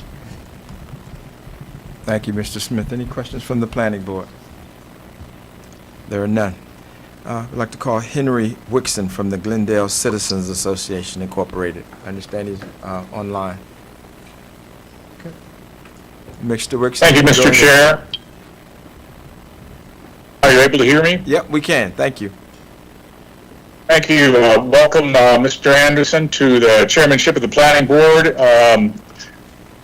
And good afternoon to all the commissioners. My name is Henry Wixon. I'm a Glendale resident, and I appear before you today in my capacity as president of the Glendale Citizens Association. The GDCA is a civic association which serves the residents of Greater Glendale and Prince George's County, which is generally around the 20769 zip code and its environs, since 1949, working to improve and maintain our quality of life. The Glendale Citizens Association expresses its strong opposition to LDR 153-2026, the Streamlining Site Plan Review Act of 2026. We urge you to adopt the Planning Department Technical Staff Report findings and the recommendation, and we urge you to oppose LDR 153-2026. Combining the detailed site plan and preliminary plan of subdivision application processes as proposed under LDR 153 is unnecessary. According to the technical staff report, PPSs and DSPs can already be reviewed concurrently with consolidated pre-application conferences and neighborhood meetings. Combining these two in their review would create conflicts with Maryland subdivision law and with multiple county code subtitles. And as noted in the TSR, these processes are governed by different laws, findings, deadlines, approval authorities, and appeal paths. Passing LDR 153 would essentially invite legal challenges that will be very inconvenient and contrary to the goal of very well-ordered planning. There are also ill-conceived under this bill is a proposed application of DSP time limits to the combined DSP and PPS application. TSR observes that this would conflict with Maryland Land Use Article 23-205, which establishes a decision period and extension rules, for PPSs. The TSR also points out that preliminary plans often require the full lawful review period during which reporting materials must be completed or revised. The shortened or mismatched time frame could produce avoidable disapprovals, rush decisions, and legal challenges. Further, as noted, the bill would permit an applicant to offer merely proposed natural resource inventories and merely proposed stormwater management concept plans, rather than approved NRIs and SWM concept plans. This is ill-conceived. It would shift consideration of essential environmental and engineering facts from the front end of the process, where that consideration belongs, to the back end of the process after key development decisions may already have been made. And I think the staff very accurately pointed out some of the problems that it would face if this were to pass, and those problems would inure to the commission when it had to make decisions. The GDCA respectfully urges that the planning board oppose LDR 153 and that it adopt the findings and recommendations of the TSR. And consistent with the remarks earlier, we were quite disappointed when we testified last week regarding LDR 155 that the planning board, while adopting the findings of the technical staff report, declined to actually oppose that ill-conceived bill. We hope that the planning board today will demonstrate its judgment, its independence, its ability to think on its own, and to act in the best interests of the planning process and oppose LDR 153-2026. We thank you for the opportunity to comment for the record on this bill and are happy to take any questions that you may have. Thank you. Great. Thank you, Mr. Wixon. Any questions from the planning board? There are none. I'd like to call James Jones. I think he's in person. James Jones. Okay. For the record, he's not here. I'd like to now call Janet Gingold. Great. Good afternoon. Good afternoon. My name is Janet Gingold. I live in Gingold. Upper Marlboro. I'm a retired pediatrician and educator who, after my retirement, turned to environmental advocacy because healthy people need a healthy environment. I'm here today to urge the Planning Board to oppose LDR 153, 2026, because I want the people who make decisions about land use to have the information they need to take environmental stewardship and climate resilience into account. The staff report provides a cogent delineation of problems with this legislation and recommends opposing it. While some current processes could be simplified and clarified, faster isn't better. I oppose this legislation because it would remove the requirement for an approved natural resource inventory prior to applications related to erosion and sediment control, stormwater management, woodland and wildlife habitat conservation, the Chesapeake Bay and critical area, planned developments, special exceptions, detailed site plans, and preliminary plans of subdivision. The NRI is not just a box to check. It provides essential information about the site, without which decision makers cannot make truly informed decisions about what is and is not feasible and appropriate. Please include in the record the county's NRI checklist, which I linked to in my written letter.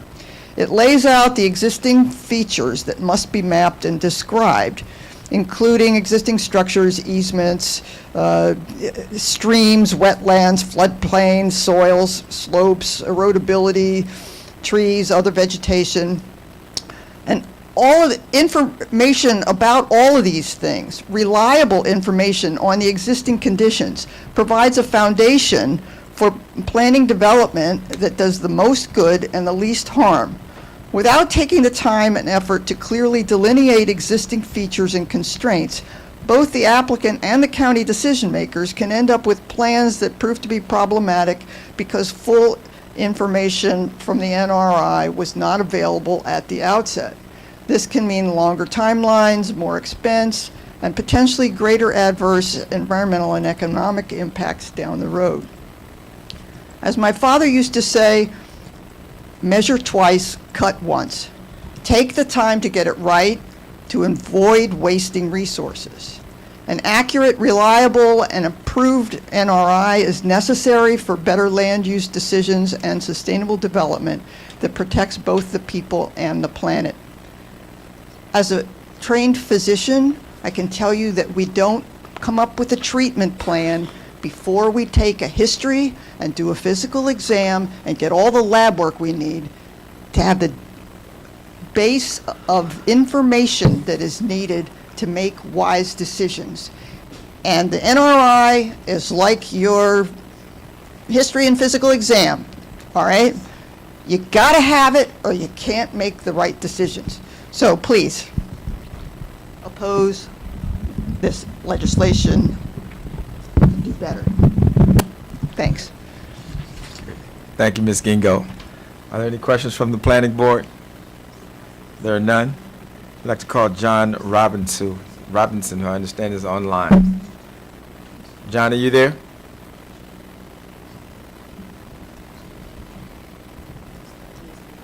You have him? Hello, can you hear me? Ah, there you are. How are you? Yes, welcome. You may Okay, proceed when good. you're ready. Thank you. My name is John Robinson. I live in Adelphi, Maryland. The planning board's technical staff has presented an excellent analysis of this proposed legislation and the many problems with it.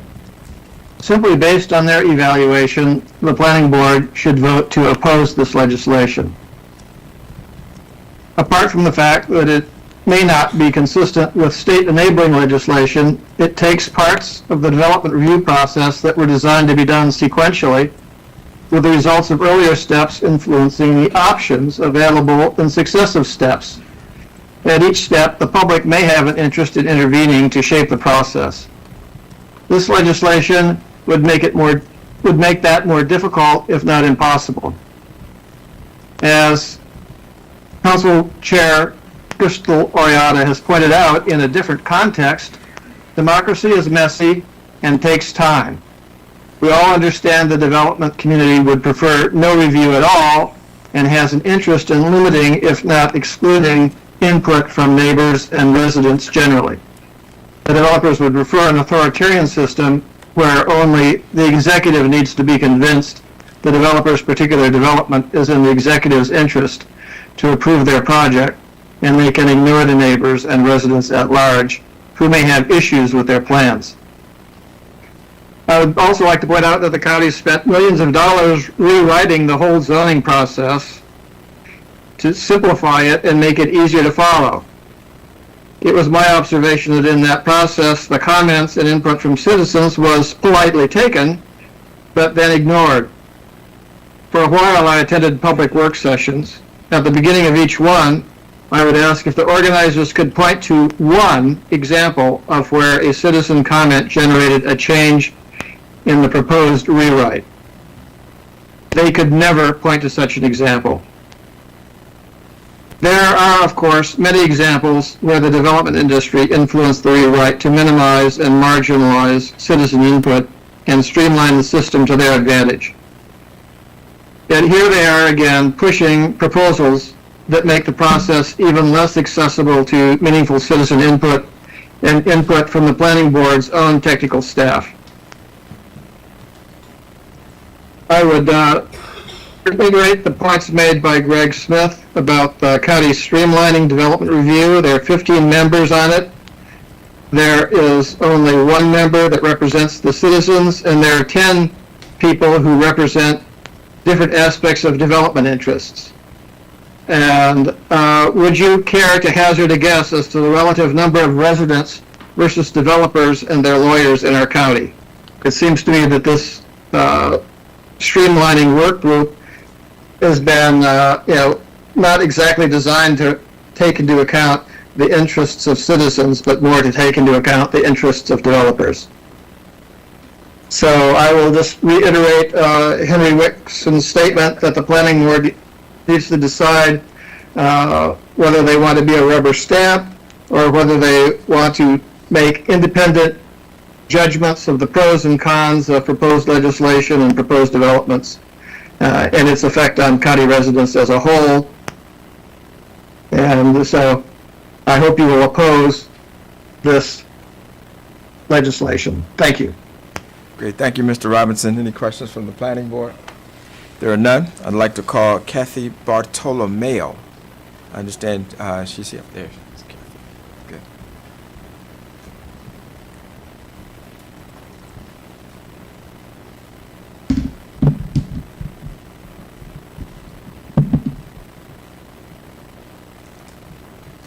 Thank you. Good afternoon, and thank you to meeting. Good afternoon. Could you speak into the microphone? Yep. Just so we can get it on record. Take it out. You can take it out if you like. I think this will be good. Okay. Good afternoon, and thank you for the planning staff's report.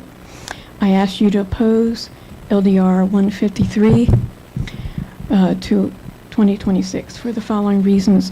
We're covering more of our land with asphalt and cement. As I travel around the county, I see huge townhomes developments without trees or playgrounds. Consider two examples, Largo and Westphalia.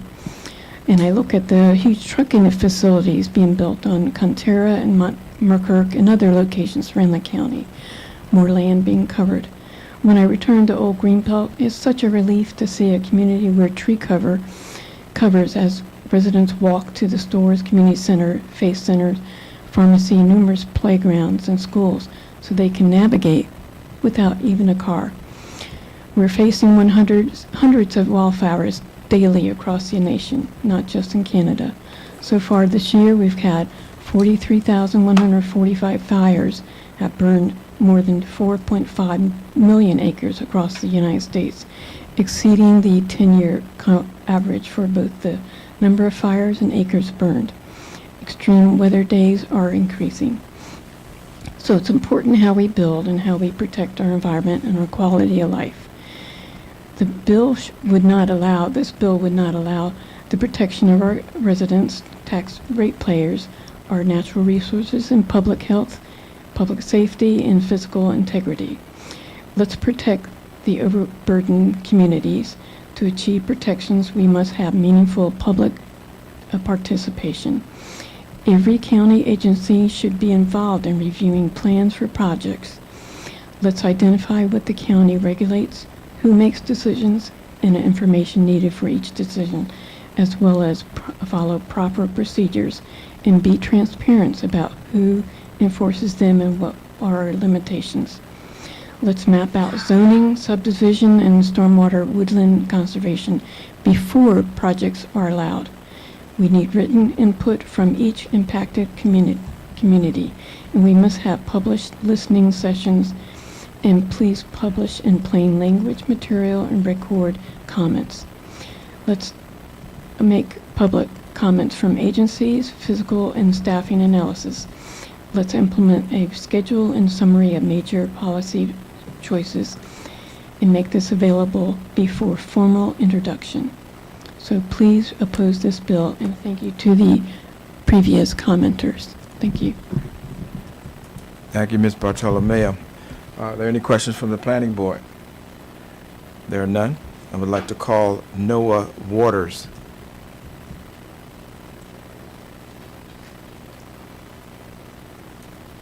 Good afternoon, Planning Board. Good afternoon.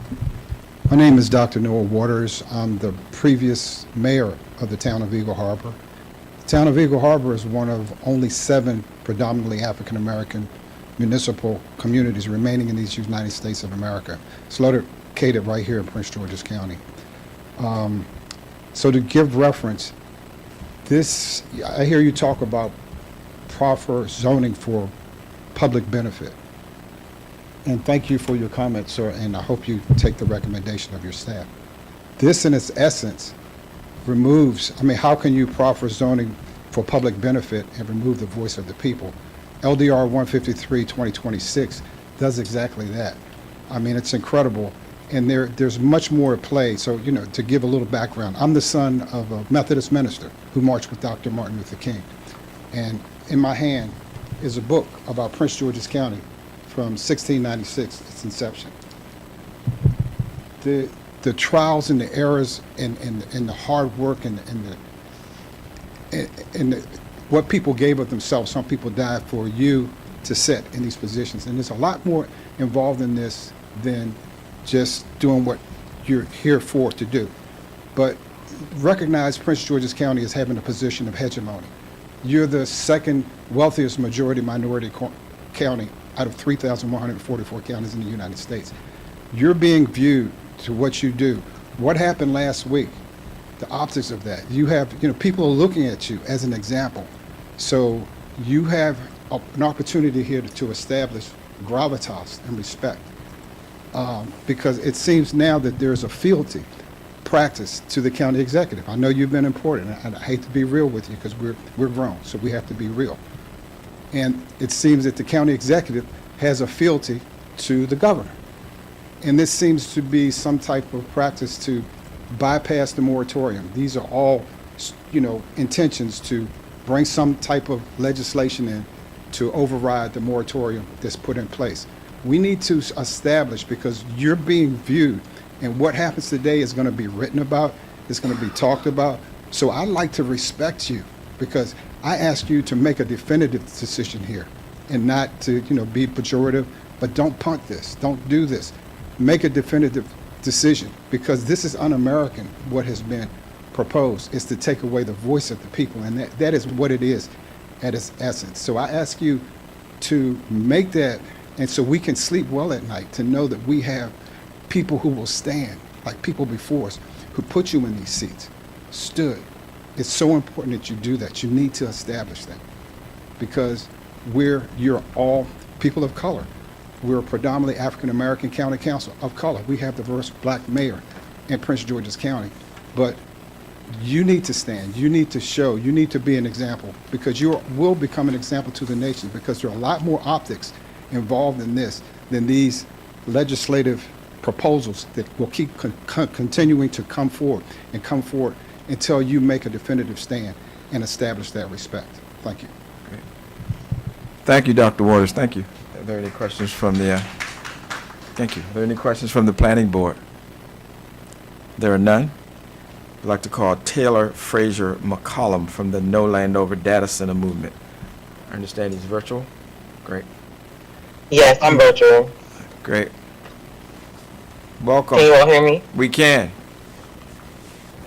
Alrighty. So hello, I'm Taylor Frazier McCollum, a longtime Prince Georgian from Landover, Maryland. And I'll be brief, but before I begin, I just have one question. How dare this planning board? Like, how many of its members are unlawfully appointed, and how can they vote on anything? When being appointed to this board, for many of you, proper notice or documentation was not given to the public. That means, in my eyes, you're here to do what you were told and not what's in the best interest of the public. This administration wants to talk about transparency, but none of that was transparent. Now back to the topic at hand. LDR 153-2026 is just another ploy. We know a data center fast-tracking bill when we see one, and this bill is no different. Why would we leave the door wide open for any business to circumvent environmental and county reviews? No, our current process isn't easy nor perfect, but this legislation isn't the answer. We need to protect our planet at all costs. Things like stormwater review and other natural resource reviews are vital to us making sure that there is a future for all these interns to grow up in. How do you tell a child the reason that they have an increase in asthma attacks is because they live near bad development? Bad development is the kind that doesn't want review, doesn't want oversight, and doesn't want public input. This bill is no different than the bills that fast-track data centers to get us here in the first place. Builders and developers and things like the Maryland Building Association and unions want this legislation. But we the people, what do we want? We want to be considered when development is coming to our community. We want to be able to have a say. And LDR 153-2026 doesn't represent what we want. So this is the board that I must come before. I ask that you consider the future, consider a place where development and the environment are working together. We can grow without sprawl, and we can damn sure grow without data centers. I ask you do the right thing and oppose LDR 153-2026. Thank you. Thank you, Mr. McCollum. Are there any questions from the planning board? There are none. Board members, any deliberation? And if not, what is your pleasure?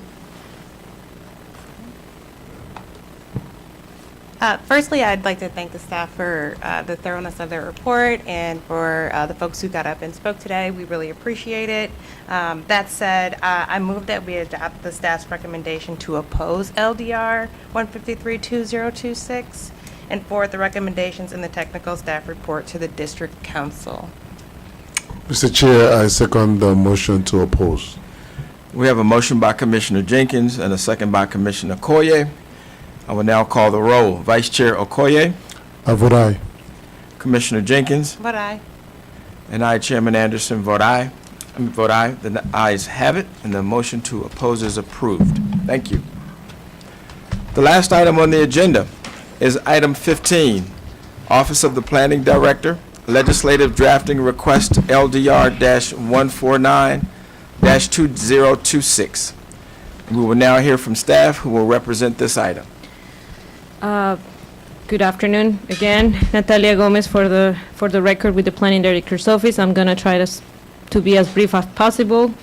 Can we advance 2 more slides, please? So, yeah. So this application, this LDR is proposing a new use in the use table called Sustainable Inclusive Mixed-Use Community. I posted the definition in the slides. Essentially, it's a mix of uses under an umbrella called Sustainable Inclusive Mixed-Use Community, which will be permitted as a special by a special exception in the residential estate zone and under certain requirements applicable. Next slide, please. So the proposed, as the staff review the proposed LDR, we noticed that the uses that are within this umbrella are overlap and conflict with uses that are already existing in the zoning ordinance, such as agricultural and residential use classifications, and it also introduces other terms that are not defined in the zoning ordinance, and that that creates the risk of ambiguity and difficulty of enforcement. We found some inconsistencies that are listed in the staff report.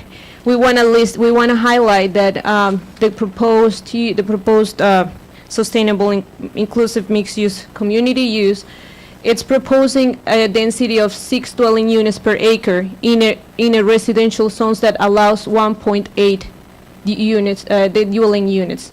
And very, as you can see, is a very low density area by default.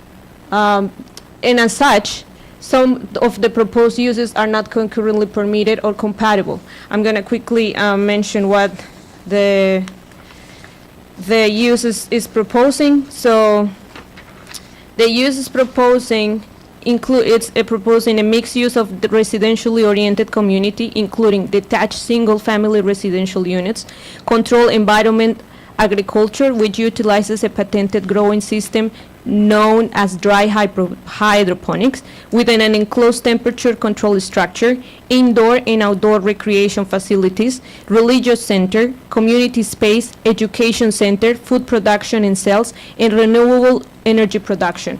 So most of these are commercial uses and institutional uses that are not permitted by default in a residential zone with a low density like the residential estate. Next slide, please. We want to know that I call it an umbrella use because our many uses, as I read just now. So these typically uses that are permitted via special exception are single uses that meet certain conditions, as I mentioned in my previous LDR, due to the impacts they generate in the zone that they are proposed. This LDR is proposing a group of principal uses that are not permitted in the zone, as I mentioned. We also notice that when an application goes through a special exception, there need to be standards that it can be confronted with. That, as I mentioned, that there need to be standards that help mitigate this type of uses. And we noted that the proposed bill doesn't have; it lacks of standards for minimum lot size. These are just general, but there are more. Lot size, setbacks, lot coverage, building height, open space, among others, parking, and especially and other inconsistencies, given the amount of principal uses. It's like a mixture of uses that really require a list of determined standards that not only the planning department, but the other agencies like the Department of Permitting and Enforcement will need to do their permitting process. Given the history of the bill that you will hear later, probably, we think that this is a property specific amendment, text amendment, and I highlighted at the end of the slide that text amendments should generally establish standards of county-wide applicability rather than create regulations designed to accommodate the single parcel. So that's our stand when we think that an LDR is a property specific text amendment, and I wanted to highlight that. Given the use that is proposed here in the mix of uses and the standards that are listed in the bill, we consider that we insist, actually, I wanna reiterate, and I'll expand in my next slide, that this could be more, this bill is more characteristic of what a planned development rezoning is. And we just had one, you just approved one today, CMA 25004, and you had a very lengthy conversation and explanation from Mr. Haller, from Mr. Warner, and the People's Council about what planning development zones are. Next slide, please. And we think, just to give you an example, the application that you approved today, it's proposing an increase of density from 1.08 dwelling units to 2.45. And they went through a planning development zone to gain that density, and what they did is they gave back a group of benefits. So that's why we think that this proposed sustainable inclusive mixed-use community could go through that process too, in order to gain the density that they're proposing. They're proposing 6 dwelling units per acre. I want to give you a little background history. So this version was presented to the Planning Department in May back in 2025. And there were since then there have been multiple meetings within property owners' representative, former council member Ingrid Wanson, the county executives, and the planning director's office. We have been, as you see in the second bullet, the department has always been consistent in recommending that this bill should be reviewed through a planned development rezoning. That has been our standing position. So what we have heard is that that's not viable, and you heard from attorneys why they think planned development zones are lengthy.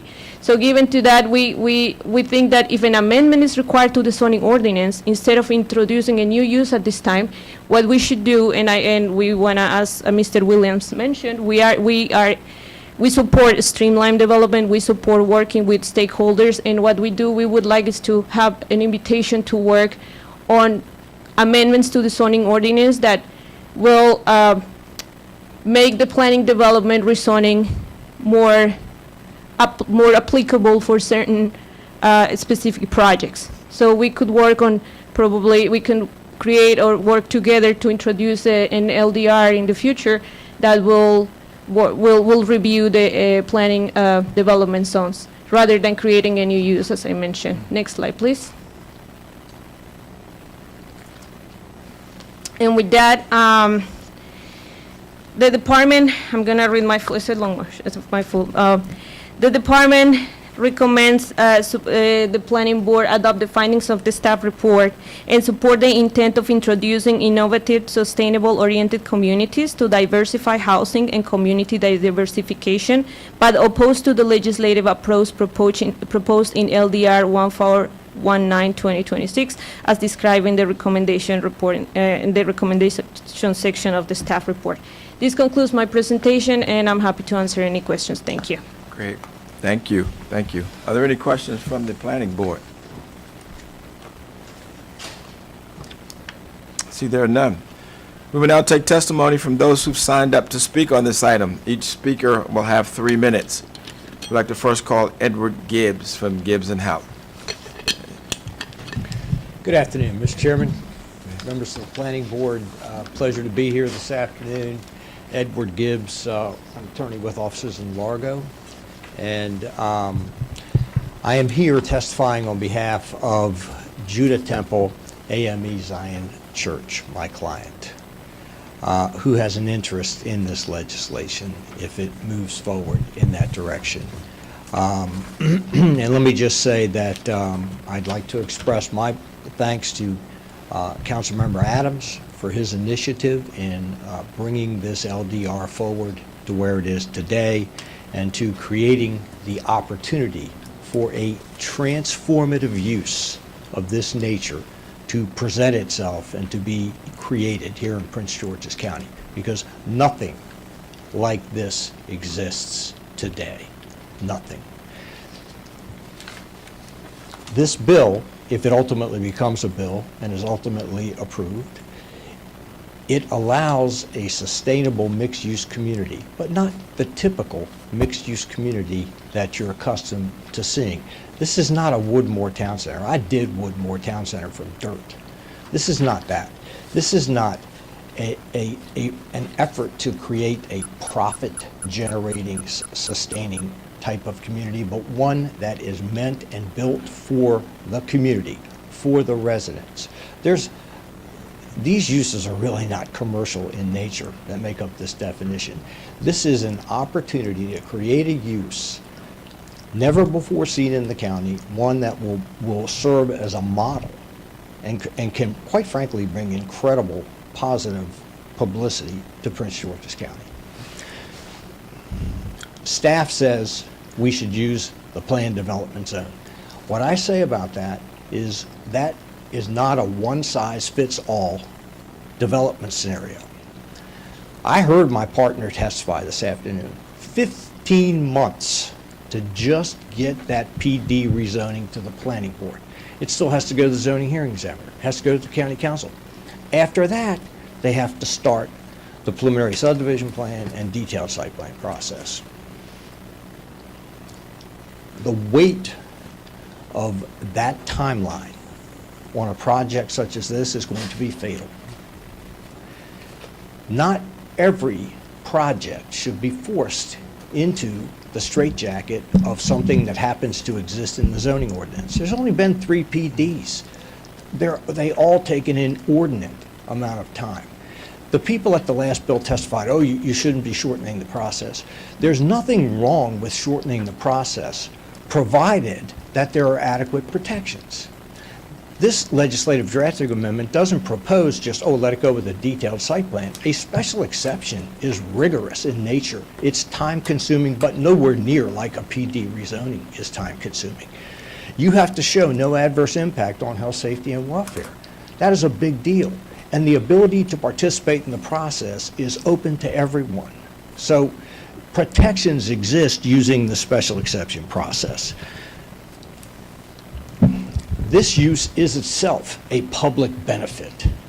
To require a PD where you have to go and spend $500,000, $1 million on public benefits, it's just going to destroy a project like this that's meant to benefit the community. This is not a profit-driven endeavor. And I think that's very, very important for everyone to recognize. And I apologize if I'm going a little bit over. I do know, and I would note that many people went over in the last. But I feel it really, really necessary to respond to some of the comments made by staff here, because number one, this is not a property-specific bill. It is not.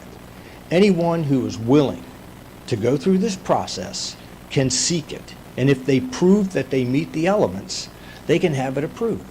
And parenthetically, I have to say, because I've been involved in this project for over 2 years, and I can remember being in a meeting when we had, there was a more open-ended definition, and we were being accused of saying, oh, this is a floodgates bill, you're going to let everybody come in. So and I was involved in some of the drafting. We tightened up the definition to make it more specific with the hydroponics use and how it was defined. Now, oh, you got a property-specific bill. It's like whatever we do, if it's not PD, it's not good enough. And the PD zone has created very many problems because of the length of time. 15 months that my partner took just to get here. You're going to add 2.5 years to the process on this project? It's not going to make it. It's just not. It's not a one-size-fits-all. It just isn't. And so we realize we could make this bill better. Councilman Adams could possibly make this bill better. We're happy to work with staff doing that moving forward, but it's a good approach. Special exception is not easy. Showing no adverse impact is not easy. You have to have a good project to get through that process. It's rigorous, it's hearings, it's evidentiary based. So we would ask that the board recommend approval of LDR 149 as it moves forward, and we're happy to work with staff to further address any improvements to the legislation as it gets on to the county council. So we thank you very much for your comments, or for your time. Thank you, Mr. Gibbs. Are there any questions from the planning board staff? There are none. Thank you. I'd like to call Mark Ferguson from RDA Site Design Incorporated.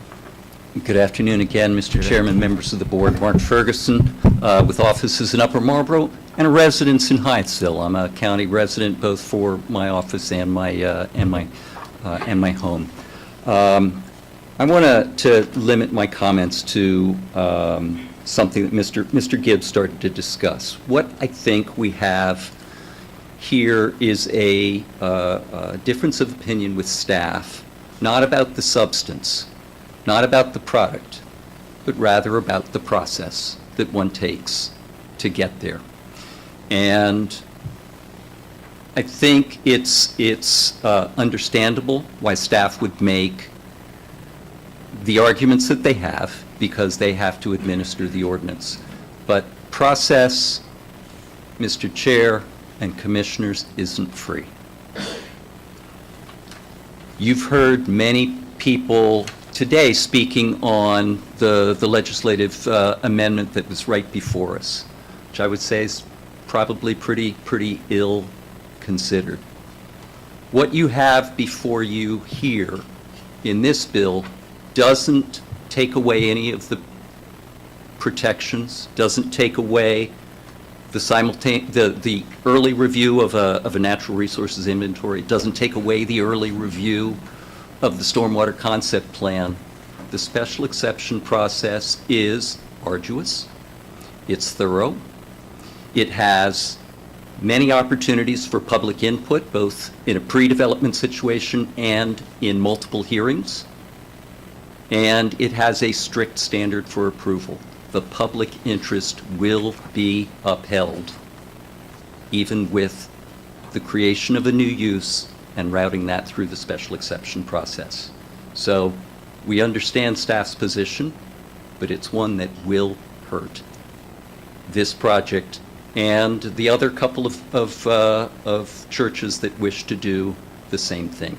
We have submitted, and it's attached to Mr. Gibbs's letter, some amendments that do address many of the really substantive and good observations that the staff made about the legislation. There is opportunity to improve the bill, but the substance of it is strong, and we ask that you do approve it. Thank you. Thank you, Mr. Ferguson. Thank you. Any questions from the planning board? There are none. We'd like to call Scott Moore from Judah Temple AME Zion Church.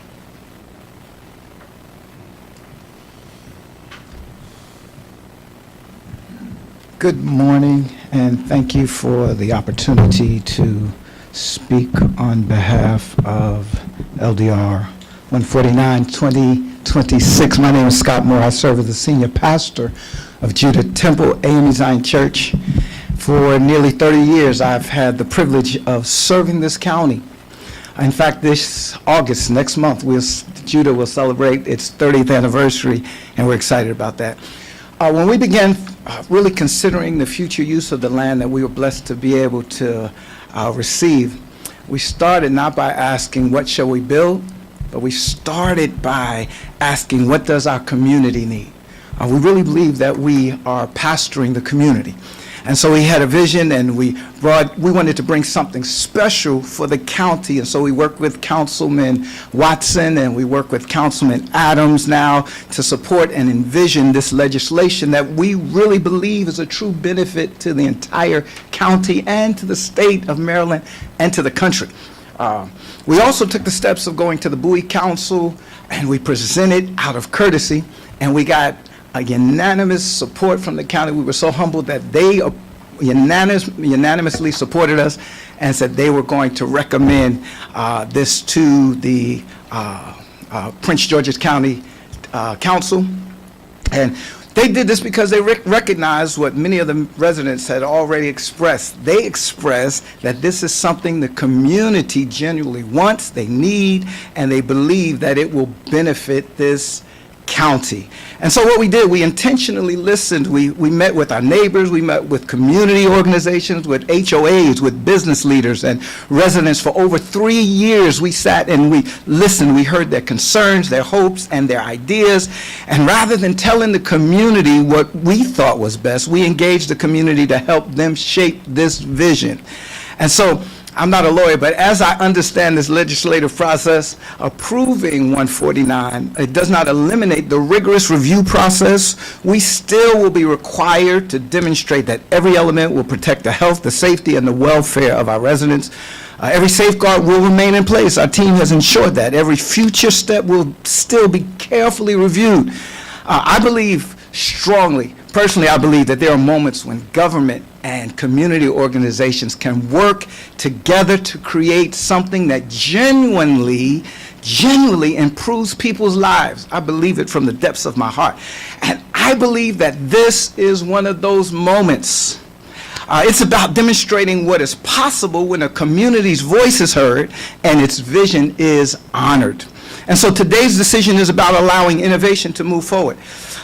We've consistently been challenged to elevate our county, to expand opportunity and think creatively about the future. And I believe that this legislation answers that challenge. I know my time is expired, but can I just say this? I believe that this has the potential to become a model of partnership, not only for Prince George's County, but for communities around the nation and literally around the world that are searching for responsible, innovative, community-centered development. So let me thank you so much for your time, for your thoughtful consideration, and thank you for your continual service to our beloved Prince George's County.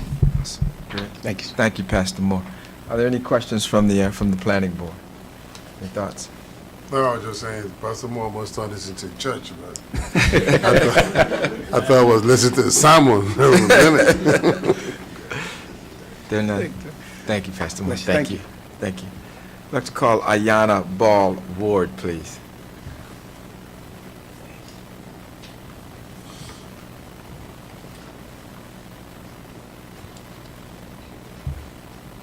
Good afternoon, everyone. Thank you for allowing me to come and speak on behalf of LDR 149, 2026. I am a member of the Bowie community where Judah Temple resides. I am a member of Judah Temple AME Zion Church myself.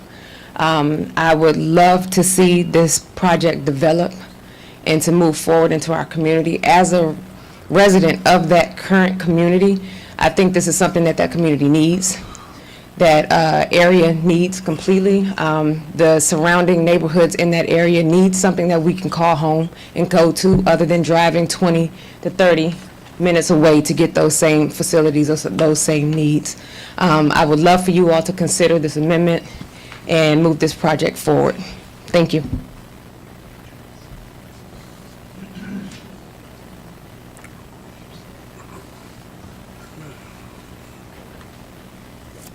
I'm sorry, thank you, Ms. Ballward. Are there any questions from the planning board? No. Okay, great. I'm sorry. Thank you. I want to call Kim Prophet. If she's here. Kim Prophet. Okay, for the record, she's not here. Would like to call Kimberly Kent. Kimberly Kent. Okay, Kimberly is not here.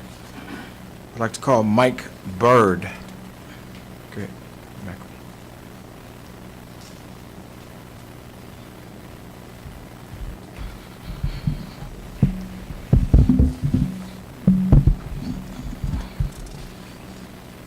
All right.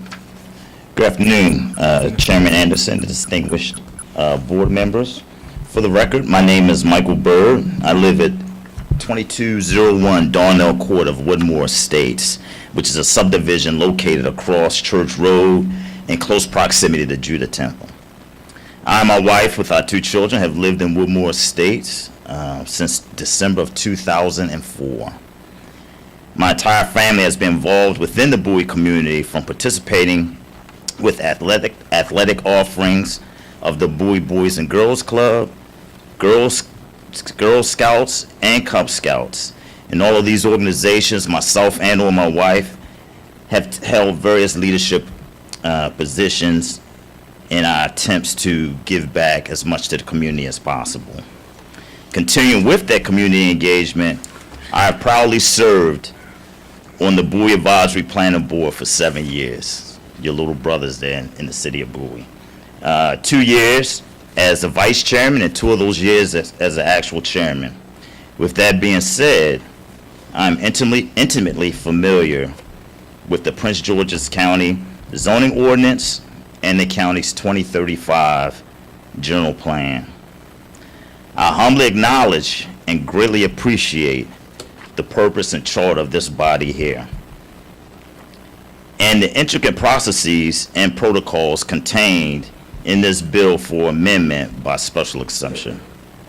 I'm also aware of the lineage of the planning and development process within the county. My background also includes having sought public office in 2019 when I submitted my candidacy for Bowie City Council as a 3rd district representative. The subject applicant's property, Judah Temple, is located in the 3rd. During my campaign, I had the opportunity to meet a myriad of citizens from all the neighborhoods within the 3rd, and the salient issue during that time was a perception and or perceived disdain of numerous development projects that were going on at the time. Over time and through dedicated efforts of this body, as well as our elected officials, that negative perception of development projects has softened.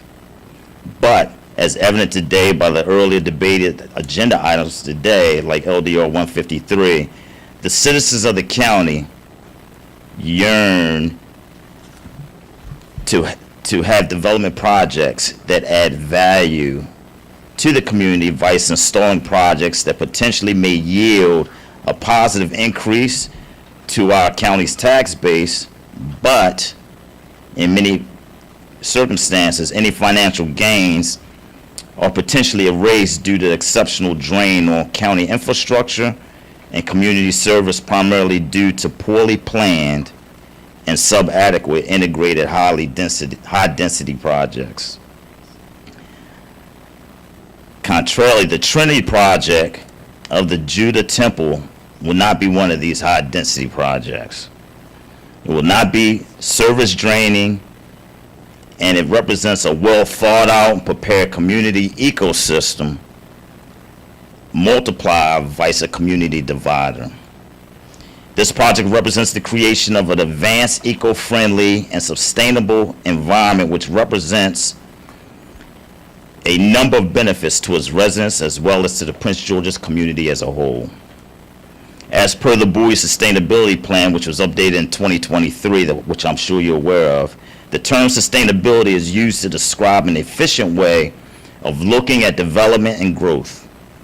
It's about meeting today's needs without hampering future generations.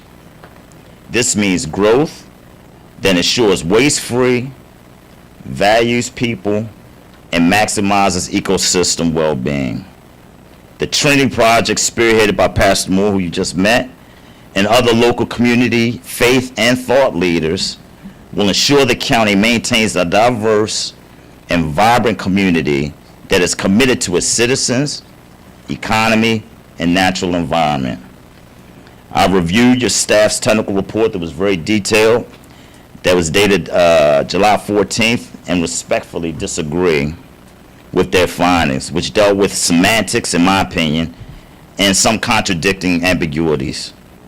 The major detractor deals with the process and not really the purpose of the actual project.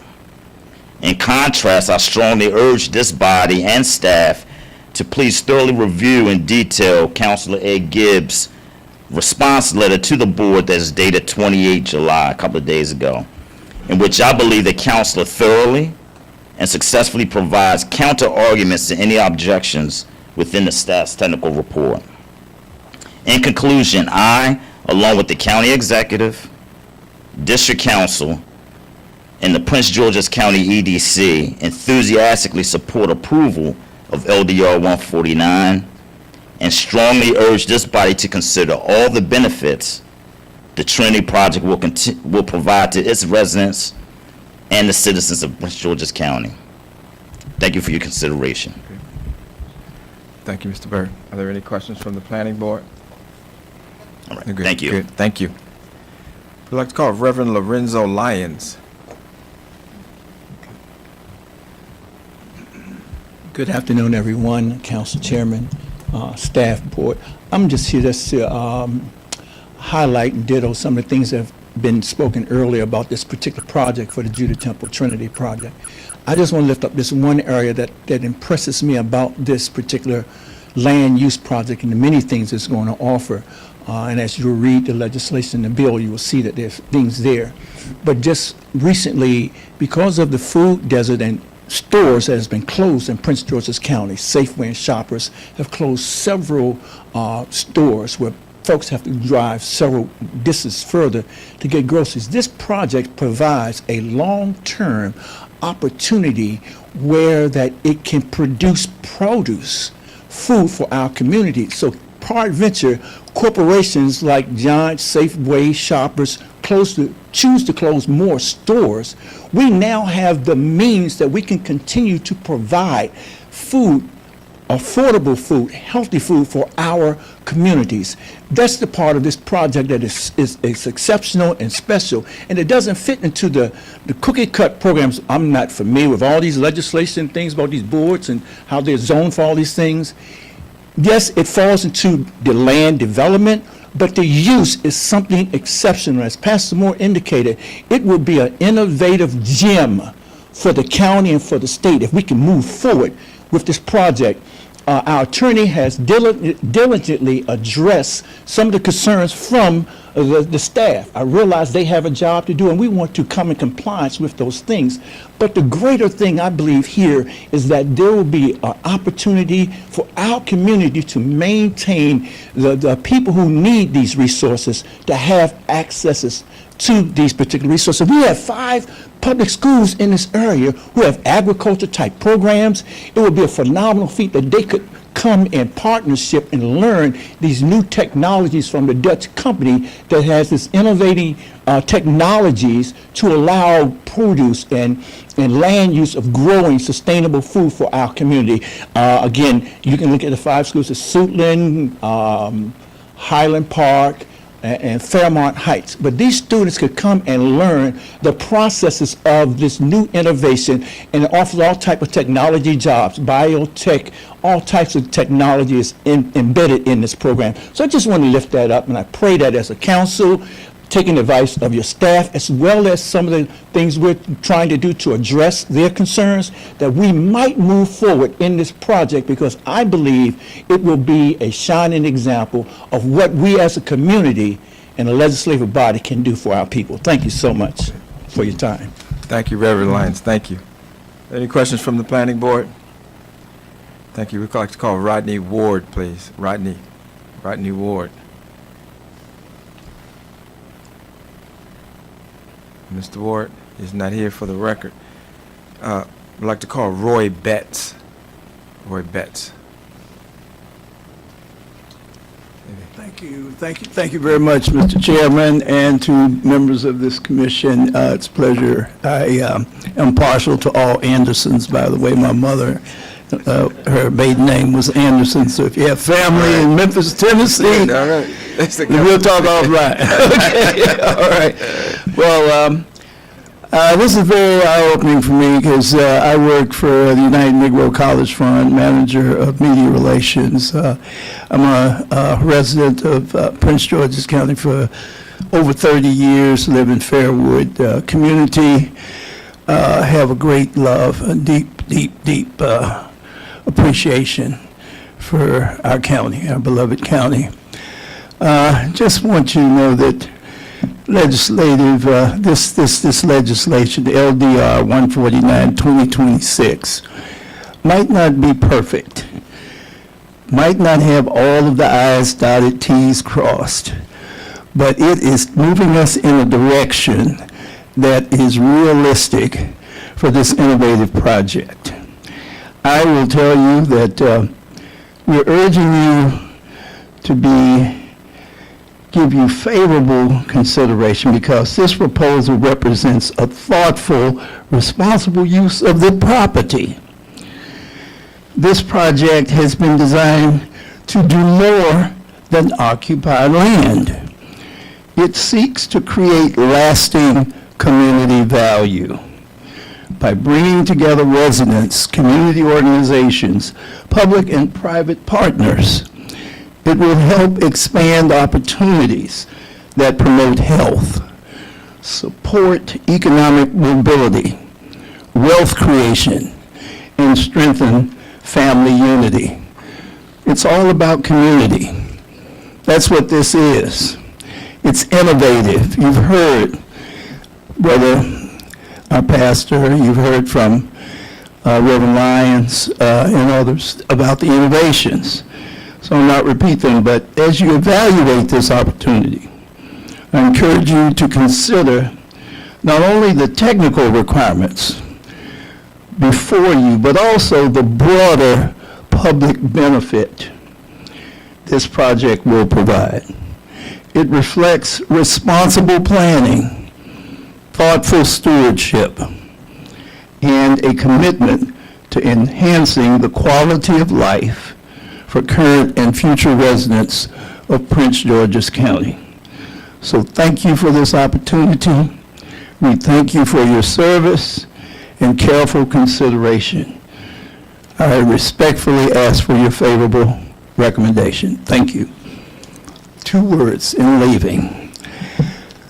I want to leave you with delay and indecision. Delay and indecision. almost cost this country its space program. But as you know, we made it to the moon, and we are seeking to go beyond. But we had to overcome indecision and delay. I'd like to leave those two words with you. Thank you again for the opportunity. Thank you, Mr. Betts. Any questions from the planning board? Okay. There are none. We'd like to call Vincent Lizer. Vincent Lizer? Lazier, I'm sorry. Vincent Lazier, I apologize. I'll be sure to get it right next time. Thank you very much, and I get mispronunciations all the time. I apologize. I'm So I sorry. take no offense. First of all, I'd like to thank everyone just for allowing me this opportunity. Put my spectacles on so I can see what it is I'm supposed to say. Again, my name is Vincent Lizer, and I am a resident of Prince George's County. I'm a member of this community. I've lived in Marley Development for 28 years, and I'm a 40-year resident of Prince George's County. So I've seen a lot of things go on here developmentally, and I am very, very excited about what this particular legislation can bring forth. I am a member of Judah Temple, and I'm part of the team that's putting this forward. So I just have a couple of things that I wanted to say, much of which has been said by my associates here and predecessors. I believe that this project demonstrates how faith-based organizations can serve as springboards for community development through innovation, partnership, and collaboration. It responds to real community needs with practical and adaptable solutions. And the project has been designed to do more than just occupy land. It's an asset. Okay, it's an asset. It has to be developed for the community. It's designed to create lasting community value. My associates have talked about bringing together residents and community organizations and public and private concerns to make some things happen. We are in a time where we need changes to take place, but it's going to require collaborative effort. I think another important part of this, and it's been mentioned, but rather than offering what's tantamount to a one-size-fits-all situation, this project basically outlines a willingness to rethink how we approach economic opportunity, community resilience, and technical innovation. Our country and our state are changing constantly. And this project embraces solutions that are flexible, tangible, and designed to evolve alongside our changing communities. And we can't emphasize enough that too often meaningful projects become stalled by lengthy processes, and communities lose valuable opportunities while waiting for action. I understand that responsible review is essential, but so is recognizing when a project is prepared to move forward and can begin delivering measurable public benefits. Measurable public benefits. Judah Village and the project represent atypical approaches to community growth that are focused on sustainability and environmental responsibility. This growth can be achieved by providing year-round food, by providing multi-generational housing that's consistent with the surrounding areas. Okay, we vetted things with our neighbors around here, so this is not going to be some eyesore or perceived eyesore. It also provides a community center for activity and media services and the like. And just as importantly, it'll provide a place of worship as Judah Temple, as a church, has done for some 30 years. So I look at what has been provided and what we think the project provides as being atypical, but I think it reflects exactly what a special exception use is, okay, what that's for. So I ask it, again, as you evaluate this opportunity, to look beyond just the technical requirements, but also consider that broader public benefit. And again, I ask that you basically support LDR 149-2026, and that we do what's necessary to speed this process through and expedite its development. Thank you very much for your time and your service. Thank you, Mr. Lizer. Any questions from the planning board? There are none. I'd like to call Eleanor Wixon, and I understand she's virtual. Eleanor Wixon. Hello, Hey there. and good afternoon again. I have to say I oppose LDR 149-2026. This proposal is spot zoning 2026, and I am very disappointed that it's even been introduced. LDR 149 is clearly designed to benefit one applicant and only one. This extremely targeted legislation will give permission for the intrusion of an indoor-outdoor multiplex of completely disparate uses. It will increase the density and include uses that are incompatible with the RE zone. You just completed a zoning rewrite that does not include this kind of a zone. It does not compromise the residential zone. Enough of text amendments and personal favors. They'll be atypical in a commercial or industrial zone, but stop. So please, please, I encourage you to oppose LDR 149. Thank you. Thank you, Ms. Wixon. Any questions from the planning board? There are none. We'd like to call Greg Smith, please. Mr. Smith still here? He's gone. Is his backpack here, or is he? Is he gone? For the record, we asked for Mr. Smith. He is not here. We will continue. We'd like to call Henry Wixon from the Glendale Citizens Association. And I understand he's online. You have him? Thank you very much. Can you all hear me? We can. Very good. Thank you. Chairman Anderson and Commissioners, for the record, my name is Henry Wixon from Glendale, Maryland. I appear before you as President of the Glendale Citizens Association, a civic association serving the residents of Greater Glendale and Prince George's County since 1949, and endeavoring to maintain and improve the quality of life for our residents.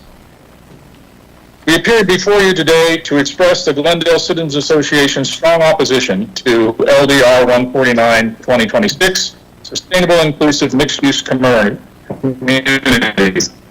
We urge you to adopt the Planning Department Technical Staff Report findings and recommendation, and we urge you to oppose LDR 149-2026. This bill would amend the county zoning ordinance to add a new use, sustainable inclusive mixed-use community permitting use in the residential estate zone pursuant to the grant of a special exception, and it proposes to triple the density allowed in the RE zone. I have to frankly wonder whether the county and the planning department is walking away from the concept of Euclidean zoning altogether. We have, over the last 4 or 5 decades, spent much effort and invested a great deal of time in planning documents, some of which have been referred to here in the context of this bill and in earlier testimony today. And yet we spend all of our time dealing with changes to this, what we had hoped would be long-range area planning, and it's very disappointing. We have lived in Glendale with the adverse impacts of text amendments directed to specific properties introduced by our elected District 4 council members over the past 15 or so years and longer.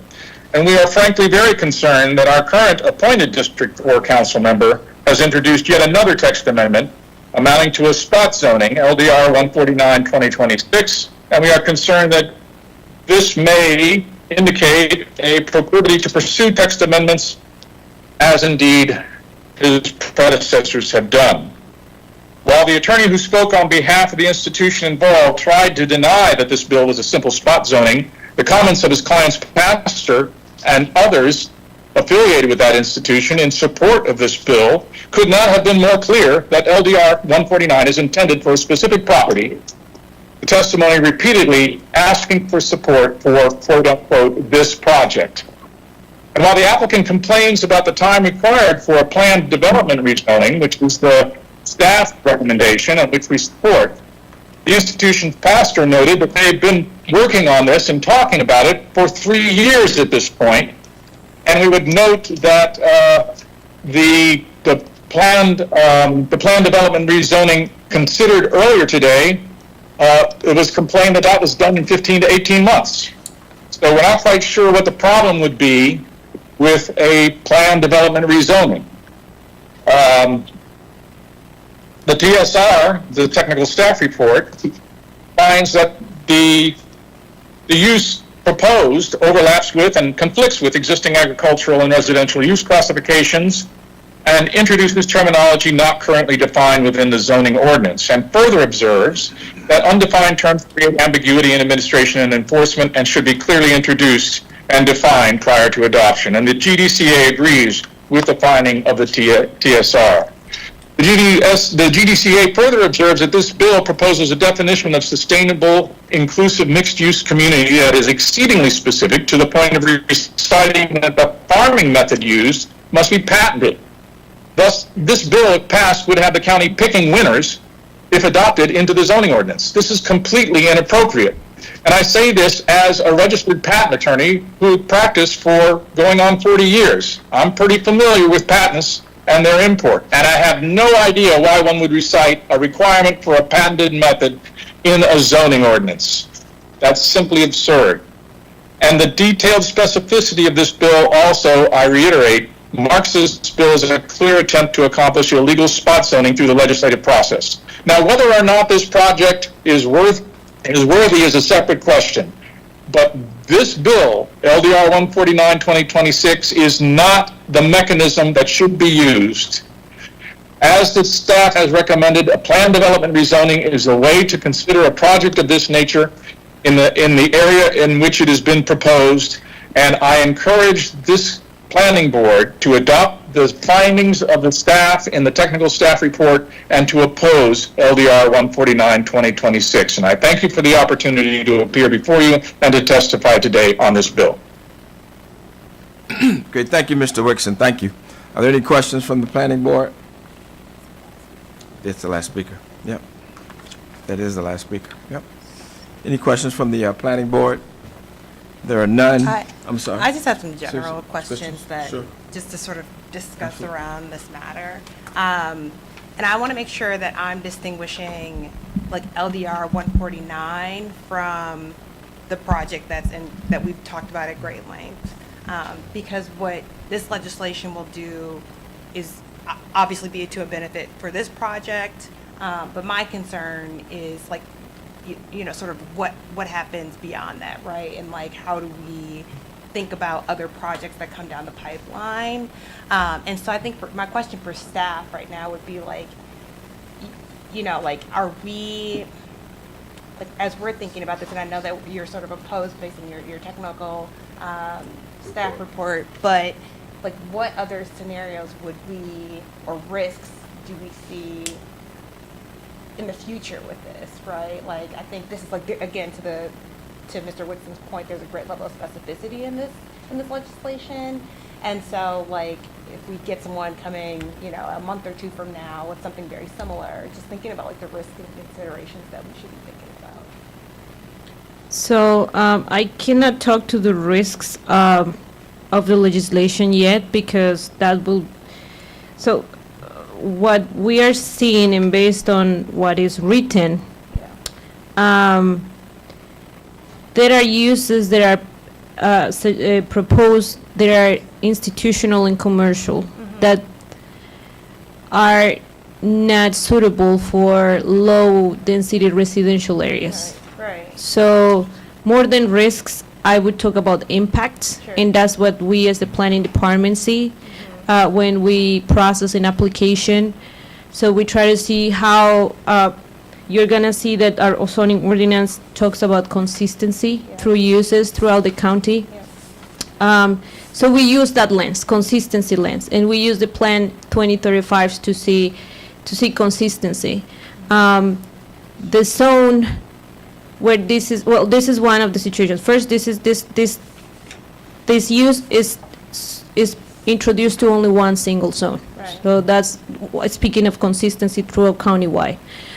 Secondly, the residential state zone, which is where the zone that this use is proposed to be applied to via special exception, went through a lengthy rezoning process, not only through the rewrite, but, and maybe Council Warner may probably may interject me if I'm not correct, but it went through a lengthy process, not only through the rewrite, but through the rezoning plus to the other plans, master plans and region plans. Is that the correct term? I think, yeah. So, and those plans included community input. So, based on all this, the history and the background of what the zone it is and the intent of the zone, so we are more than risks, as I mentioned. We are just comparing what are the impacts these uses could bring to the areas that where this potential use would be located. We are not looking at like only what would happen inside that property, but what would happen around it. Yep. And our main concern is again, as I mentioned, the commercial and institutional uses, because the other uses are already permitted by a special exception or by right. As I mentioned, we support the innovative, bringing innovation, and this is what we need. And part of the rewriting of the zoning ordinance is to bring a diversity of uses and innovate. It is true that we need to work on what technology changes and other uses that will contribute to our county. We just think that this is not the proper manner. It will need significant work. As I mentioned, we are happy to work together. And maybe at that working sessions or future conversations, we could technically evaluate the risks that you are mentioned, because those are risks that we cannot only mention. We need other agencies to bring also their saying of what they think the risks could be. For example, climate related. Although this is a sustainable bill, there is still climate related issues, enforcement, it's particularly enforcement issues that need to be seen. Yeah, and that's what I think I heard throughout, sort of your reporting and then the testimony as well, is just sort of like, it's not a super tight legislation, right? And so like there still needs to be some refinements, and so I think to your point, like that kind of work would be beneficial, just to refine that legislation. But I'll open up to my colleagues too if they have any questions or thoughts. I'm reading Edward Gibbs' response to technical staff report. Did they answer your questions? I think you have 1, 2, up to 7 clarifications. Did you guys address those questions? We did not address these questions because of the timing that the memo was submitted. It was almost close to the deadline, and staff did not have enough time to address them, but I am happy to go through them if it's the board's pleasure. I mean, Mr. Chair, if you can we allow Mr. Gibbs pick 2 out of those 7 and see if we can address that? We can't. We can't. Already given. Okay. Apologize for the public hearing's sake. Each individual signed up to speak gets 3 minutes. At the conclusion, now it turns to staff. That memo, of course, is part of the record of this LDR, though, and it does go to the council. So the council will get all of that feedback. But we only allow the people signed up to speak to have equal time. So no questioning of the... Thanks. Okay. Thank you. I apologize. Okay. So I think what I've gather here is the only way that they can get around it is to do a rezoning and not a special exception. That's it. That has been our long-standing recommendation, yes, sir. And they are under the impression that the rezoning will take forever, almost to thy kingdom come. All right, that's my question. But the language there is like it's upwards of 2 years, right? That doesn't mean that it's going to take 2 years, right? If all ducks are in a row, that process could happen quicker than 2 years for the PD. I mean, in an ideal scenario, yes, but legal counsel Warner might address this better. Like we said, we've only had 3 so far, and the first one was a first take on it for everybody. And we can never be sure without going back and looking at it, how much was the delay the result of the applicant still needing to do stuff on their side? How much was the delay on the government side?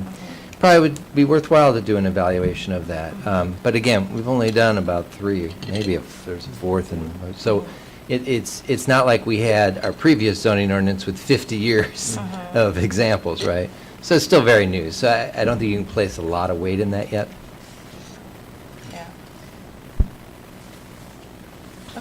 I think that answers my question and gives some Yeah, clarification. So mine thank is you answered for too. indulging me on that. And just a question of well, have there been any, and I'm sorry, I'm just, pretty brand new in the minutes that we have. Have there any been instances of any previous reviews of this introduction or what we're looking at right now? This So yeah, as I mentioned, in last year, the conversation started of this LDR between the planning department and council member Watson at the time. So it's been a long-standing history since 2025. Staff presented, it is not me, the planning, someone from the planning department who was the liaison at the time, as I was in maternity leave. They presented some alternatives. They presented a revised version of the bill, but as I mentioned in my staff report and in the presentation, our long-standing position has been always the rezoning, which has been over a year that we have been in these conversations with them. Yes, Mr. Chair, for the record, James Hunt. Yes, Ms. Gomez is absolutely correct. We've been working with the applicant for well over a year, and the response has always been the same thing, to go and to resort to the PD process and recommend the PD process. And I think Mr. Gibbs mentioned this earlier, that the PD process is intended for those areas or those ideas or those innovative items, and I think Ms. Gomez was talking about as well, of uses, of types of development that the zoning ordinance typically doesn't think about. That's what it does all over the country. We have this one portion of the zoning ordinance that allows for that innovation to take place. It gives that avenue for all of these different ideas, these uses, these densities, these heights, these development options out there that we typically wouldn't think of. It gives that option for the development community to pursue. Now, what's on the record today and what we're discussing today is about process, okay? And I think we all agree that there's a concern with the process, the planned development process. It takes too long. That was mentioned back in February when we had the development charrette with all the folks in the development community about the process. So we're looking into that. The county executive wants us to look at that. The county council, as you heard earlier today in other agenda items, that the county council members are talking about this and their pieces of LDRs that are coming through. We agree. We think there's an opportunity there to streamline that process. However, I think that right now it's a timing issue for the applicant because they really want to get this done right now. The concern for us is that the avenue is there. We need to address the issue because it's not going to be just these, shouldn't say the applicant, but the developers, the churches that you all have heard from today. It's not just about those developments. There are others that are going to be coming forward, but not just that type, but others that are out there. Let's fix the process. That's what staff is saying today. Let's fix the process at this point in time. I think that's the bigger key here, and that's what staff's trying to say right now. Thank you. No, go. And Mr. Hunt, if I may, as I'm looking through some of this, there are a lot of components that go into not this legislation, but what we have spoken about today. And so I think, to your point about the process, there should be a great level of detail and thoroughness that happens. I'm glad that you sort of addressed that because I do think that once we get a really good process, it'll help, sort of expedite things, but we don't want to leave stones unturned and then we have issues later. So thank you for addressing that.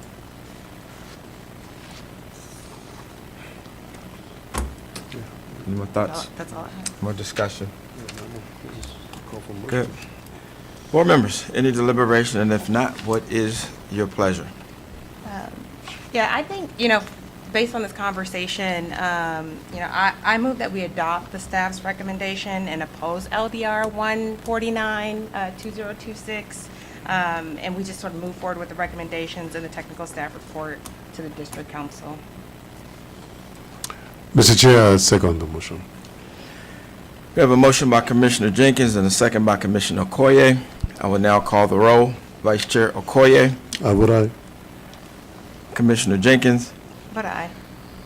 and I, Chair Anderson, vote aye. The ayes have it. The motion to oppose is approved. Thank you. This concludes all the items for today's agenda.